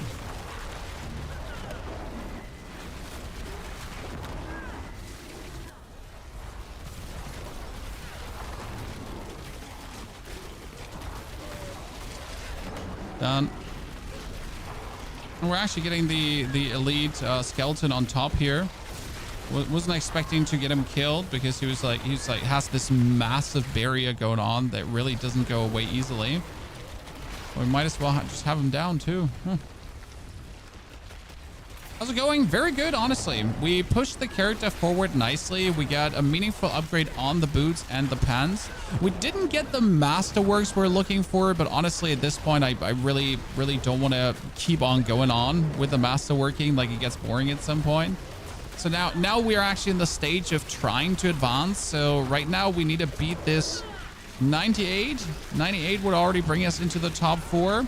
Then the next goal is obviously the 100. We still have a lot of glyphs to upgrade. So right now I am keep upgrading my glyphs, but they're all 78 right now. So there is definitely there's more power that I can weasel out.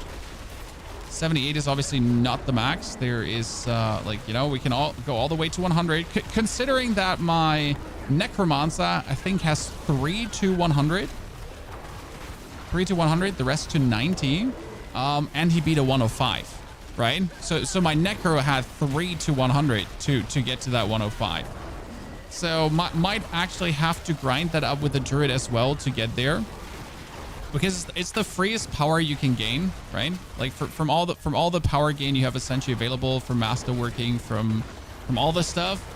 Like going for more Paragon is the freest. Okay, I should not bother about your barriers. Your barriers are so annoying. I hate you. Oh yeah, we're taking that spider, please. Hopefully the other two are coming with. Because if I get all this here together now, it's going to make for a very good team of nerds to just clash. Because the time it takes to like take all of these out, I'm going to have the elites dead at some point as well. Right?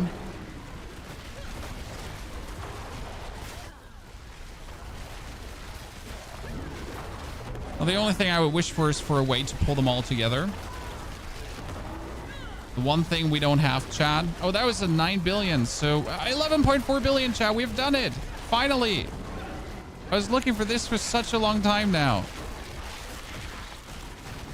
We have finally gotten it. The double digit are possible with the one-handed weapon. Okay, done. Cool.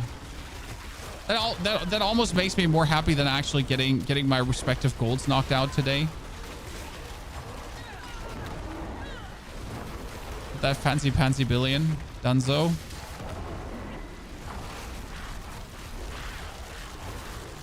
First Hurricane, then Petrify. I mean, the rotation is just have Hurricane up. That's always. Cast Petrify whenever it's available. Then I'm currently going for Boulder. Then Claw. Boulder. Claw. Boulder. Claw. Boulder.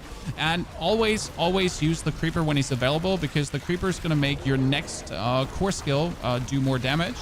So technically there's a rotation there though, so you should wait for one of your overpowers to be up, for example, before you use the Poison Creeper. So since every 8 seconds you get an overpower, you can see that in your skill bar. So you could essentially plan the Poison Creeper for the moment where you have that overpower boulder ready, and then essentially be like Poison Creeper and overpower boulder like in perfect tandem, that you would get like a super boosted boulder. So that's technically what you will want to do. But Do you really want to do that? That's my question. So that's technically what you should do for the maximum amount there. But is that what you want to do? That's what you like, because I'm just like, you know, I'm more or less just spamming my abilities and I'm having success. It's working, right? Like, it does insane damage and everything is good. So yeah, do you really want to hit that picture perfect? I mean, it would be the snapshot of that respective skill. And again, I mean, the best player would probably do it. I am by no means the best player. You know, I just play my silly meat grinder druid here right now and meat grind things to death. So there we go.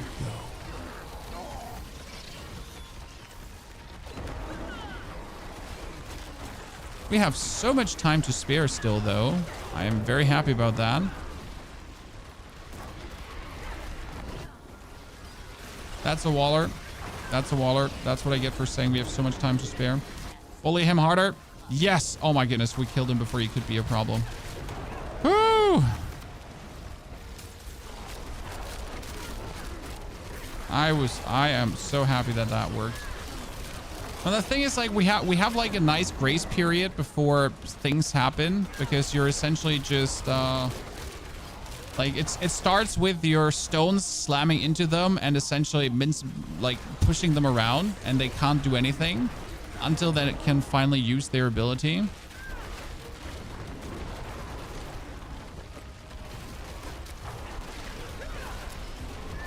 Super elite. Be better to pull this super elite into another pack of elites. That's what I usually try to do, like super elite plus pack of elites, because they like these super elites, they survive just so long. Often just doesn't feel worth it to like mess with one alone.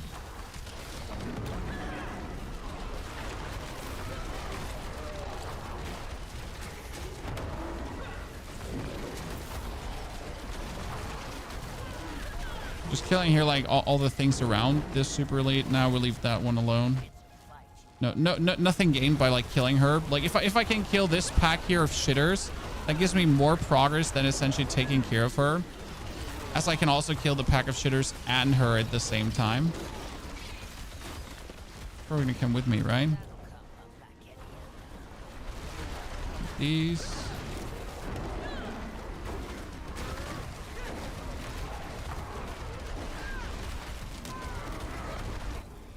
Yeah, this is good. This is good. If I get these elites plus her, plus everyone around. By the way, has anyone noticed that mobs vanish in the wall? Yeah. I don't know since when that's happening, but I've seen it too many times. It's really, really annoying. As you don't know if they're dead, if they're alive, or if they're still going. Malice, you barely see me use the corpse explosion skill on the spirit server. You use that a lot, but mostly that Malice is terrible.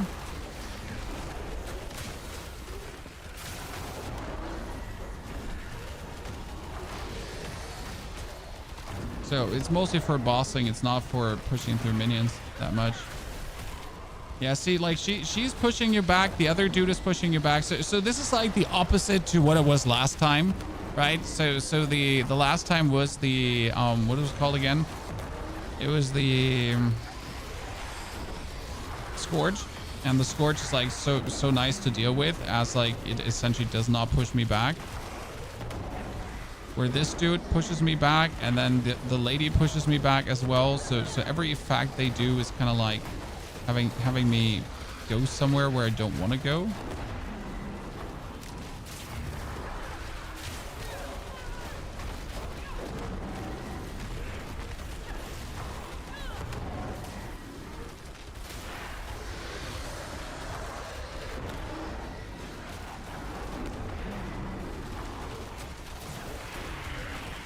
Just to give you a feeling for how different the boss fight can be, right, in terms of how easy it will also feel from like absolutely destroying this.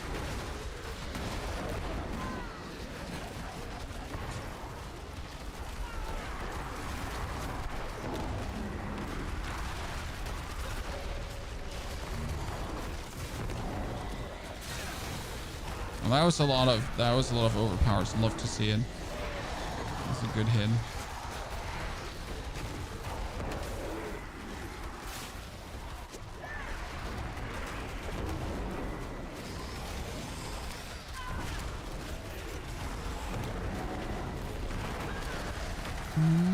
I mean, again, like, it doesn't matter, like, what happens, though, right? How long the fight takes, because I cannot be stopped. So I'm very positive here. So even if it takes longer, I at least know we're definitely going to get it done. But gosh darn it, was that unfortunate fight. I think it goes worse. Like, we could have gotten the, what is it called again? Couldn't have gotten the lady that teleports around, so she would probably be even more annoying. Hi. Okay, 98 down, ladies and gentlemen, with a generous time to spare. So that means we're officially now, we have beaten Mr. Boiler. Chat, Mr. Boiler has been playing the landslide build, just to give you a video here. So this is here how landslide looks, just to give you a feeling. So I'm essentially doing the boulders and he's doing the landslide. So you have the same-ish. He's pulling things together and then he's just putting the landslides down, and then you have like all the landslides essentially trigger, and it's also quite nice. I do believe you mainly stay in human form. No, actually, yeah, you do human bear, human bear, human bear, human bear. But you do landslide, landslide, landslide, landslide, landslide, poison creeper, landslide, landslide, landslide, poison creeper, you know, and that's like what you do there. And cataclysm around you, and lightning storms, and everything. So that's just for comparison. But here we have beaten Boiler. And again, all our glyphs are 80 now, which is good. But obviously, this beautiful earth and sky glyph is not higher yet. So we're flagging behind. And that's significant. So I like, the best thing you could do is get dominate all the way to 100. So that is what I should do now in order to push further, because that will really make a difference in power. But I think what I want to do right now is I want to butt my head against the 100. So first attempt at the 100, that we at least have that one already done. So 105 was actually easier than 104. GG King. As you say, like, sometimes you have these good runs where you just go through like a hot knife through butter. And we're still hoping for good gloves, Chad. Again, our gloves are missing core skills, so we're essentially missing 6 ranks to Boulder. Yep. I mean, maybe I should look for these gloves. Should we look for these gloves in the trading hub, Chad? Again, my problem is I need gloves that have a greater affix max life and core skills. Basic. So greater affix max life and core skills. That, like, can you imagine that I will find these gloves this season? Actual find? I don't think so.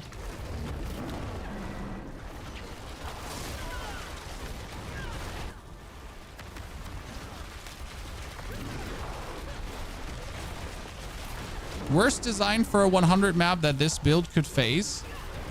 I prefer when everything is rather stuck together and nicely into each other. That being said, I like the enemy types that we're getting here, so I might actually want to stay. Why is that bad from a map design? I mean, like, I'm essentially like having to chase everyone and nothing is really stuck together, right? That's a bit of a bummer. You die. Maybe these are gonna come with me.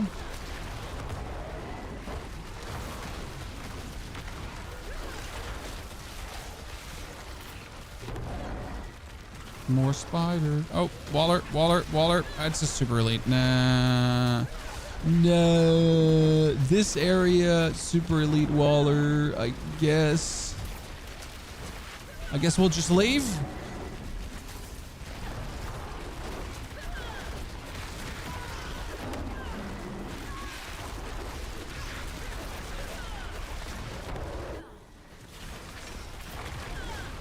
Yep.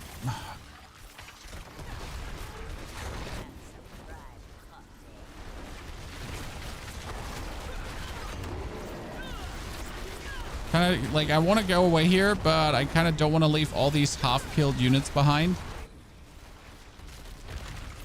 Yeah, great. Thank you. Do it again, please. Just do it one more time. So like you notice how much of a difference this makes in like, oh, yikes. But hey, if we can do it against all odds, I guess we're truly impressive.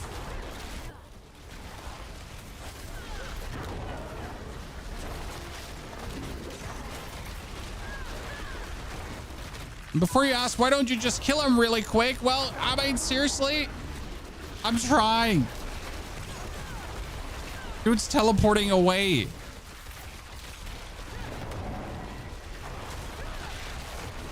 Scale from 1 to most unfortunate start. We're going through with this. You know what I'm more surprised about? That like we're having this unfortunate start happening. Like I've been frozen now so many times, right? We've been knocked out. But despite this going like the maximum shittery, okay, we're actually somewhat doing fine from a timer. Like we're actually almost able to keep up, huh?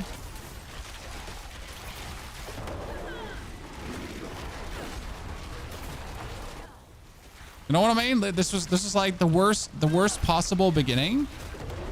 But here we are, and we're actually on track to still beat the 100, even though with a shitty time.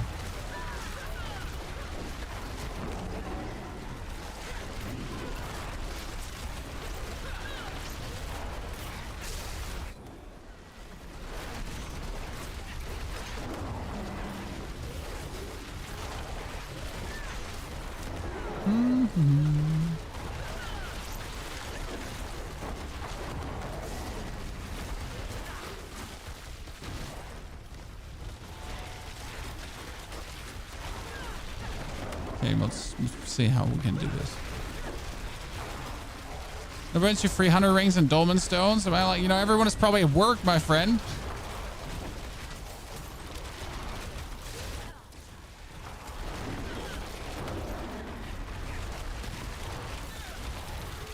People have gerbs, I know, crazy. Imagine having a job, guys, and not just playing video games all day for a living. Yeah.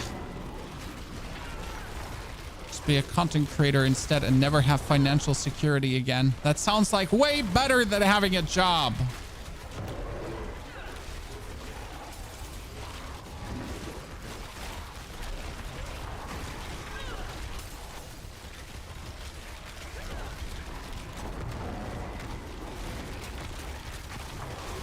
Not sure if I kind of want to kill that spider too. Oh, I want to kill these two. We're falling behind in the timer, Chad. We're falling behind. That's another waller. Wait, I just imagine these walls? No, right? What?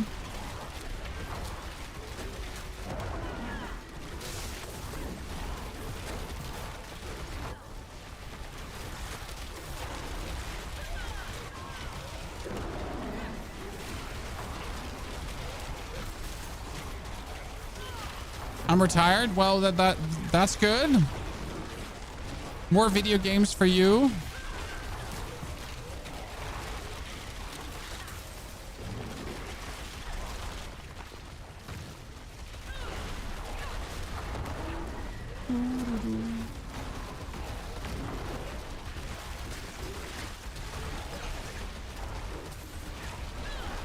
Yeah, I want a different level 100, Chad. Definitely want a different 100, but let's try our best. Frozen. Ay, ay, ay.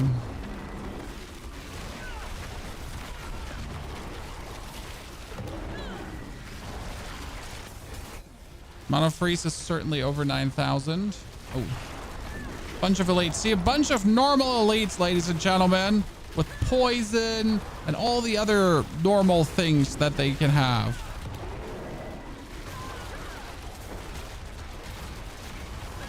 That's what we want to see.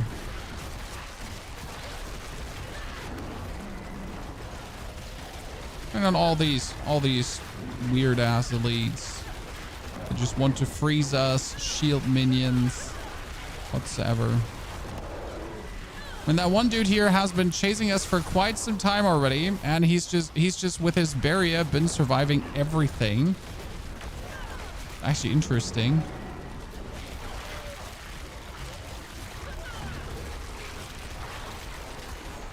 Okay, all dead. Cool, cool.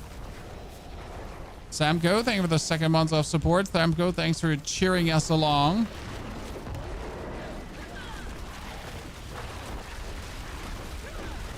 Trying to get this atrocity of a pit 100 done. Oh, that was cool. Overpower boulder hit, guys. Double cast overpower boulder.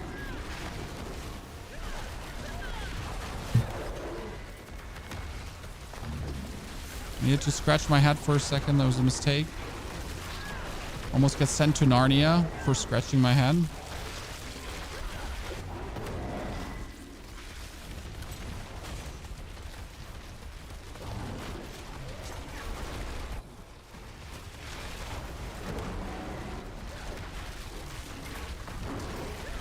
Honestly, those super elites here, they feel like so extra sturdy from 100 on. It's crazy.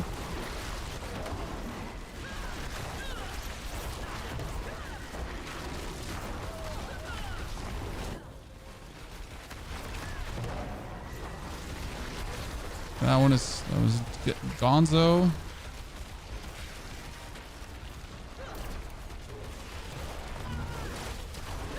So right now it doesn't look like we would get it done, huh?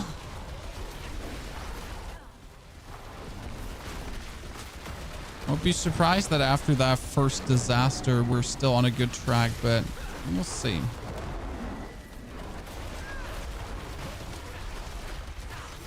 I don't want to like have to get my new gloves first. I want to do it like this. I mean, otherwise we'll have to farm up our glyphs to at least have one to level 100. Time is it? We have enough time to farm some stuff up, so it should work.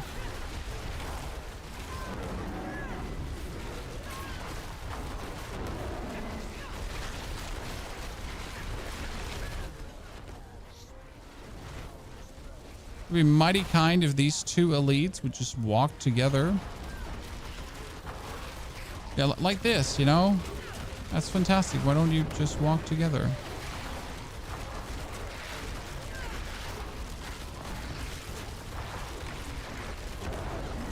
I mean, suddenly we're again up in progress, huh?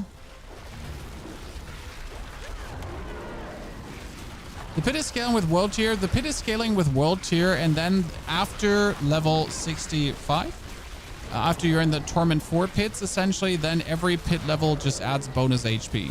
Not damage, because that would be crazy. Imagine they would actually do more damage. Nah. So let's say you start surviving in Torment 4 pits, then you're just good to go for all the Torment 4 pits.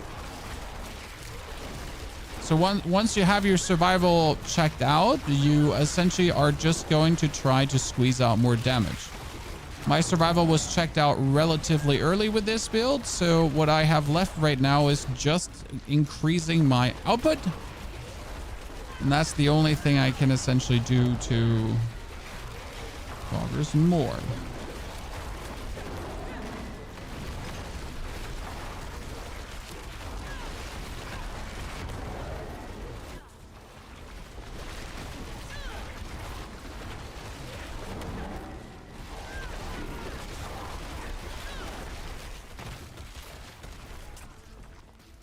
See if we have like some more meaningful minions. I mean, I kind of want to like kill some more of the trash rabble while that dude here is chasing up on us.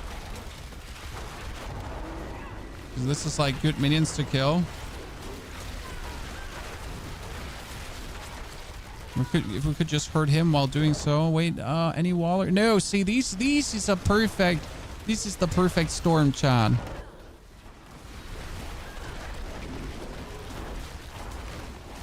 And here, this pit of mobs with the super elite. I think if we get all of them killed.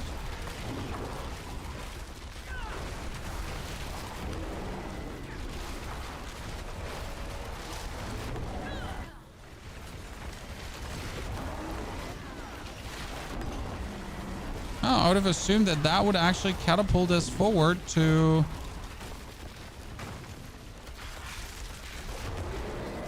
No, I would have assumed that was enough to get us to the boss.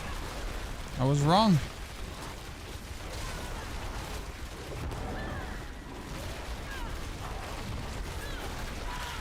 Huh. Paint me surprised.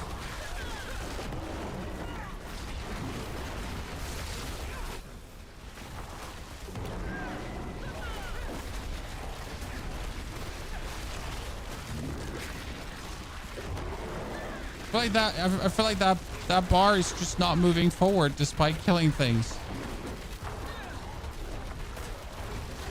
I was wrong.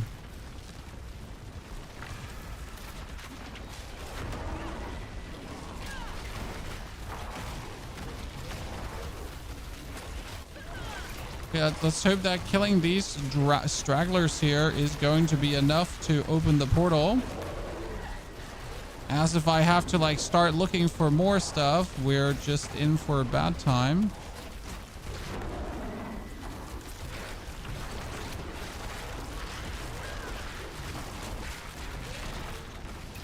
Because we're like so close here to essentially progressing that I was hoping, yeah, thank you. Okay, give me at least a good, oh, Mother's Judgment. Oh, should be fine-ish. She at least folds over nicely. It's okay because I'm a rather agile player, so that should be fine. Don't know if we have the time.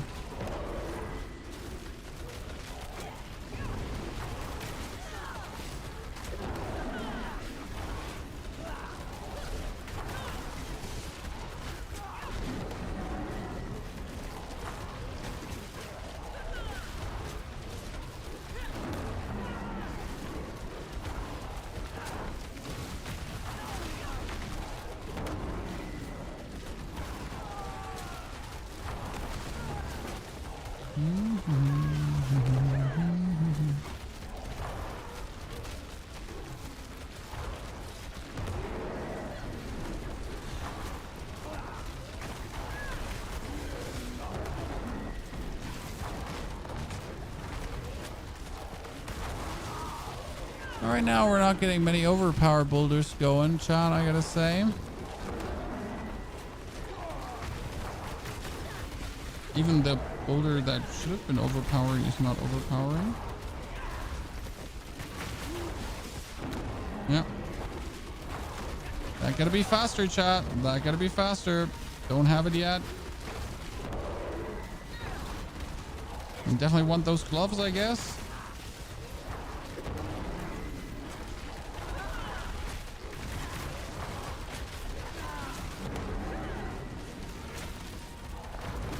I think we could have arrived here with like 3 to 4 minutes spare, probably. That's certainly a possibility, but...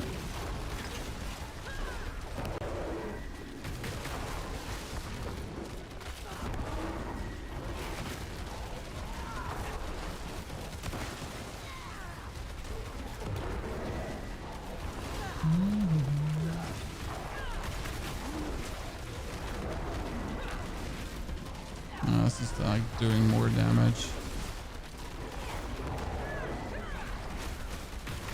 The hitbox on this boss feels so awful. I will agree to that. I don't think that's the problem. Just had the bad rhythm here. But it's more like the whole dungeon was just cursed, so that's that. Yes, for some reason, only feels like she's being hit by half the boulders sometimes. Because if she's just avoiding half of the damage, I mean, we'll still kill her, even though it's like not worth it here to do it. But okay, can I just stand here and I could just tank that full on? Cool.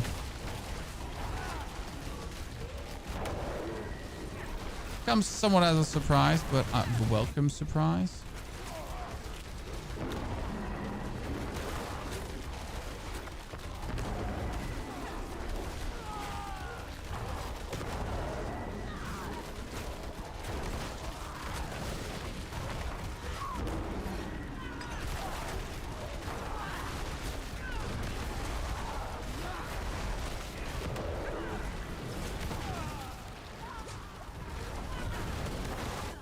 Oh wow, you teleported that far? So I guess step number 1 is getting my Overpower rune to 100. Because that's 20 more levels of damage. That would boost us quite significant. So let's do that first. And maybe while I'm getting that to 100, we'll weasel out more damage. I mean, 98 has fallen, so we're happy about that. The 100 has fallen too, but not in time yet. Okay, we need gloves, chat.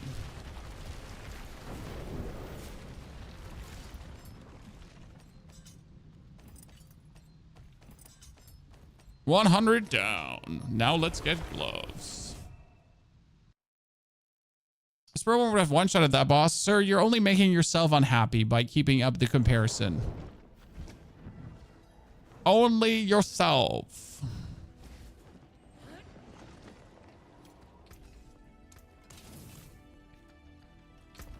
Let's actually check if we get a better aspect for the aspects we're using. We are using the Fortify aspect. Fortify. Retaliation. Now, my retaliation is still only at 13 out of 21. Yikes. What level are your glyphs now? So my glyphs are currently 80, 80, 80, 80, and 69. So that 69 is obviously vastly off. The problem is to improve these now, I would either have to like, so I would like to essentially level up my glyph. So the best way I would continue now is doing a 90. Because a 90 is obviously really simple to do. Then I would do again a 92. Then I would do like, and so on. The problem is from this point on, it's like essentially a crawl to upgrade that if I want to upgrade them all at the same time.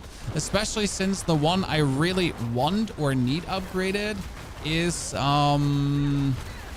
Overpower one. Because the Overpower one multiplies all our Overpower damage up.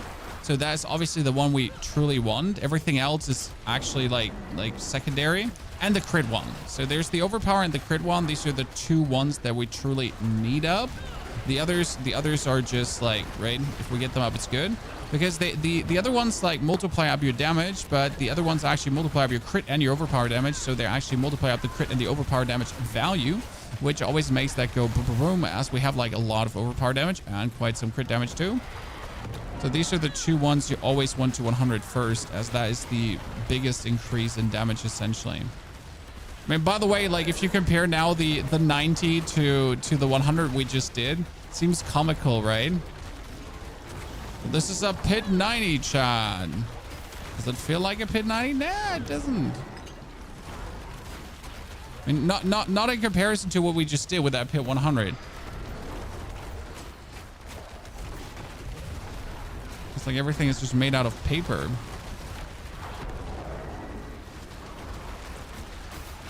I'm fighting a bunch of paper warriors. And they just get hit by that and they just keel over. Leveling aspects just bad. Well, you can't level aspects. It would have been better if they actually allowed us to upgrade aspects with materials at some point. That would have been better than what we have right now. Any way to get your aspects up. Because right now, yes, the aspect would be my single-handed greatest power increase. I mean, it's at 59%. It can be 75%. So there is a huge power gap between that. And that is like the best increase I can get from any increase. Like no matter if I like leveling up all my glyphs, essentially, it does not equate to what I could get there. The problem is that there's no reliable way of getting it, right? If I want to have a better unique, I'll just spam the respective boss and I'll get the better unique at some point. If I want a mythic, I'll just spam some bosses. If I want to have the master crafting, I'll just spam the master crafting, right?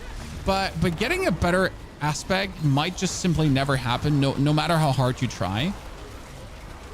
Right? You could just simply never drop it. It could just choose to just not drop ever. The other stuff, realistically, will just be there. I mean, I got more mythics than I have maxed out aspects. So I guess if that's the case, like we know something is not adding up, huh? That's actually true. I have more mythics than I have maxed out aspects, and I have leveled many characters, so I've had the chance to get many maxed out aspects. Okay.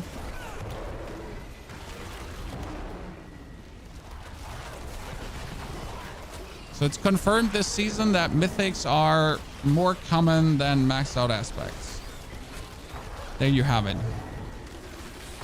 Do with that knowledge what you want.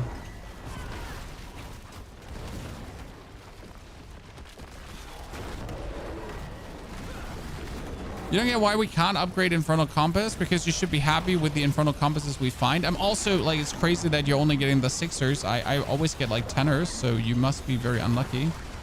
I'm sorry to hear that. I'm not trying to make fun of you. I'm just genuinely like confused. I've been getting so many, and it's like mostly like 10.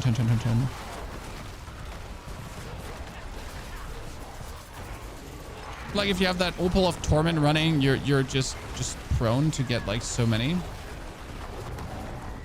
Okay, 90 is just really a cakewalk.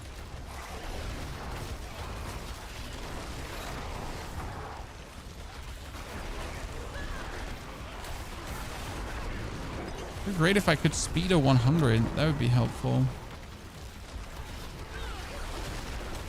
Can't speed a 100 yet, chat.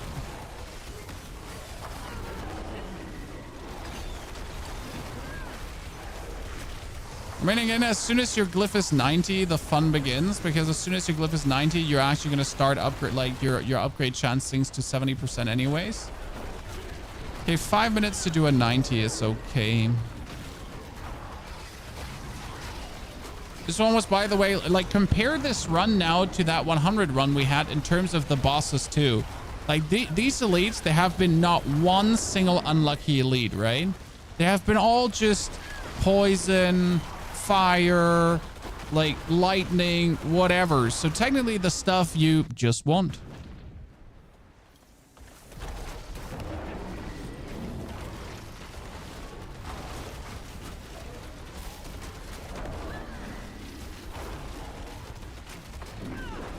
By the way, if you claw chat, you just really have to instantly bear afterwards. So because you want to stay in bear form as soon as much as possible, right?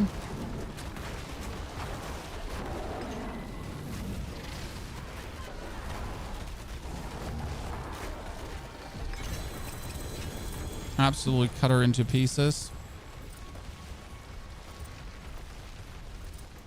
Okay, see, we can do 81, but I could also do 82. So we kind of want the here, this increased critical strike. So these we want upgraded, right?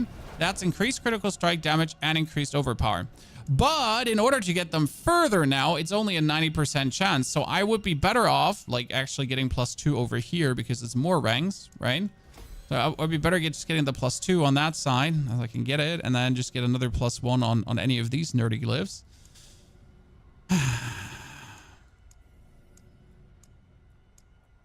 Oh, outmatch is more life. Outmatch needs to be increased.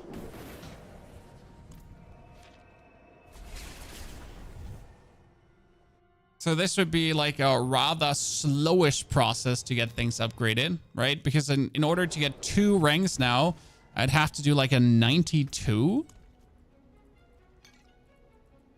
Now, how fast did we do a 92?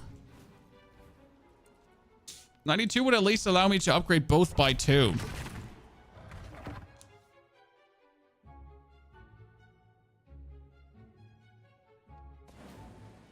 Oh wow! Again, the air is this just cursed, chat? Is this area just cursed? Let's see. I need to get used to like leaving when it's a shitty one. Like I'm usually, I don't know how you are, Chad, but I'm like, oh man, this is a shitty one. I'll still do it. I'm a man. I don't leave. Growl. No, but seriously, I'm just like, I can't be asked to press that leave button, so I'll just suffer through the shitty design, like even though it's really bad for my build. Are you smarter than me? Are you actually like, oh wow, I really hate this level, I'm leaving? Please tell me you're smarter than me.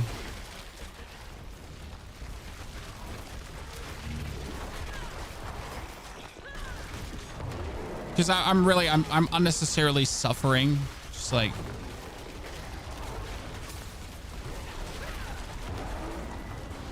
Like the corridor ones are just so much better. And with my Spirit Wave build, for example, the Necro, I would actually leave on the spot because that one can't do this level. Just bad for it. Wouldn't be even the discussion.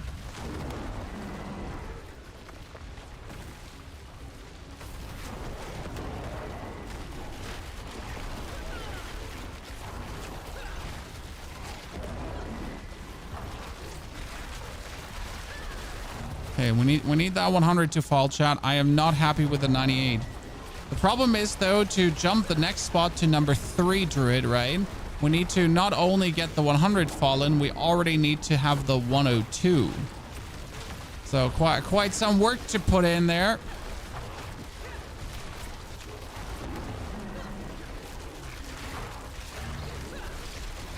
There's Bully the Spider, which has been very annoying spider.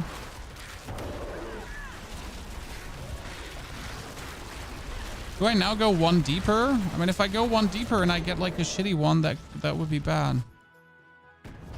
Praise you, Jesus. That's a better one. This one is like rather linear-ish.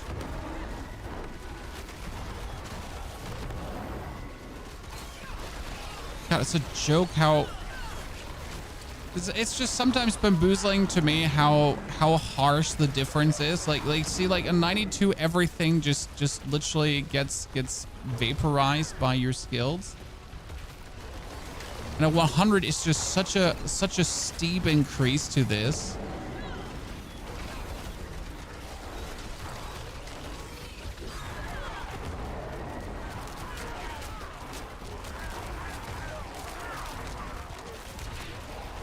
There is one thing though, I don't know if you have noticed it, Chan, but there is a weird bug in the pit, and tell me if you have noticed it.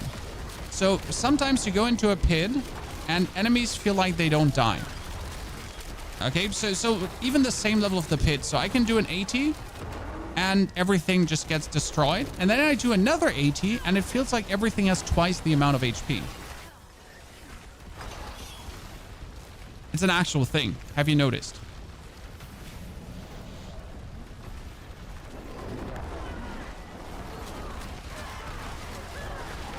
It seems to be happening rarely, but sometimes you seem to be not mob. It's not about mob type. This is not a mob type thingy.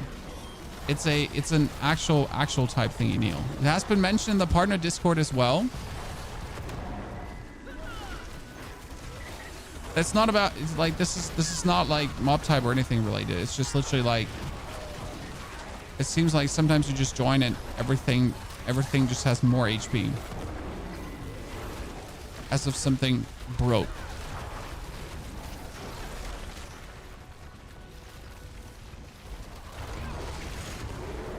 Sometimes they're the meanings with a little damage resistant aura. Yes, we all know. I mean, that's a mechanic that is since you're in Torment. We like it's not about the damage resist aura.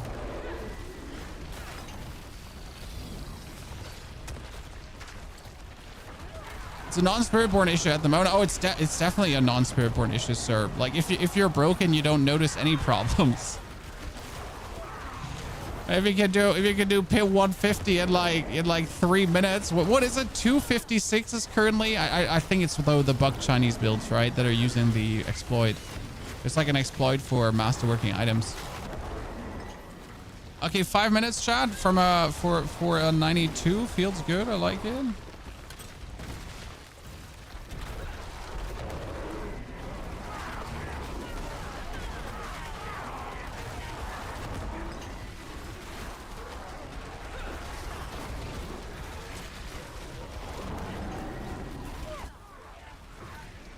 Okay, just one pack of mobs more. Meat grinder.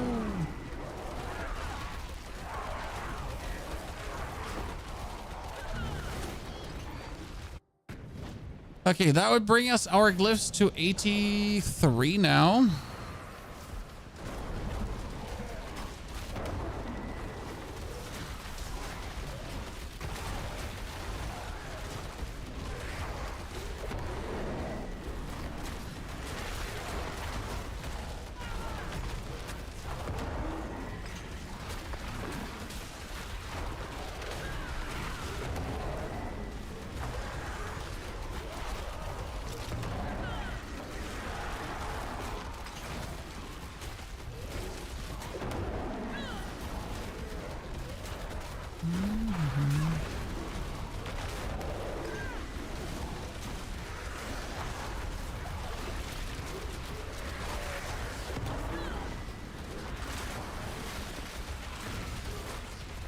And she did.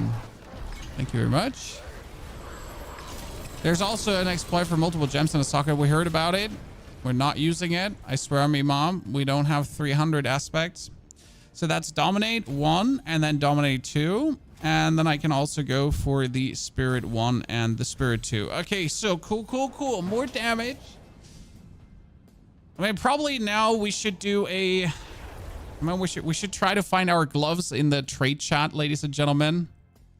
Should probably try to find our gloves in the trade chat. How much thingies do I have? Let's see if we can get ourselves. That is a pants.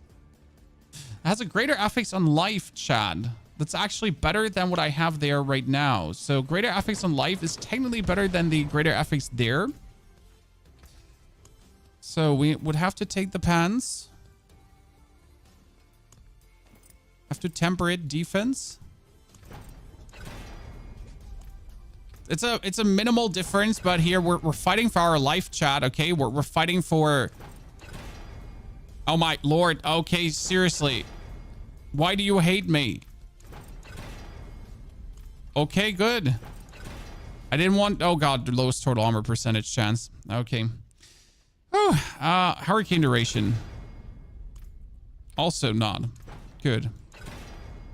Hurricane duration. Okay, low roll. Fine though. We're gonna have to reset this one, and I don't care, but I am not working with a 10.5% total armor duration. Not if I could have a higher one. I'm sorry. I'd rather break the item than use it with this, Chad. I refuse. Oh, you little rascal. Thank you very much. Okay, so this one is slightly better than the one before. Now I need to waste even more money because we need to also remove the shadow resistance, and we need to get armor. Thank you, armor. Okay, so we got that. Now we need to masterwork this, and we need to get the hit on maximum life. That's not it. That's not it. That's not it. That's not it. Let's trash the other pans. For more masterworking mats. Greetings. Okay. Reset. That's not. That's it. Okay, chat. We got it. We got it. Twice. Twice. Twice. That's shit. Twice. It's so bad. How do you get so much money? So I have a friend, he's called Neil, and Neil sold an item for 48 billion money. Now, where did the person have 48 billion money from? Don't ask, Chad. Don't ask. Don't go down that rabbit hole. Do not question why someone has so much money. Just be like, thank you for all that money. We appreciate it.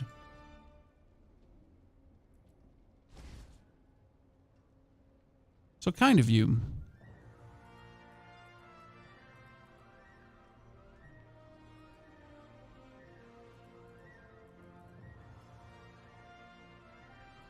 Let me actually redo the Paragon board because I have a better pathing than my first board.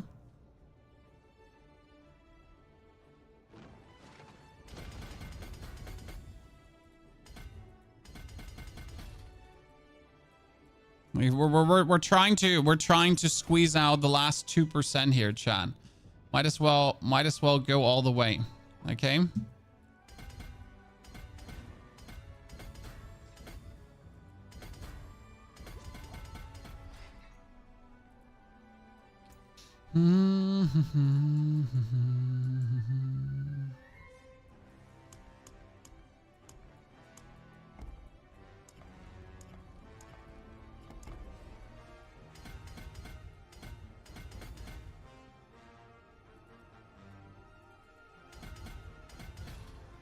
See, my passing works slightly better.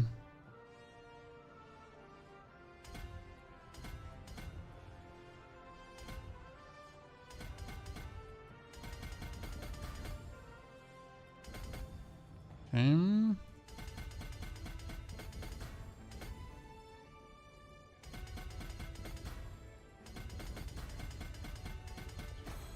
Okay. We actually go out here because that gives me more intelligence, right? For free.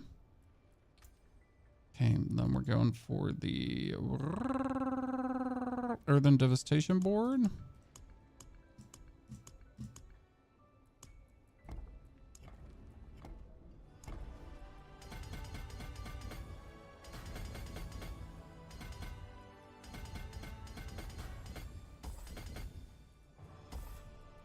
You know what? This might be enough. I don't need the rest. Actually, double check on that. That's Earth and Sky.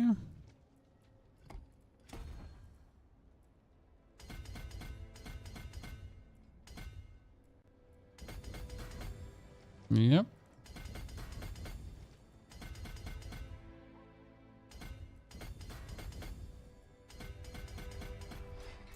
Okay, then we're going into the Heightened Malice board.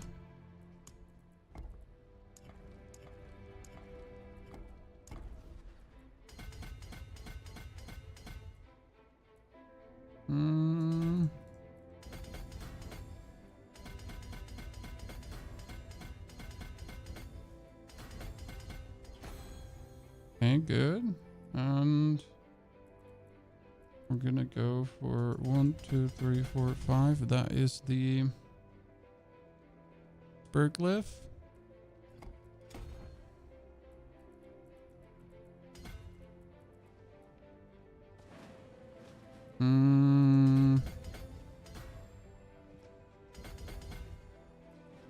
Yeah.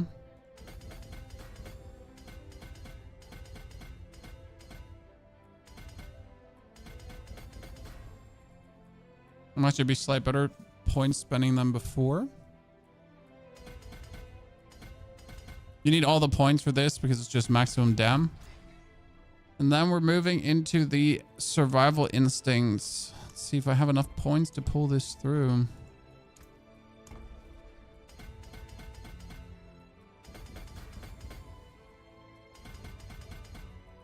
Life. Then we're going to put outmatch in.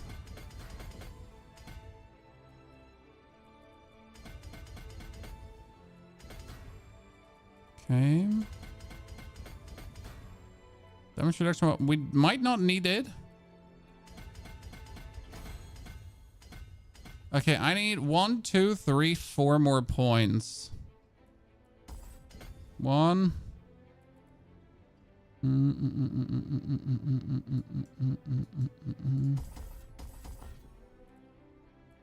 3. Okay.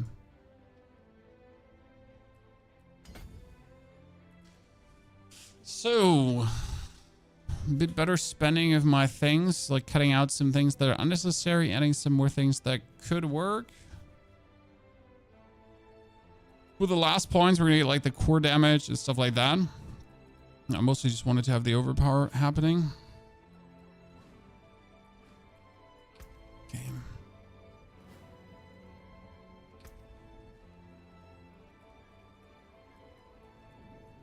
We still don't have the gloves, the better gloves. I mean, we could technically use our masterwork mats to put that in. So we need to do a 94 now. Again, slowly pushing the glyphs forward.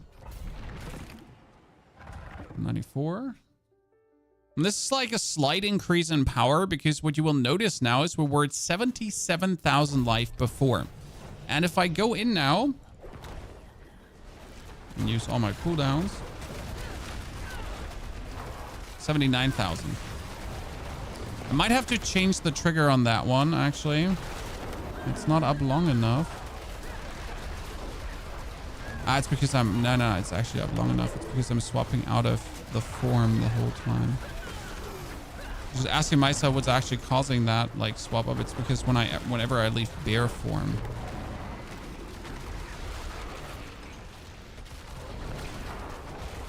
So my other life bonus is up long enough. 79,000, Chan.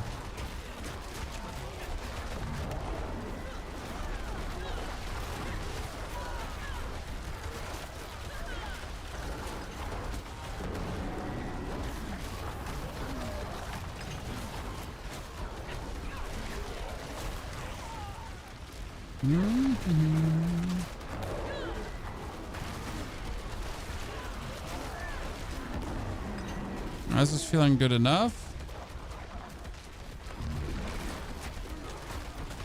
Again, there shouldn't be much more damage coming out of that Paragon board change. There's more cosmetics than anything else, like just using my points better. I'm not wasting something for weird things, like some damage reduction that I don't need, because frankly spoken, this build just doesn't, like, I don't take damage. By the way, did you see how that freezer froze me and everything else still died? And that's why freeze is just so much not annoying compared to Waller being just completely broken. Because freeze just freezes you. And Waller again breaks the game.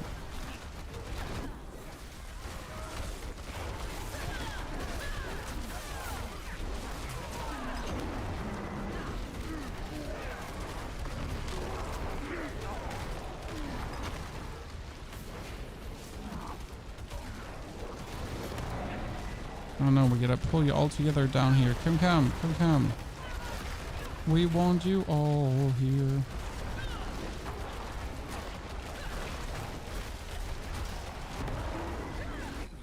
Stupid dude.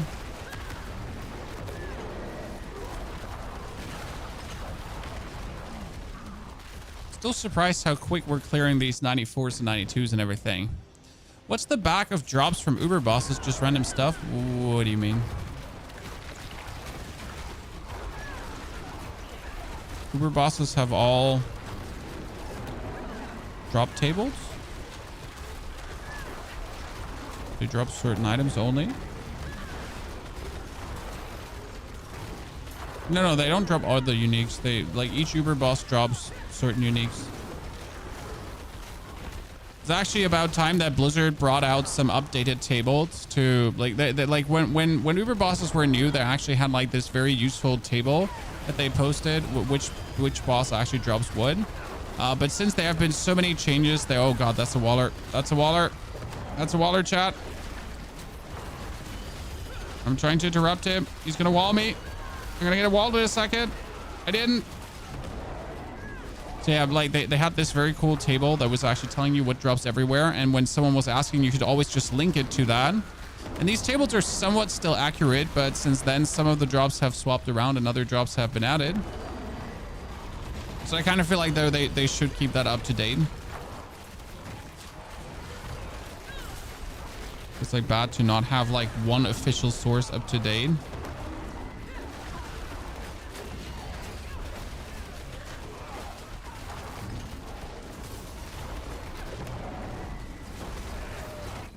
That Waller just walled us before we could even prevent him from walling us. It was rude. Almost felt like what we do to his friends, you know?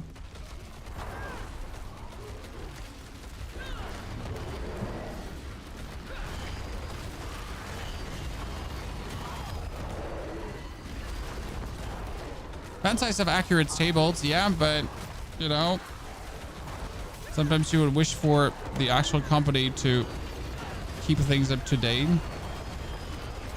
and always rely on fan sides.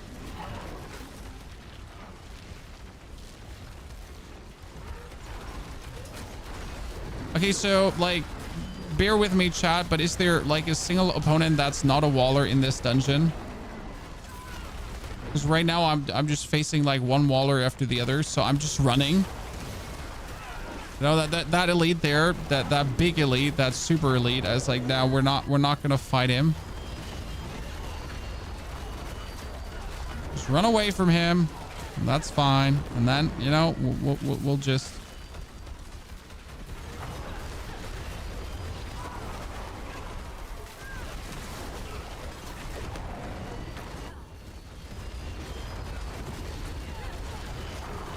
You hear the beautiful sound of stones like clinging on metal? Yeah.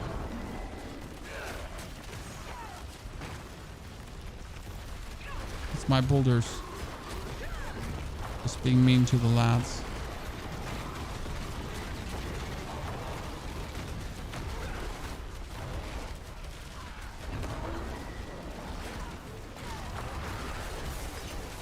There's another Waller. Bye. Bye, but really no, can't be asked. Please don't follow up on me. I'm happy to never see you again.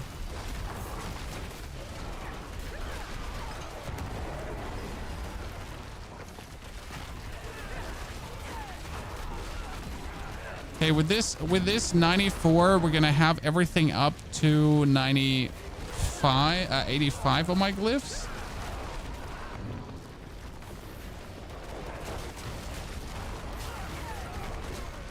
The slow grind. This is like the slow grind where the pain begins. I mean, the only advantage of this is obviously it progresses me Paragon wise further.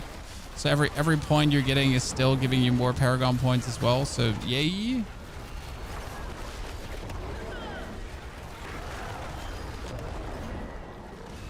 It's actually fantastic.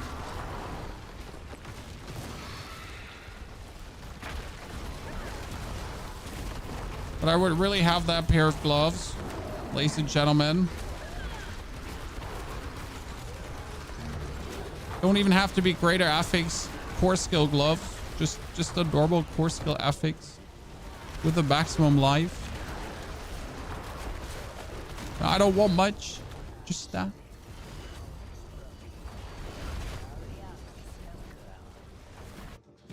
Could be doing the grueling thing of rolling core skills myself on it.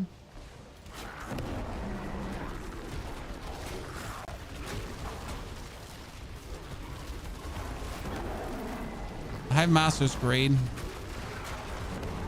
That's a lot of overpower boulders there. See, like when you hit that one here where I just had all the overpower boulders going, and I'm just gonna do a quick stop on the boulder production to just have the boulders essentially just run their course for a short second to then add more to the fray.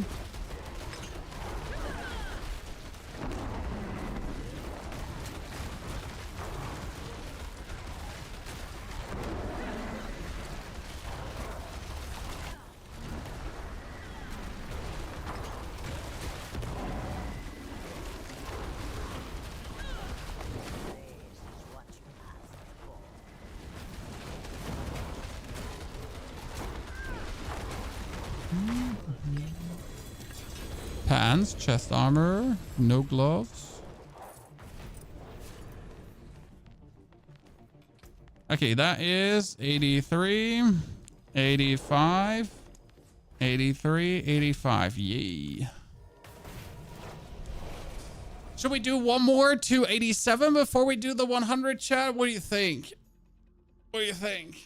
Or should we do the 100 straight away? Again. Anonymous, thank you for gifting 2 subs away. Thank you very much, and congratulations on your new horse. I think I want to do one more before we do the 100. Oh, you know what? One thing I've just noticed, Chad. Oh, yeah, that's actually bad. One thing I've just noticed, we could upgrade our chest. We're missing some max life here. So I'd say let's Neil, Neil, are you back to work? Should we do a pid? Oh, with Katie too. Katie, should we do a pid? Let's see if Katie wants to do one. We can do it alone, but you know, if you can share the loot, just get more in. Do it alone, Katie, if you force me to.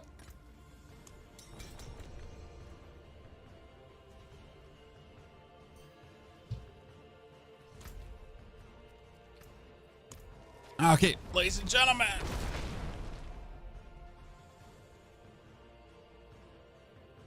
By the way, if you're looking for the build, it has its own YouTube video. If you're interested, it's out there.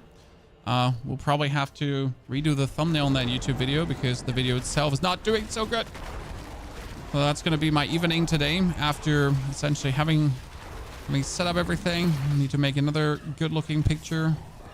Hope that people would like to watch some Druid content in these trying times, you know. Oh, Kitty's on with the sword. Let's go. Let's see how that is going.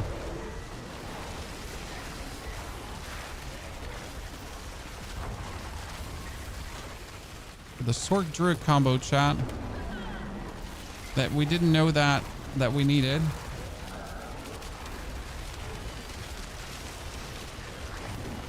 Not sure what power level Sorg is at right now, but I guess for Torment normal content, it's like really good, right?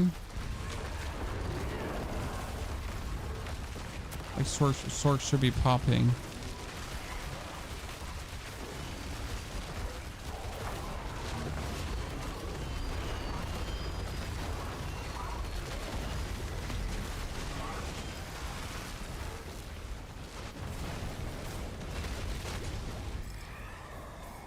Wrong char suck. That's okay. What's the worst thing that could happen?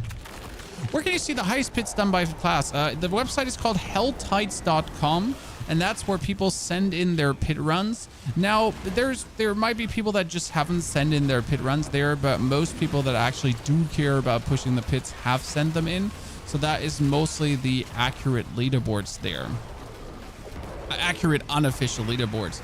Makes you question why we don't have pit leaderboards in the game, because I'm pretty sure a lot of people would actually care about pit leaderboards in the game, right? I mean, definitely would care more about pit leaderboards in the game than the weird ass gauntlet that we had that no one cared about.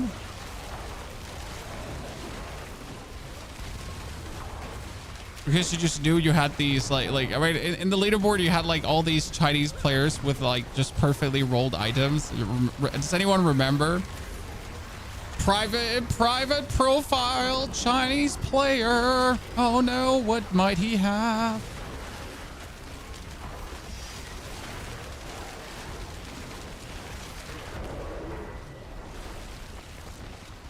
I think someone actually did a 110, Steven.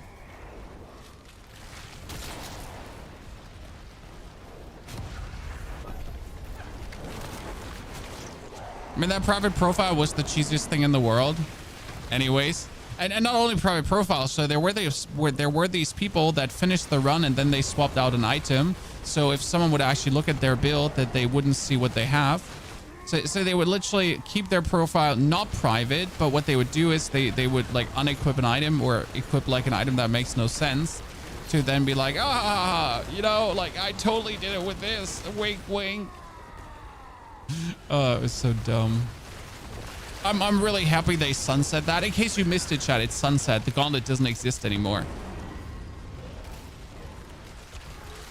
Which I like, because they're not scared of just removing content that's bad, right? So we had the gauntlet. It was a feature they developed. I mean, we even delayed the season. Don't forget, chat. We delayed a whole season for the gauntlet. Yes.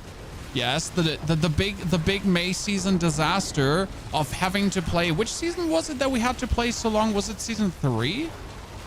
No, it was season 2, right? The great season 2 prolonging. Wow, we're being robbed. We're being robbed big time. Okay, let's go masses.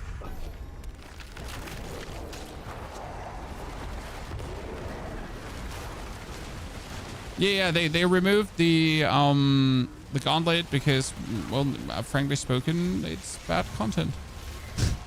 Frankly spoken, it was bad, so they removed it.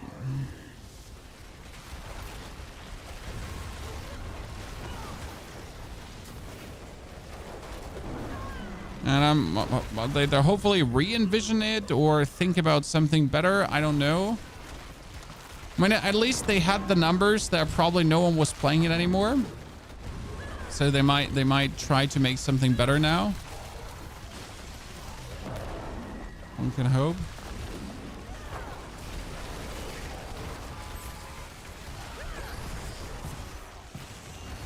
Kitty has everything like contained here.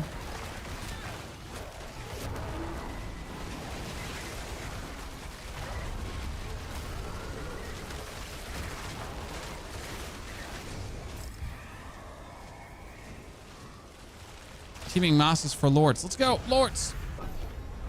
What's generating spirits in this build? So we have a lucky hit chance to generate spirit, which is really funny on our offhand. That means if I walk into people and I have like 10 boulders just rotating around me, I'll just essentially instantly get the spirit back.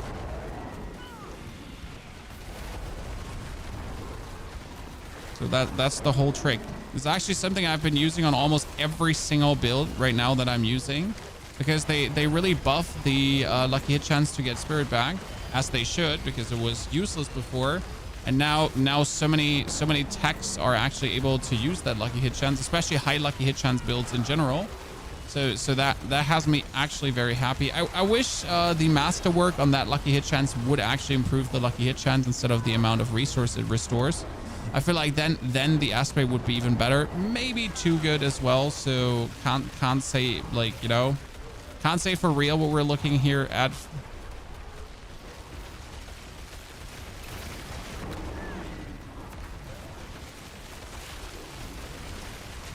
That might then just simply be overpowered.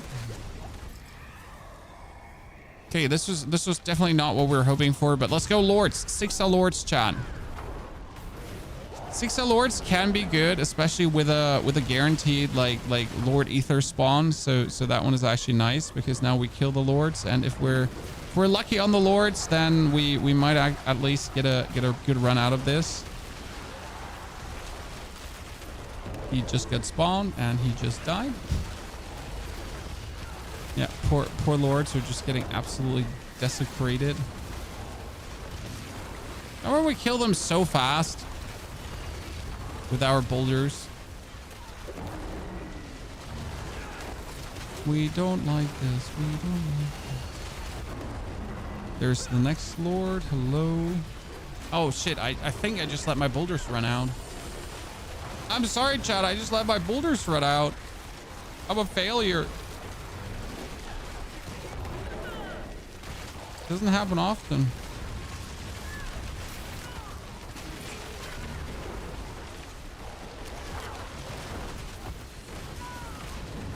Now that one was 259 Baragon points. Ladies and gentlemen, cheer, cheer, cheer.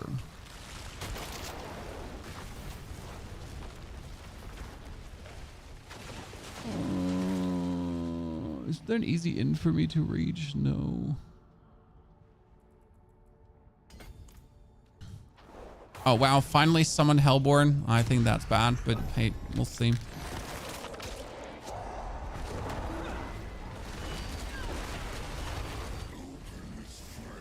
We tried a rogue smoke grenade build. See, I always wanted to try a rogue smoke grenade build, but I have not seen a single one that's actually in any way good. Because rogue has so much smoke grenade thingy going on, and it feels like you should be able to make like an absolutely bamboozling grenade build.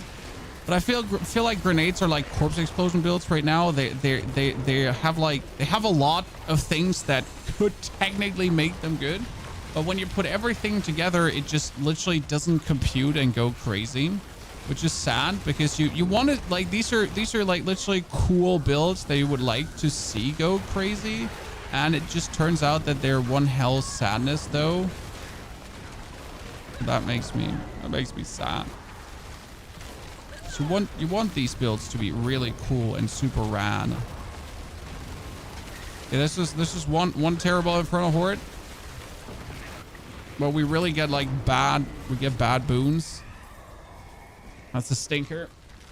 Wow, now we're getting Hellborn, Chan. Twice Hellborn in a row after all of our troubles. Yeah, Hellborn on wave 7 is oof. I mean, we've been trying to compensate with lords somehow, but you can't, right? The only other thing but Hellborn that really goes crazy is if you stack all the Ether Fiends, but only if you get the Ether Fiends double. If that one gets stacked, it can really get out of control, because the Ether Fiends, like, you'll end up getting +10 with the Ether Fiends later on, and that really goes nasty. But yeah, for that, you need to get so many Ether Fiend thingies that it's like almost like, you know, it's... I've only had it a couple of times where I essentially had an almost 1,000 run with Ether Fiends and not a single spirit, like not a single Hellborn.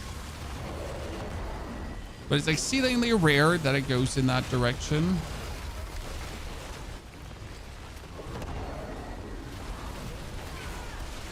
Ergo, it just simply almost never happens.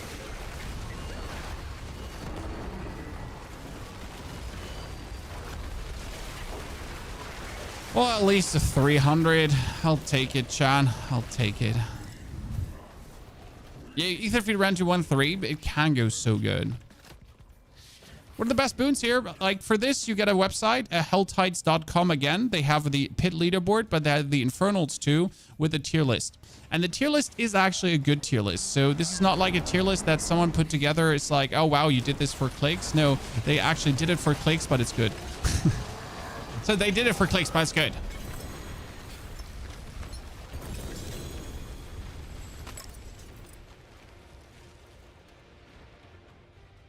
Oh, wow. I didn't pick up the 8 ether before. And then, like, yeah, I missed this. Which has shown to be better, 200 mace or Doombringer? I still don't have a 200 mace to actually try out. So, Knotty works really well. And at the same time, we have our resistances like this. So, it works really good. Oh, that's a Hunter Zenith ring with willpower. Wow, useless.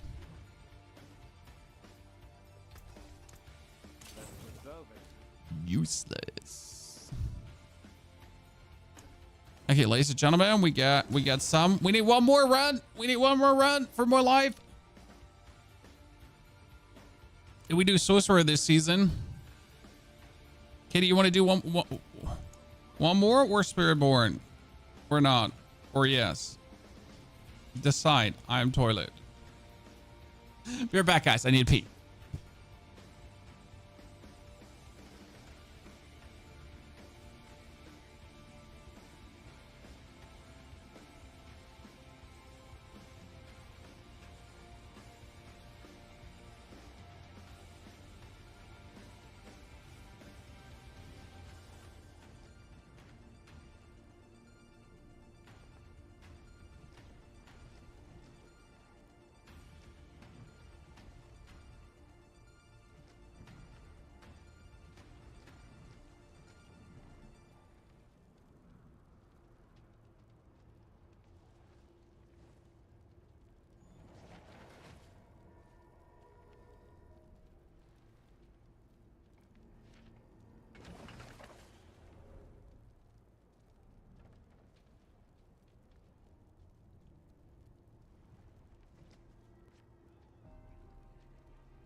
Chad, how cool. Chad, listen.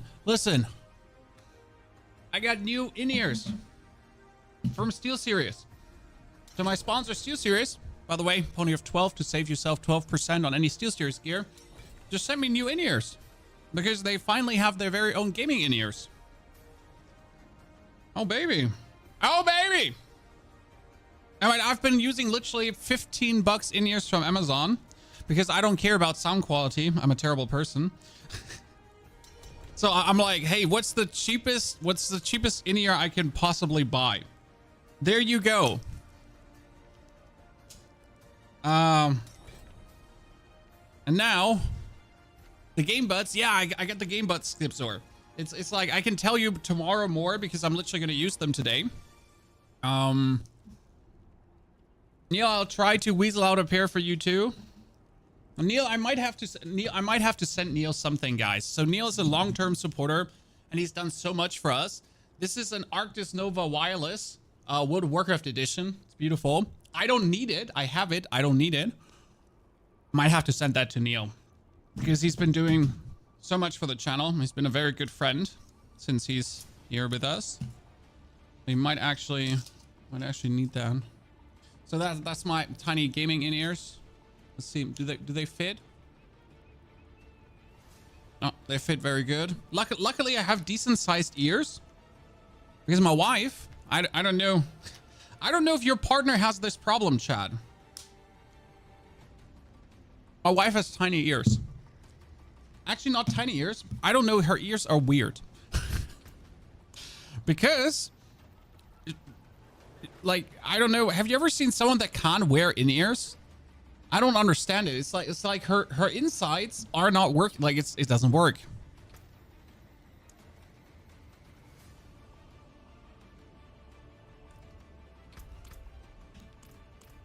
Like it makes no sense. I don't understand. Like I even tried the tiniest in-ears in existence. Okay, so like the tiniest in-ears in existence, like the miniature in-ears you can buy, and they don't fit. It's like, it's so weird.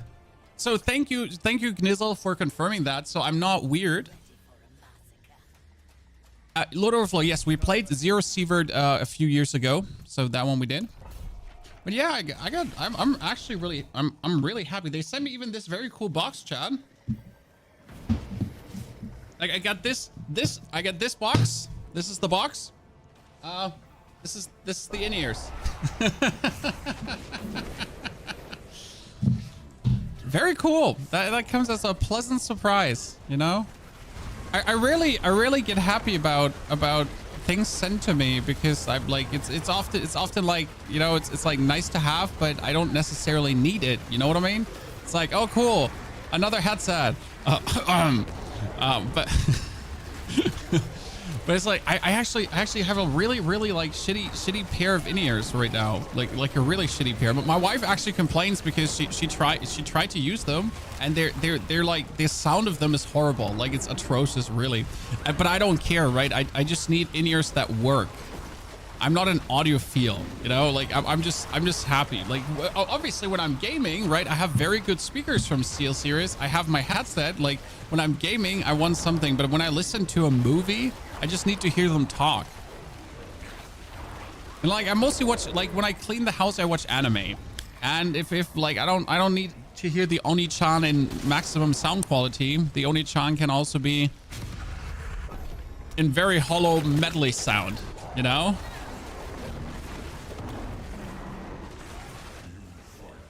So yeah, that's what I use in-ears mostly for. And therefore, like, the sound quality didn't matter much to me. But now, looking forward to it.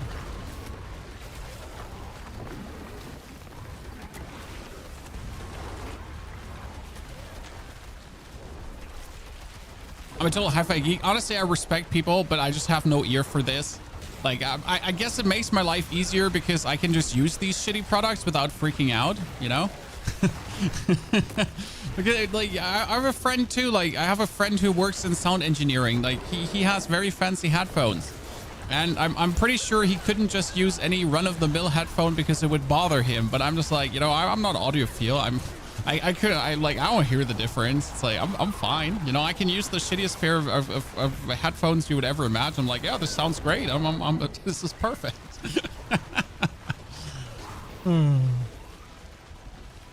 What's your favorite anime? Recently, I really enjoyed Shangri-La Frontier. It was good. Oh, wow. This is horrible. Horrible. Might as well get the bonus movement speed. You don't need state of the art? Absolutely not. Nah.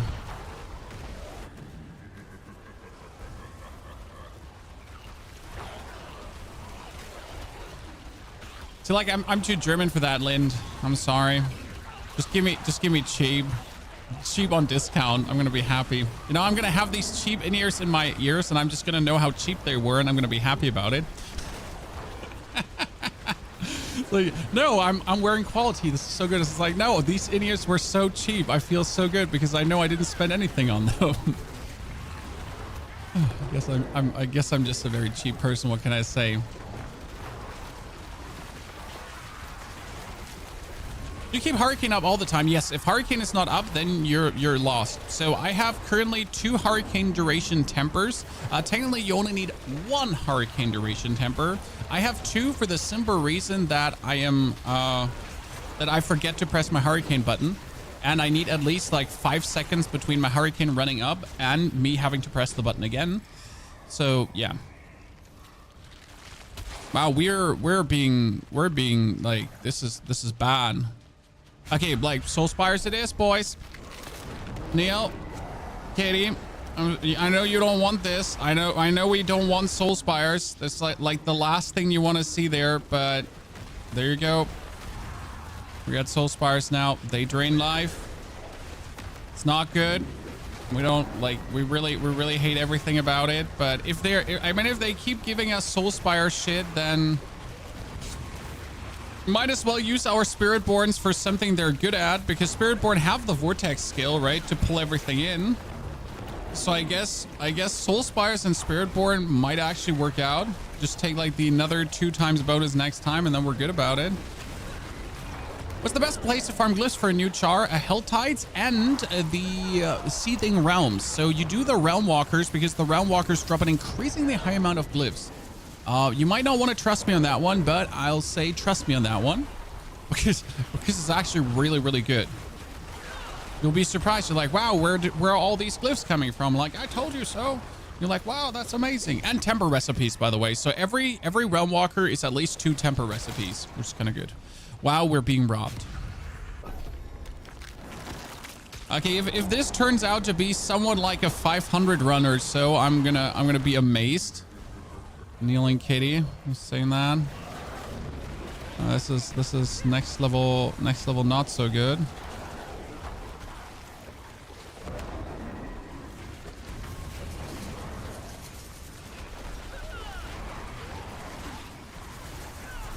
Yeah, also the opal for extra glyphs. Well, actually, the opal of... I think Socketable should be able to drop extra glyphs, if I'm not mistaken.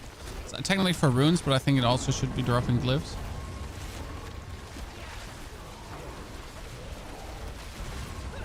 Feels like 2 Spiritborns is a bit overpowered. There's like not enough to kill for 2 Spiritborns, even on Torment 4.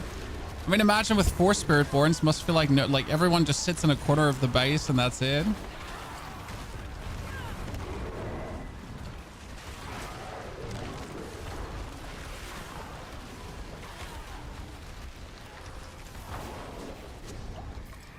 And whoop. Okay, surging elites, sands for elites is doubled. We should take elites as doubled over the event frequency. This one is literally better because you might get more events, right? But the chance for elites get doubled is almost like event frequency. So I think it might just simply be better, especially if they're then coming, they bring 2 ether plus with them. Now, it might be a mistake, but again, what does event frequency use you if you have no events to look forward to, right? So that's kind of like the thing. So congratulations on the events frequency, but there is none. There are no events that you would like to have.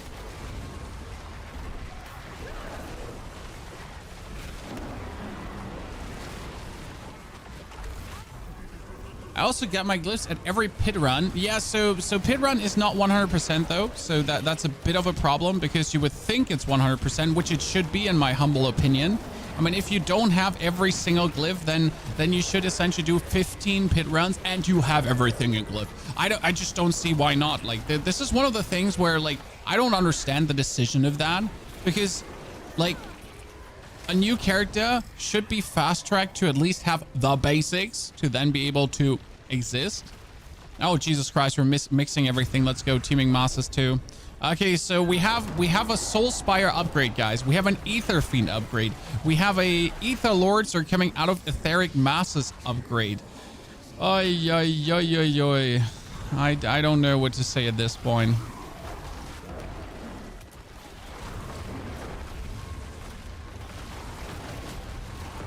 Oh, that's two lords. Oh, that was actually pretty. That was pretty great. Okay, I take it back, chat. We might go over those 500, huh?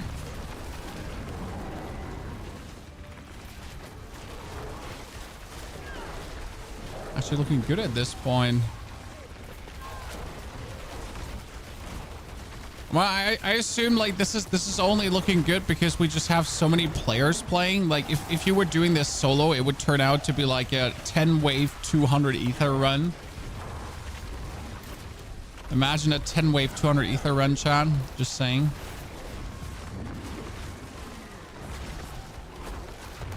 Absolutely disgusting.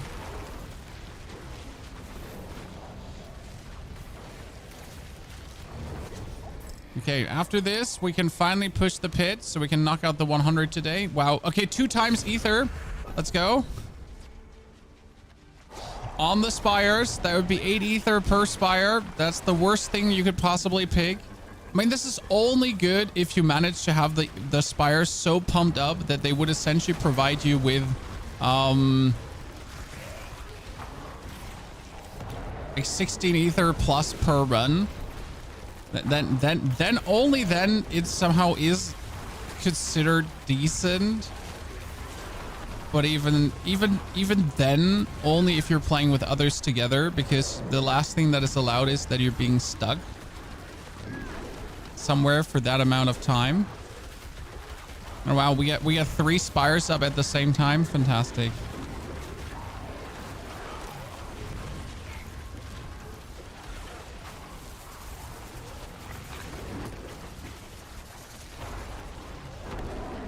Whew, I mean, somehow we're at 600. If this turns out to be 1,000 ether run, I'm like, I don't know. That's just gonna be bullshit. Oh, who died? Wait, who died?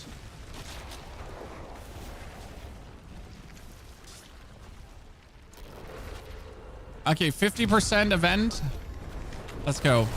I'm playing Landslide Druid, but I think about to change to Boulder. Why you choose Boulder Druid? I don't like the Landslide playstyle. Also, I found Landslide can be somewhat squishy at times. It didn't feel as tanky. When I'm sitting at 79,000 life. Yes, I made it to 79,000 life, guys. So that's crazy values at this point, and I am just literally an undying calamity. So I'm not even close anything. So I just stand on the boss in any kind of dungeon, and I just stand there AFK, triple stacked pit damage bonus, and I just live, you know, like nothing essentially phases me. That's really useful, and feels just very powerful and fun to play.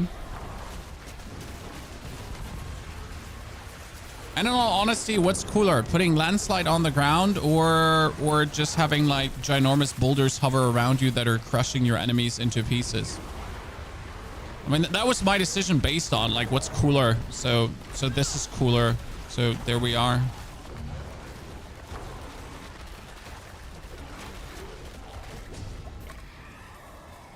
Okay, ladies and gentlemen, the summon lords. Let's go. This is it. This is it.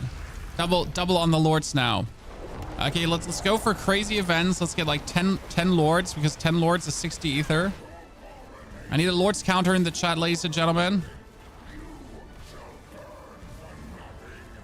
It's lord number 1. They can spawn now. That's another ether lord. That's lord number 2.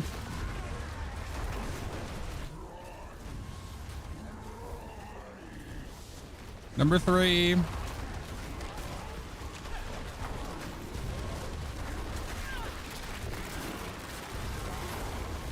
Not my proudest moment, but we'll take him.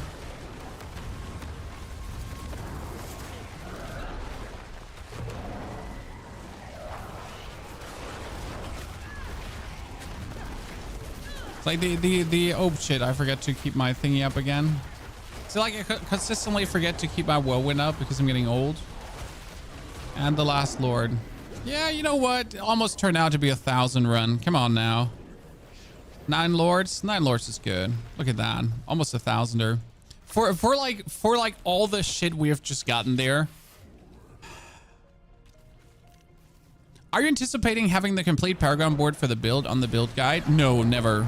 I mean, I right now have like, I have everything that I need to have without essentially the filled out Dominate and Headhunter. So everything is tapped into, but Dominate and Hunt Hunter is not filled out. So that's what essentially is missing. Okay, so link for the build. It's the latest YouTube video uploaded today. And is also in the description of this YouTube video too. everything there for you lads. Okay, thank you, Neil. Thank you, Katie. Appreciation. Now we can try. So we get 1, 2. Max life, please. No! What? The worst. Ah, horrible. Ah, the pain. Ah. Right in the chest, guys. Right in the... it's so bad. It's so bad.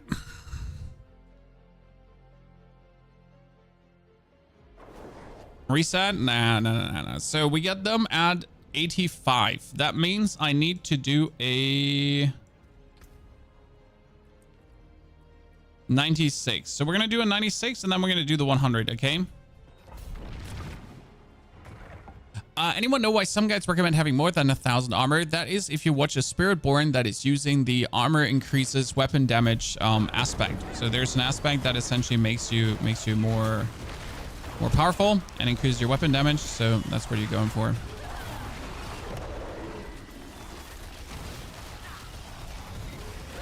Sorry, had to drink a potion. I was standing AFK there.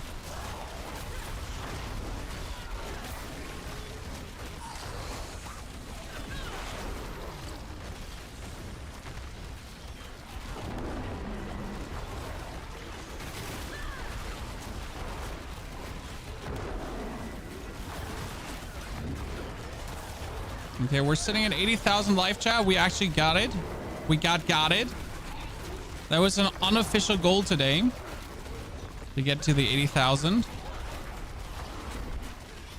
On top of, like, you know, actually beating the things that we wanted to beat.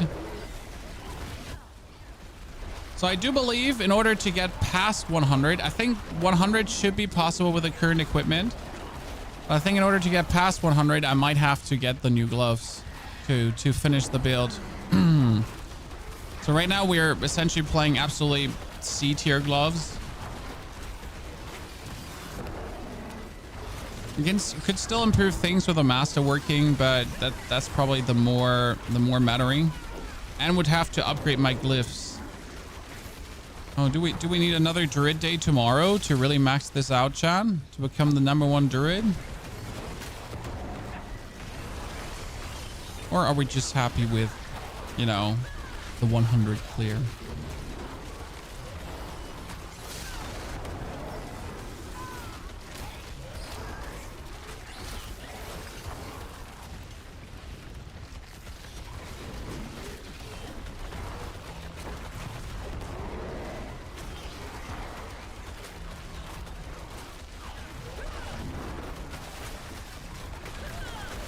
In case you missed it, we've actually gotten the double-digit billions, chat. So the highest we've seen was 11.4 billion, but it is possible. So we can actually get to these values now.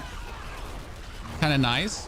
Not regularly. So it's really when everything is going the way it's supposed to be going, then you kind of like have a chance to get up there.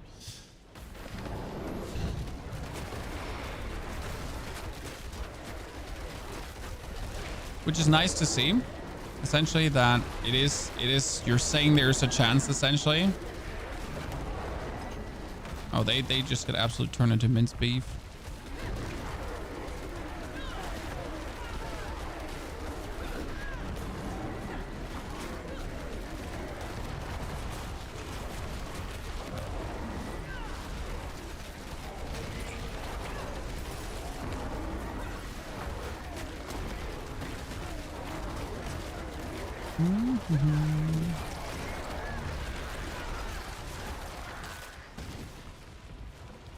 Luster Wafer.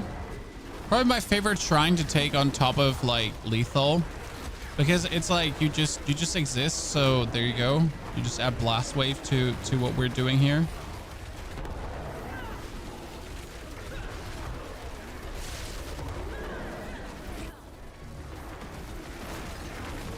Boulder.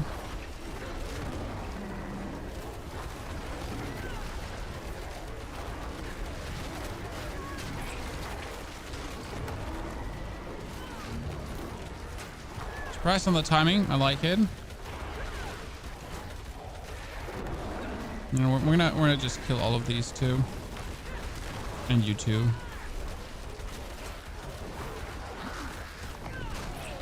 Oh, good hand. Nice.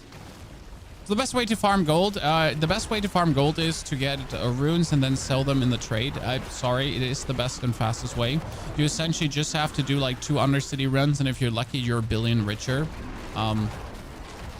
The runes are selling extremely well because people are essentially looking for the runes to craft themselves the mythic, especially the hardcore grinders who are just out there, and the people that are looking for their first mythic.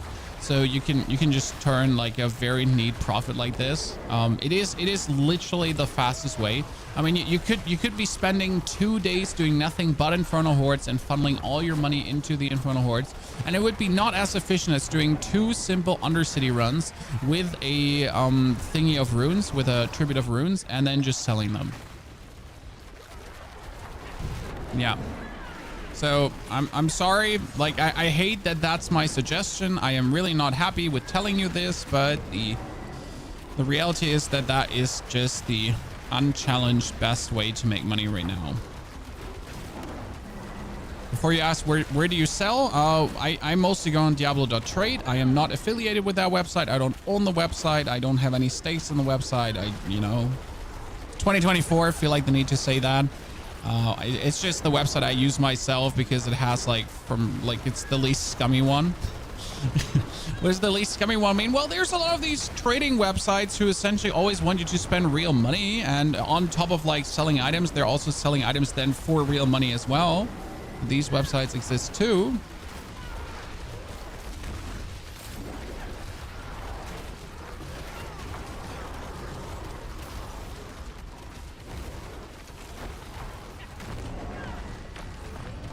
That's what I mean when I say the least scummy one.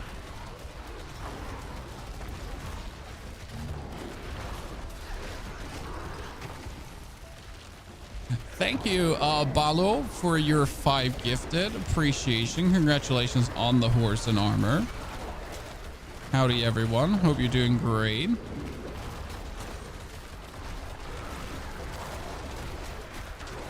Yeah, this is going to be a good upgrade to our gear. That essentially is going to bring our glyphs close to 90, and then we just need to do the final push to 100. But I guess getting all the glyphs to 90 would already be going a long way. And right now we're going to have 2 glyphs close to 90. The rest is 80, and one isn't even 80.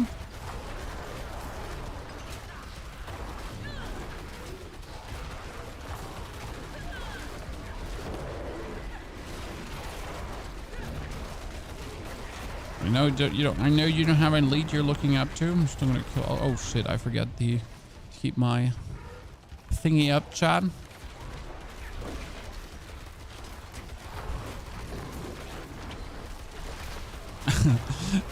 Thank you for bringing hope to the non-boring class of builds. There's so many builds to have fun with. I think all the people that are whining about Spiritborn, they just have unrealistic dreams this season. I mean, once you actually play something that is not Spiritborn and you notice how much fun tier 4 is when you're not pushing the pit, because you don't need to push the pit. Like, I don't know why everyone is so hung up about pushing the pit. The most fun is like all the other content but the pit. I mean, your number 1 goal should be getting into Torment 4 and beating the Dark Citadel. That's what your goal should be, because in the Dark Citadel, there's actually hard skins waiting for you that you can only earn if you're able to beat the tier 4 Dark Citadel. So not sure why everyone is so hung up on power grinding the pit, only because their favorite content creator has no life to offer. But hey, maybe as it is. Everyone has their own agenda.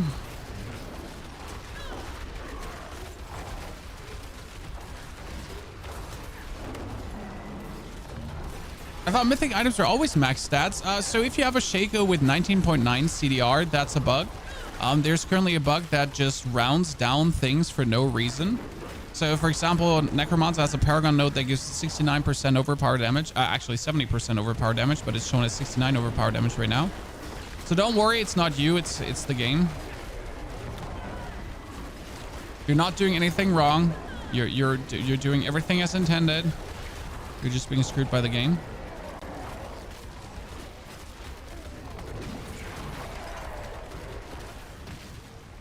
The game literally decided to say screw you and screw you hard.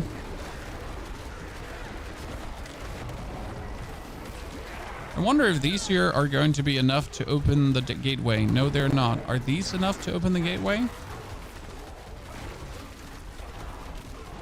Please tell me, little one, are you enough to open the gateway? Thank you very much, little soldier there. Was Dark City the 4-player raid that you need at least 2-player width to beat? So the 4-player it's made for 4 players, but you can easily beat it with 2 if you then know the mechanics and what you're doing.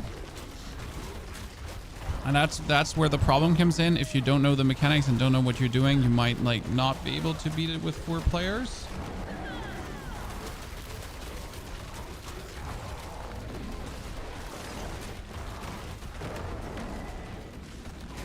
There's a lot of overpower boulders right now going around me. You might notice how we're like literally not just spamming the ability, and that's mostly down to, well, I don't need to spam it for most of my damage.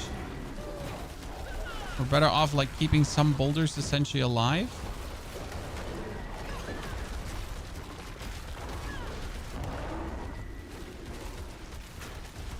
Yeah, that was good. Wow, he just got torn. It was actually well played. I hate to say it, chat, but that was actually well played. Okay, so we did this. So that's 86 and then 87 with a 100% guarantee, and 86 and 87. So we have 87, 87, 81, 80, and 71. Should probably try to get the other one upgraded too, but I want to do a 100 now. Okay, Chad? So 100 or bust, ladies and gentlemen. Are you ready to rumble? We're drinking the potion. We're drinking the other potion. We're activating the recording to get the 100 recorded to then enter the leaderboard. Okay, our first 100 try was absolutely atrocious in case you missed it. It was beyond horrible. It was the worst map paired together with the worst kind of opponents in the worst, into straight up a waller essentially that was just tearing us a new one. So it was truly the most heinous, non-fun experience that you could have possibly have had. Straight off the rip. Now let's see if this one develops to be any better.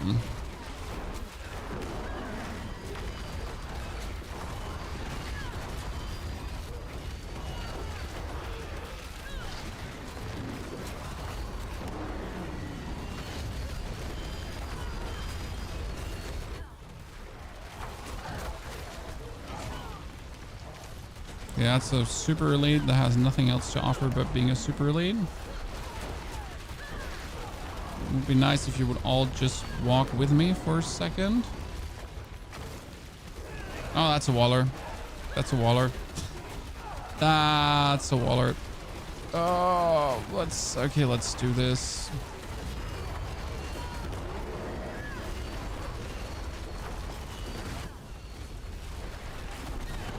Maybe he's not going to wall us, chat. Then we're just going to bully him so hard that he never gets to use his walls. I'm frozen. No, there's the walls. Out of here. Okay, this could have been vastly worse, so I guess I'm fine.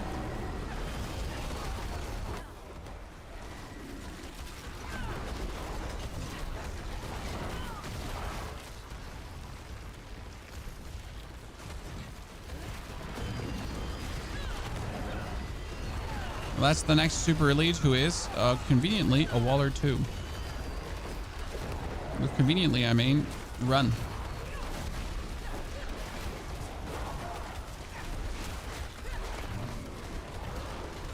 But I also don't want to run because these are all like units you really want to kill to progress the thingy further, but I really don't want to get walled.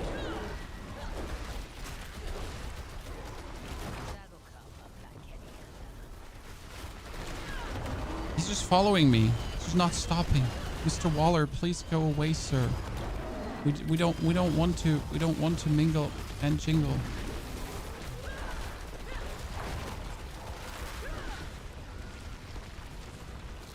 The second level is surely going to be better. Oh, this is actually the best this is the best level design for this build. Interesting.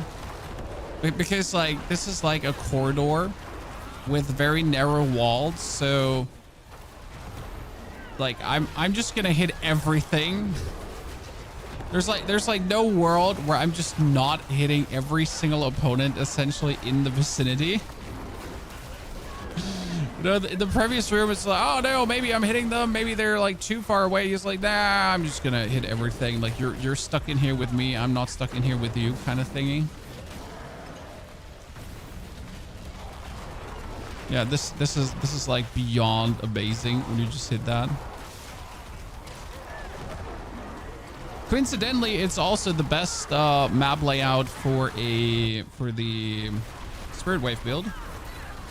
Our other build.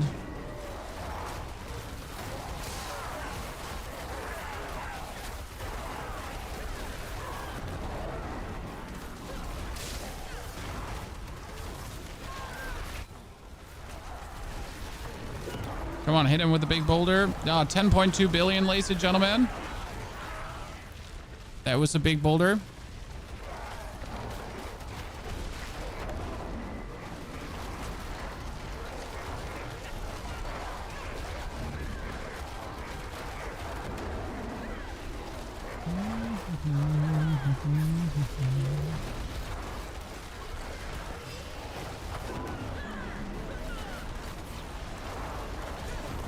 Always kill every single one. I feel like we're catching up to the timer.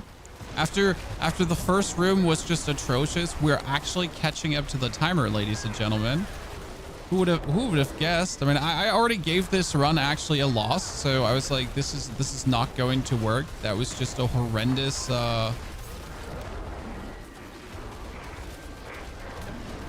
horrendous start, right? Just abort, mission abort, but we actually caught up to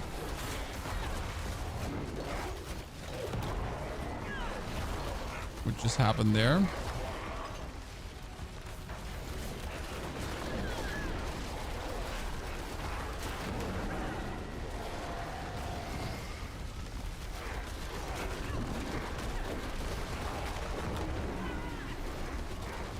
Absolutely great, dude. When all the overpowers are hitting and you're just deleting this pack of dudes.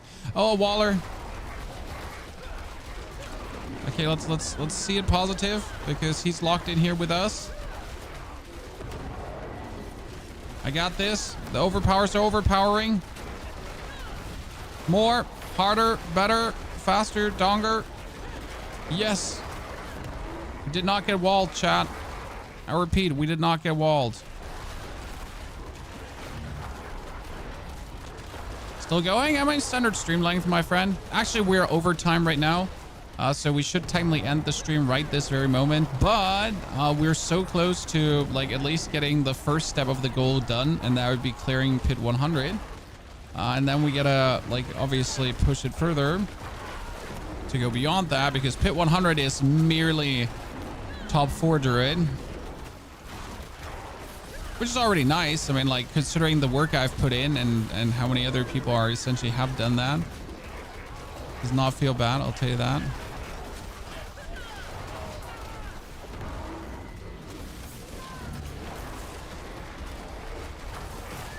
Dude get absolutely smashed.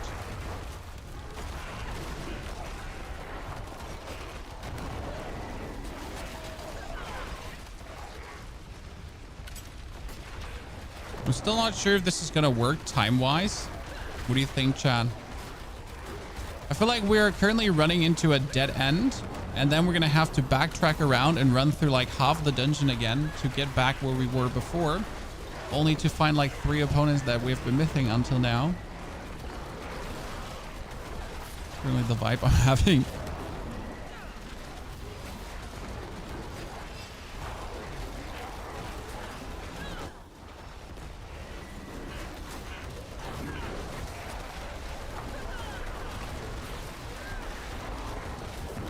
Yeah, we're seeing more and more often the high billions. We're getting 80,000 HP, Chad.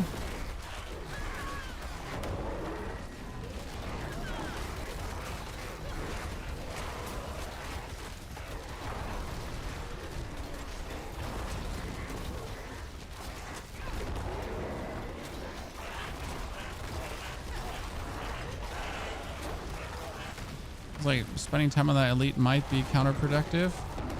Oh, see, that's what I meant. It's the end, chat. Move further and hope that it goes further here.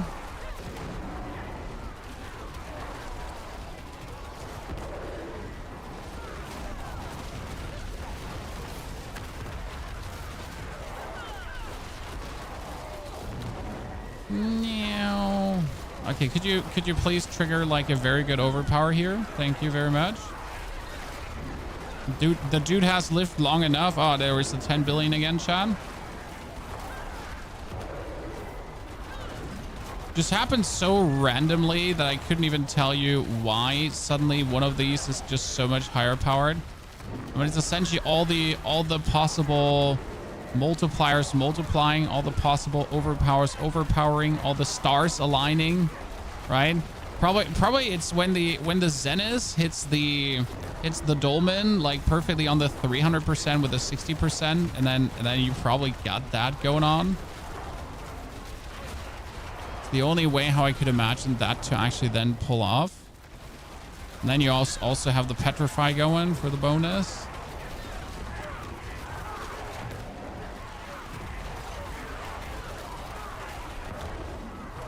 Now let's hope that all of these are actually coming with us.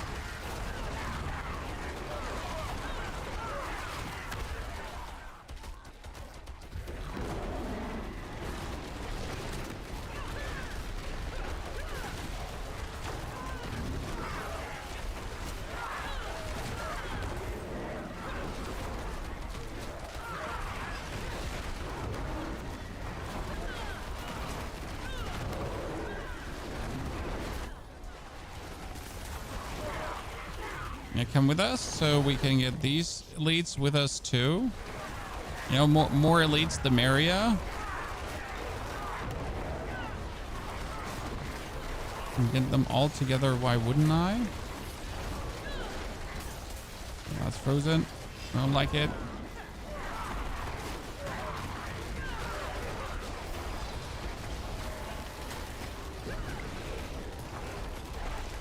Would they all come with me if I just walk into the next pack? Oh, that's a waller. I went greedy. I went greedy.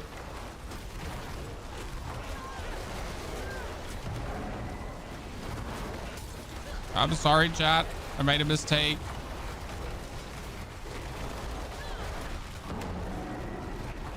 I'm the waller together with everyone now. This is bad. If things go unfortunate, this might not be it. Yep.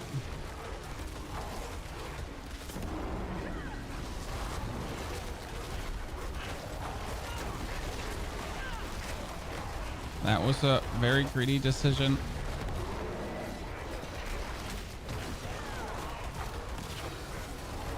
What happens that the waller essentially every time, yeah, it's great. Every time we like build up our momentum again, he just kills the momentum again. So that was the worst thing we could have essentially done.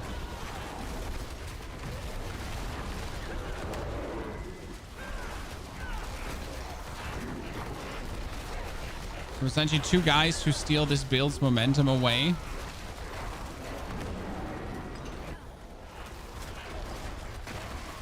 The worst thing that could have happened. We essentially went from like, this might be possible to that's bad.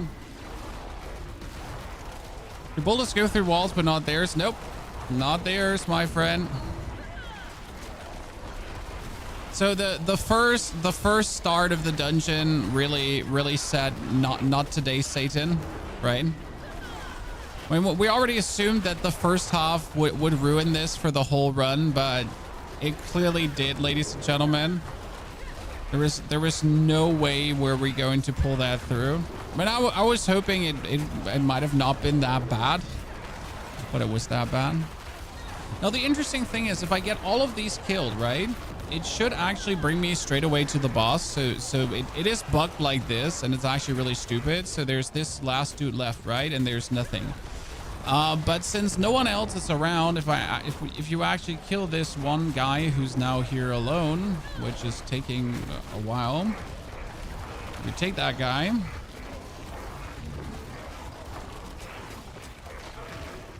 Then usually you're teleported over. Not always.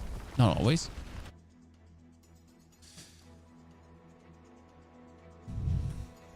Oh, Dark Spider, we actually figured that out, that you can swap the ammo like that in once human. So thank you for telling. We knew that one.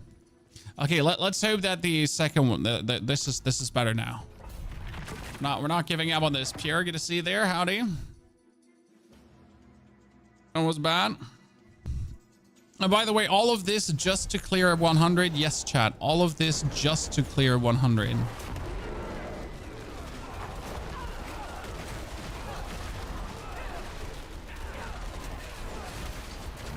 And the only thing we want is spider-related dungeons.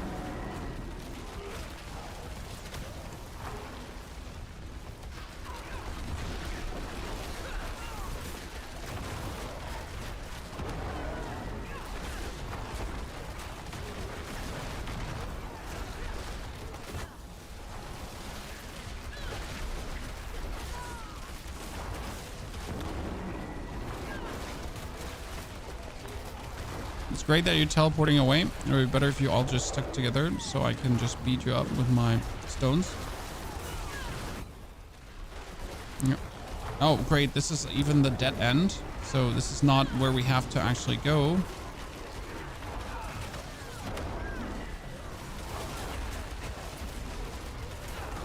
This is the dead end, Chad.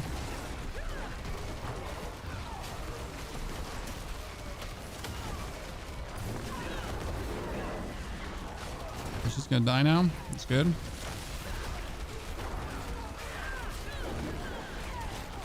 Not sure if I want to kill the two knights because they're usually very sturdy. He got him.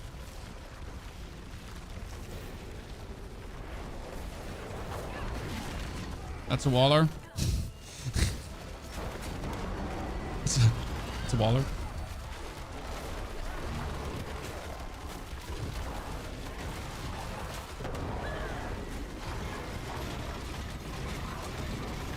It's okay. This is surely the only waller in the whole dungeon. Right, ladies and gentlemen?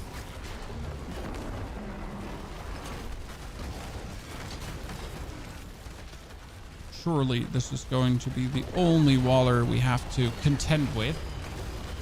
There wouldn't be more, would there?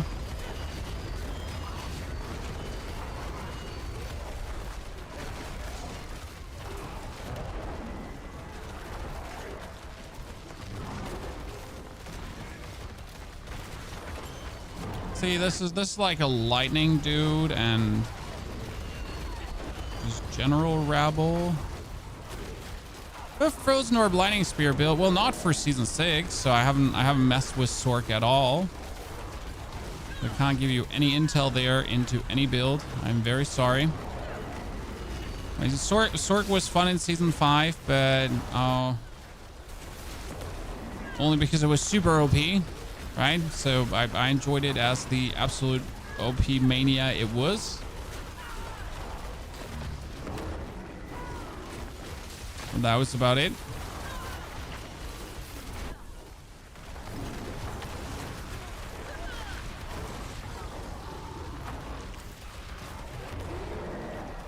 So not really wasn't much intrigued. I mean, Sork is obviously fun to play. They didn't get too many interesting new things, so they had this Familia thing going on, but honestly, that Familia ability didn't seem like anything all too crazy, right? It was like, sure, but like, is Familia even being used? You know? I mean, for Necro at least we had Soul Rift, for example, and Soul Rift turned out to be like in every single build, so you won't find a build that does not play Soul Rift, essentially, because of simply how good Soul Rift is as ability. Necromancer. I mean, Druid here has the Zenith Hunter that's going crazy, so that's really nice, and some of the other things that get buffed, among all the other things that didn't get buffed, but hey, can't have it all, right?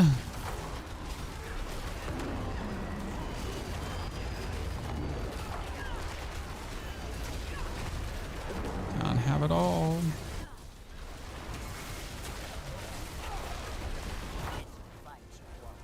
We're not going to try to kill these two super elites while they're stuck inside of everyone here.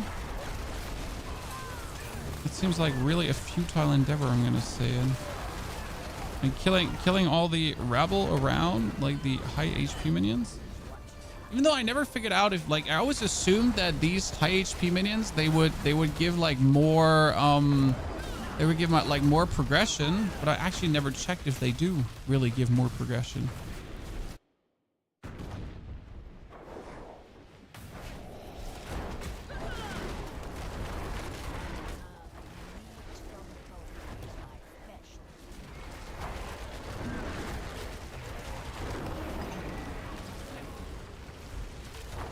Okay, first one wasn't too bad, but honestly, the progress was still not good. Right, it didn't feel too bad. It felt like we went fast enough through the elites and everything.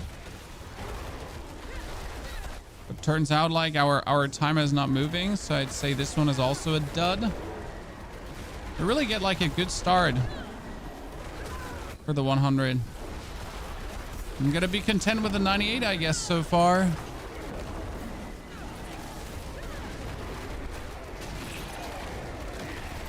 The 98, we have absolutely torn into pieces. That wasn't hard, but I kind of don't feel like we can't do this, right? More like we need that dungeon with those enemies. As always, at this point, I guess.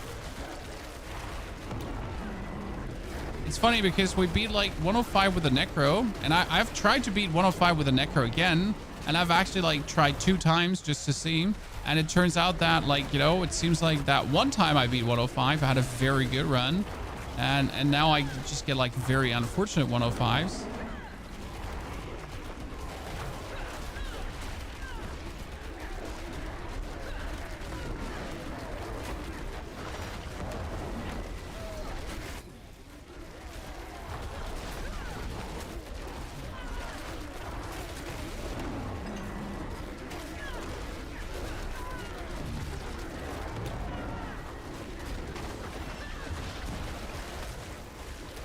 Frozen.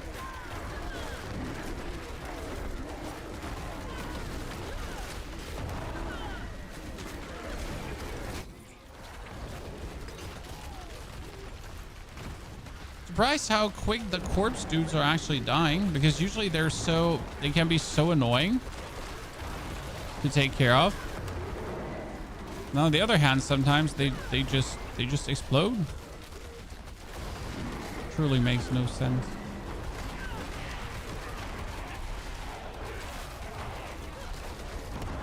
U6 is out. Are you going to play it? Nah.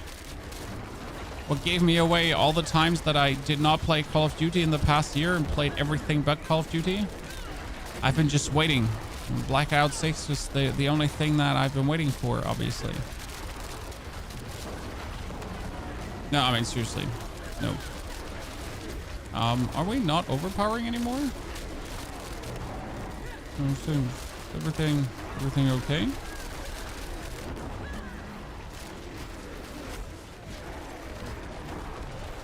I mean, is something bugged here?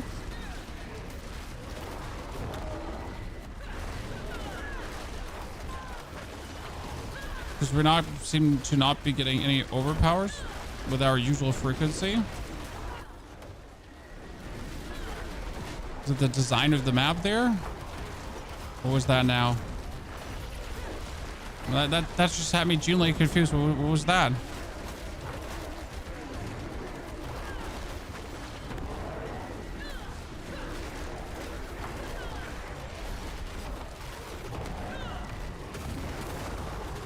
What did we miss out on there? Almost like this corner of the map did not want to see us overpower. Wait, did you just heal completely full? What? Huh? Yeah, he was almost dead and now he's full HP.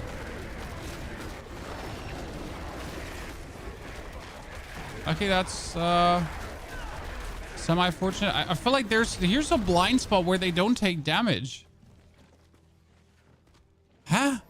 What was that?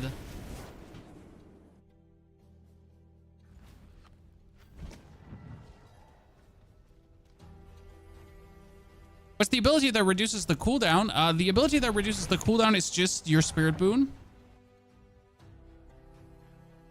Your spirit boon reduces the cooldown so significantly.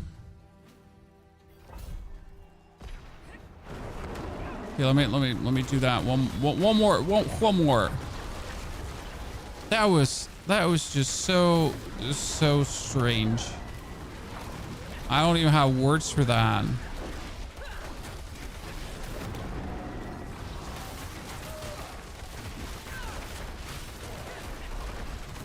And literally, what happened to all the damage?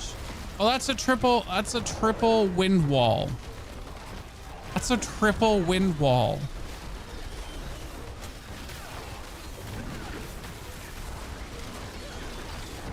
Did you just... I guess we're fine for today, Chad. We don't have to beat that 100 today.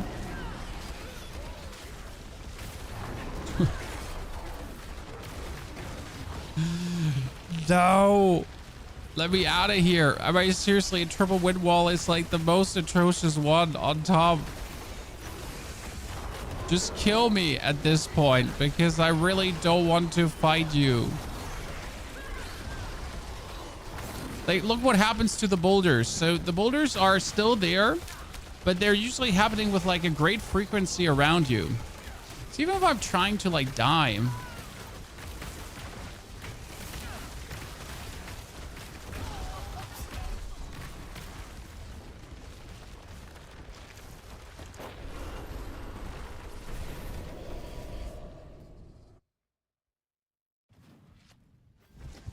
yeah, I think it's fine. I know you're thirsting for them. I'm literally overdoing the timing already. It's good that the family's not there right now. They're at On's house. Still though.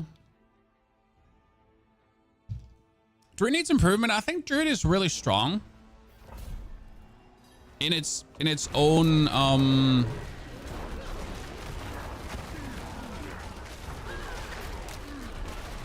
in its own capacity. I mean, obviously not strong compared to all the others, but Druid is doing well enough. I mean, like we have to differentiate again between like being able to just do all the endgame content you're intended to do and like, you know, pushing the pit. I mean, for pushing the pit, too weak. For having fun in tier 4, absolutely strong enough. And that should be right now the goal, like for every build. Oh my lord. Oh my lord. 2 super elites in a row with Windwall and Waller.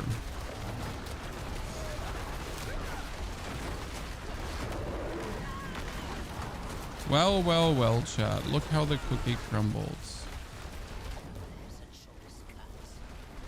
Ignore those 2.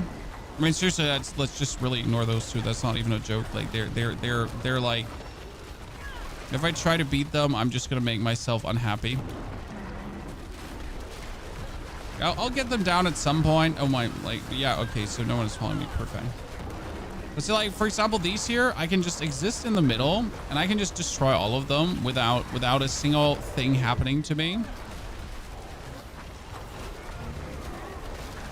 While the Waller will just straight away ruin my fun.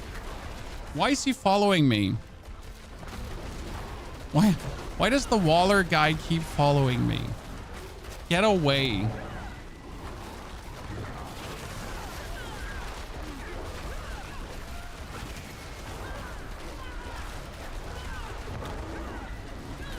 Okay, we have all these teleporters here, chat. Which is great.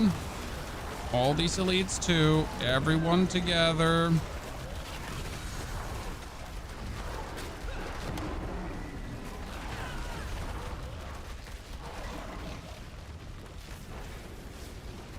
Best decision ever to just walk past these lads.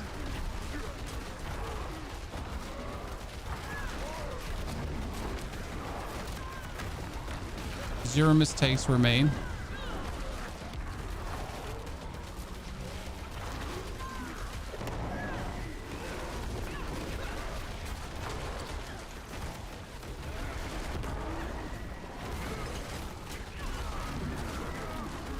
See, like, from a timing, this is instantly going better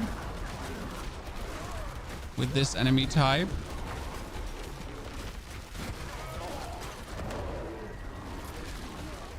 See if they're all coming with us. Ah, they're coming with us, but only him and the cronies. We kill him now.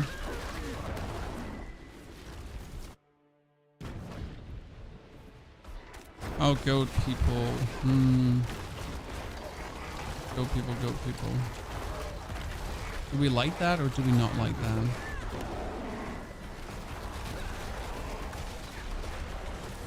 Goat people die relatively swift, but they don't huddle up.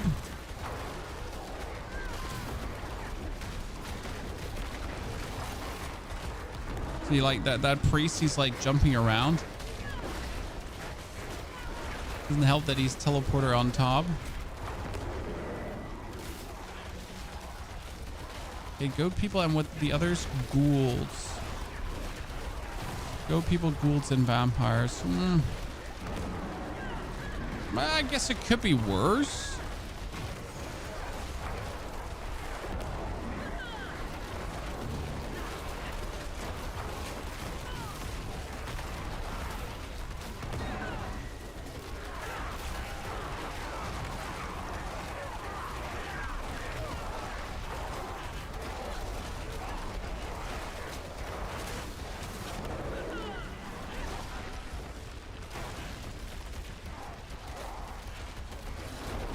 Yeah, this is good. This is good. Triple melee goat. Stand in that quarter. Don't move out of that quarter. I repeat.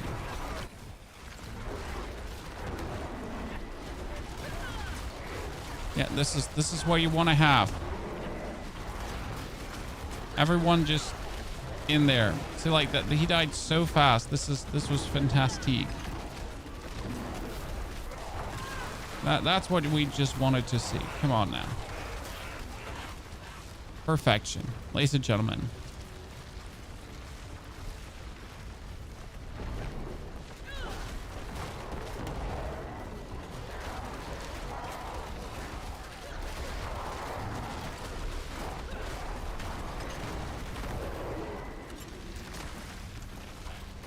That's super lead. Let's just take him with us to better times. Damage resistors. Ah, come on, we got this. Be surprised if the super elite wouldn't come with us.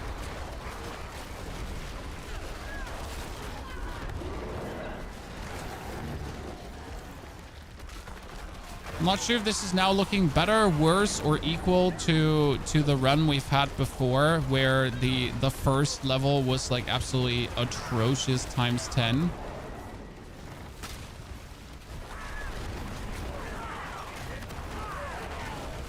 I don't even know at this point.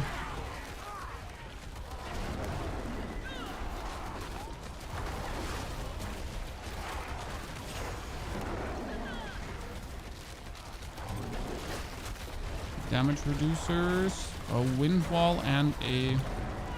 This should be fine with one wind wall, hopefully.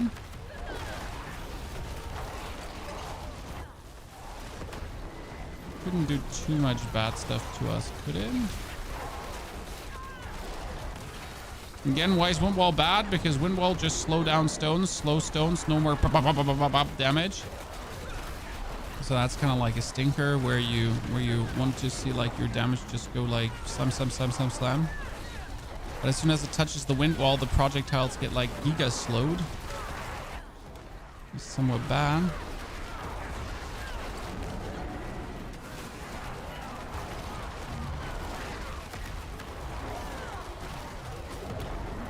He has like a very high wind wall frequency, I feel.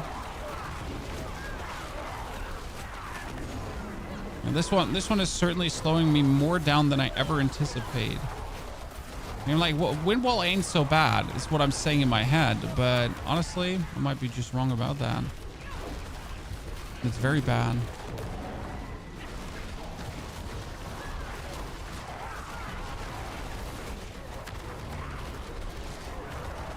Okay, one down. Come on, take the other one. Take him now. Yeah, both are dead. Good.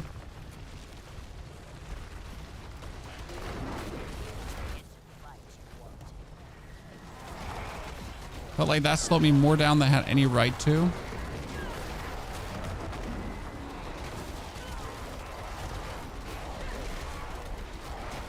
We need to probably wait another season or two before they do that. They want everyone to buy the same type of Spiritborn at the moment. That's wrong. I mean, like, I do have insight in what they're planning. You know, that they're actually, like, they're actively working on improving Spiritborn, sir.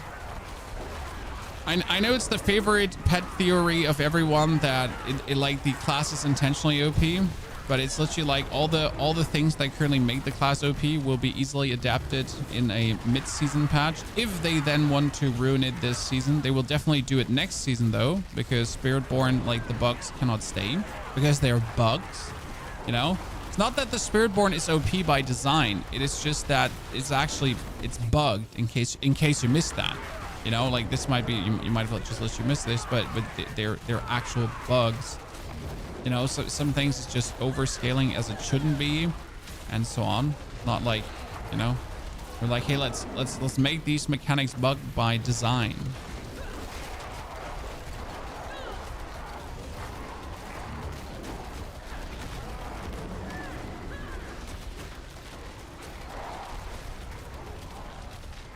Interestingly enough, so you know, like a lot of people are complaining that Vicious Shield on the Spiritborn, the barrier thing is too strong.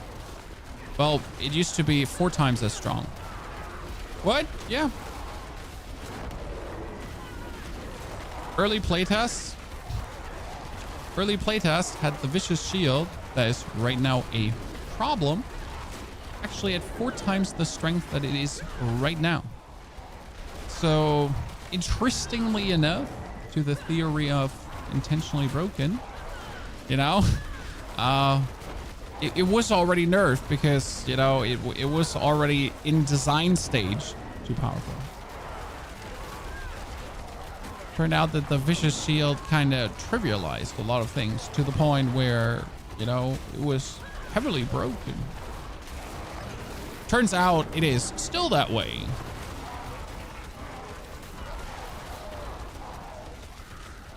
Wait, is he now in the wall or is he dead?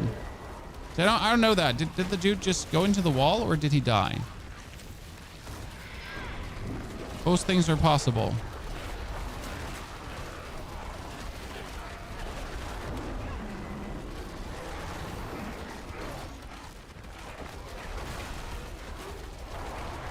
Honestly, I was feeling this one was going better than the last, but the timer's not lying, Chad. Timer's saying it might feel better, but it's not. Oh, I have to ignore this whole pack because that's a waller. It's literally like I engage that pack and I'm just done for it. That's it. Run over. Sounds sad is what it is.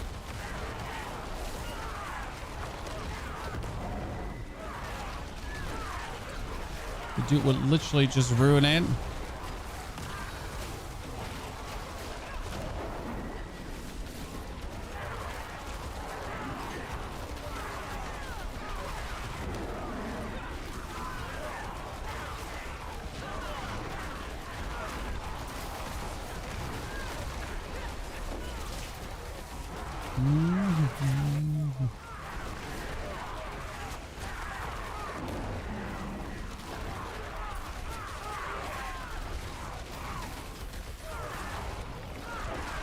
I want to kill him too, but we're again at the same path roughly, right? We get the same percentage. Right now we're taking a little bit too long, even though we actually get stronger, which is interesting because we improved in strength, right? We got better. We leveled our runes up. I guess that one run with the spiders was like, despite it actually starting so horrible, not so bad after all, considering how easy like the spiders just die and how useful they actually are. Which is interesting now in retrospect.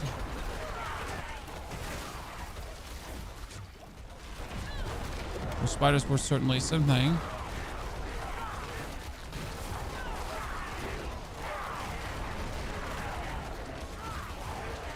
We're not just killing these elites. Well, they're coming with us. There's no reason to just focus on the elites alone, you know?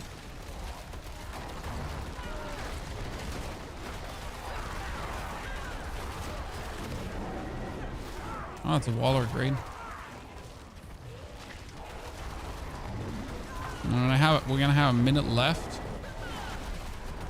And we're inside a super elite waller with like 3 damage reduction minions in a room that we can't essentially leave.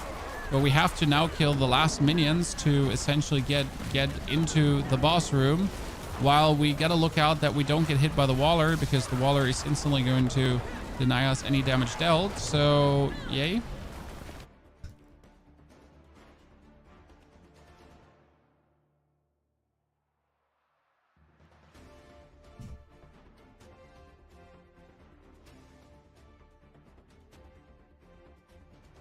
Well, that's unlucky. Well, Pale, thank you for the 5 gifted. I appreciate it. I guess that's it then today. Thank you very much for coming and watching. I didn't want to fight the boss anyways, so we'll have to see that we improve the character a little bit more. This is helltights.com, by the way, with the Infernal Hordes leaderboard, with the Infernal Hordes tier list, which can heavily help you to maybe pick out the best boons possible. That being said, that was it. I will see you all tomorrow again. Have a great good night, day, evening. Thank you. And cheerio, howdly doodly do.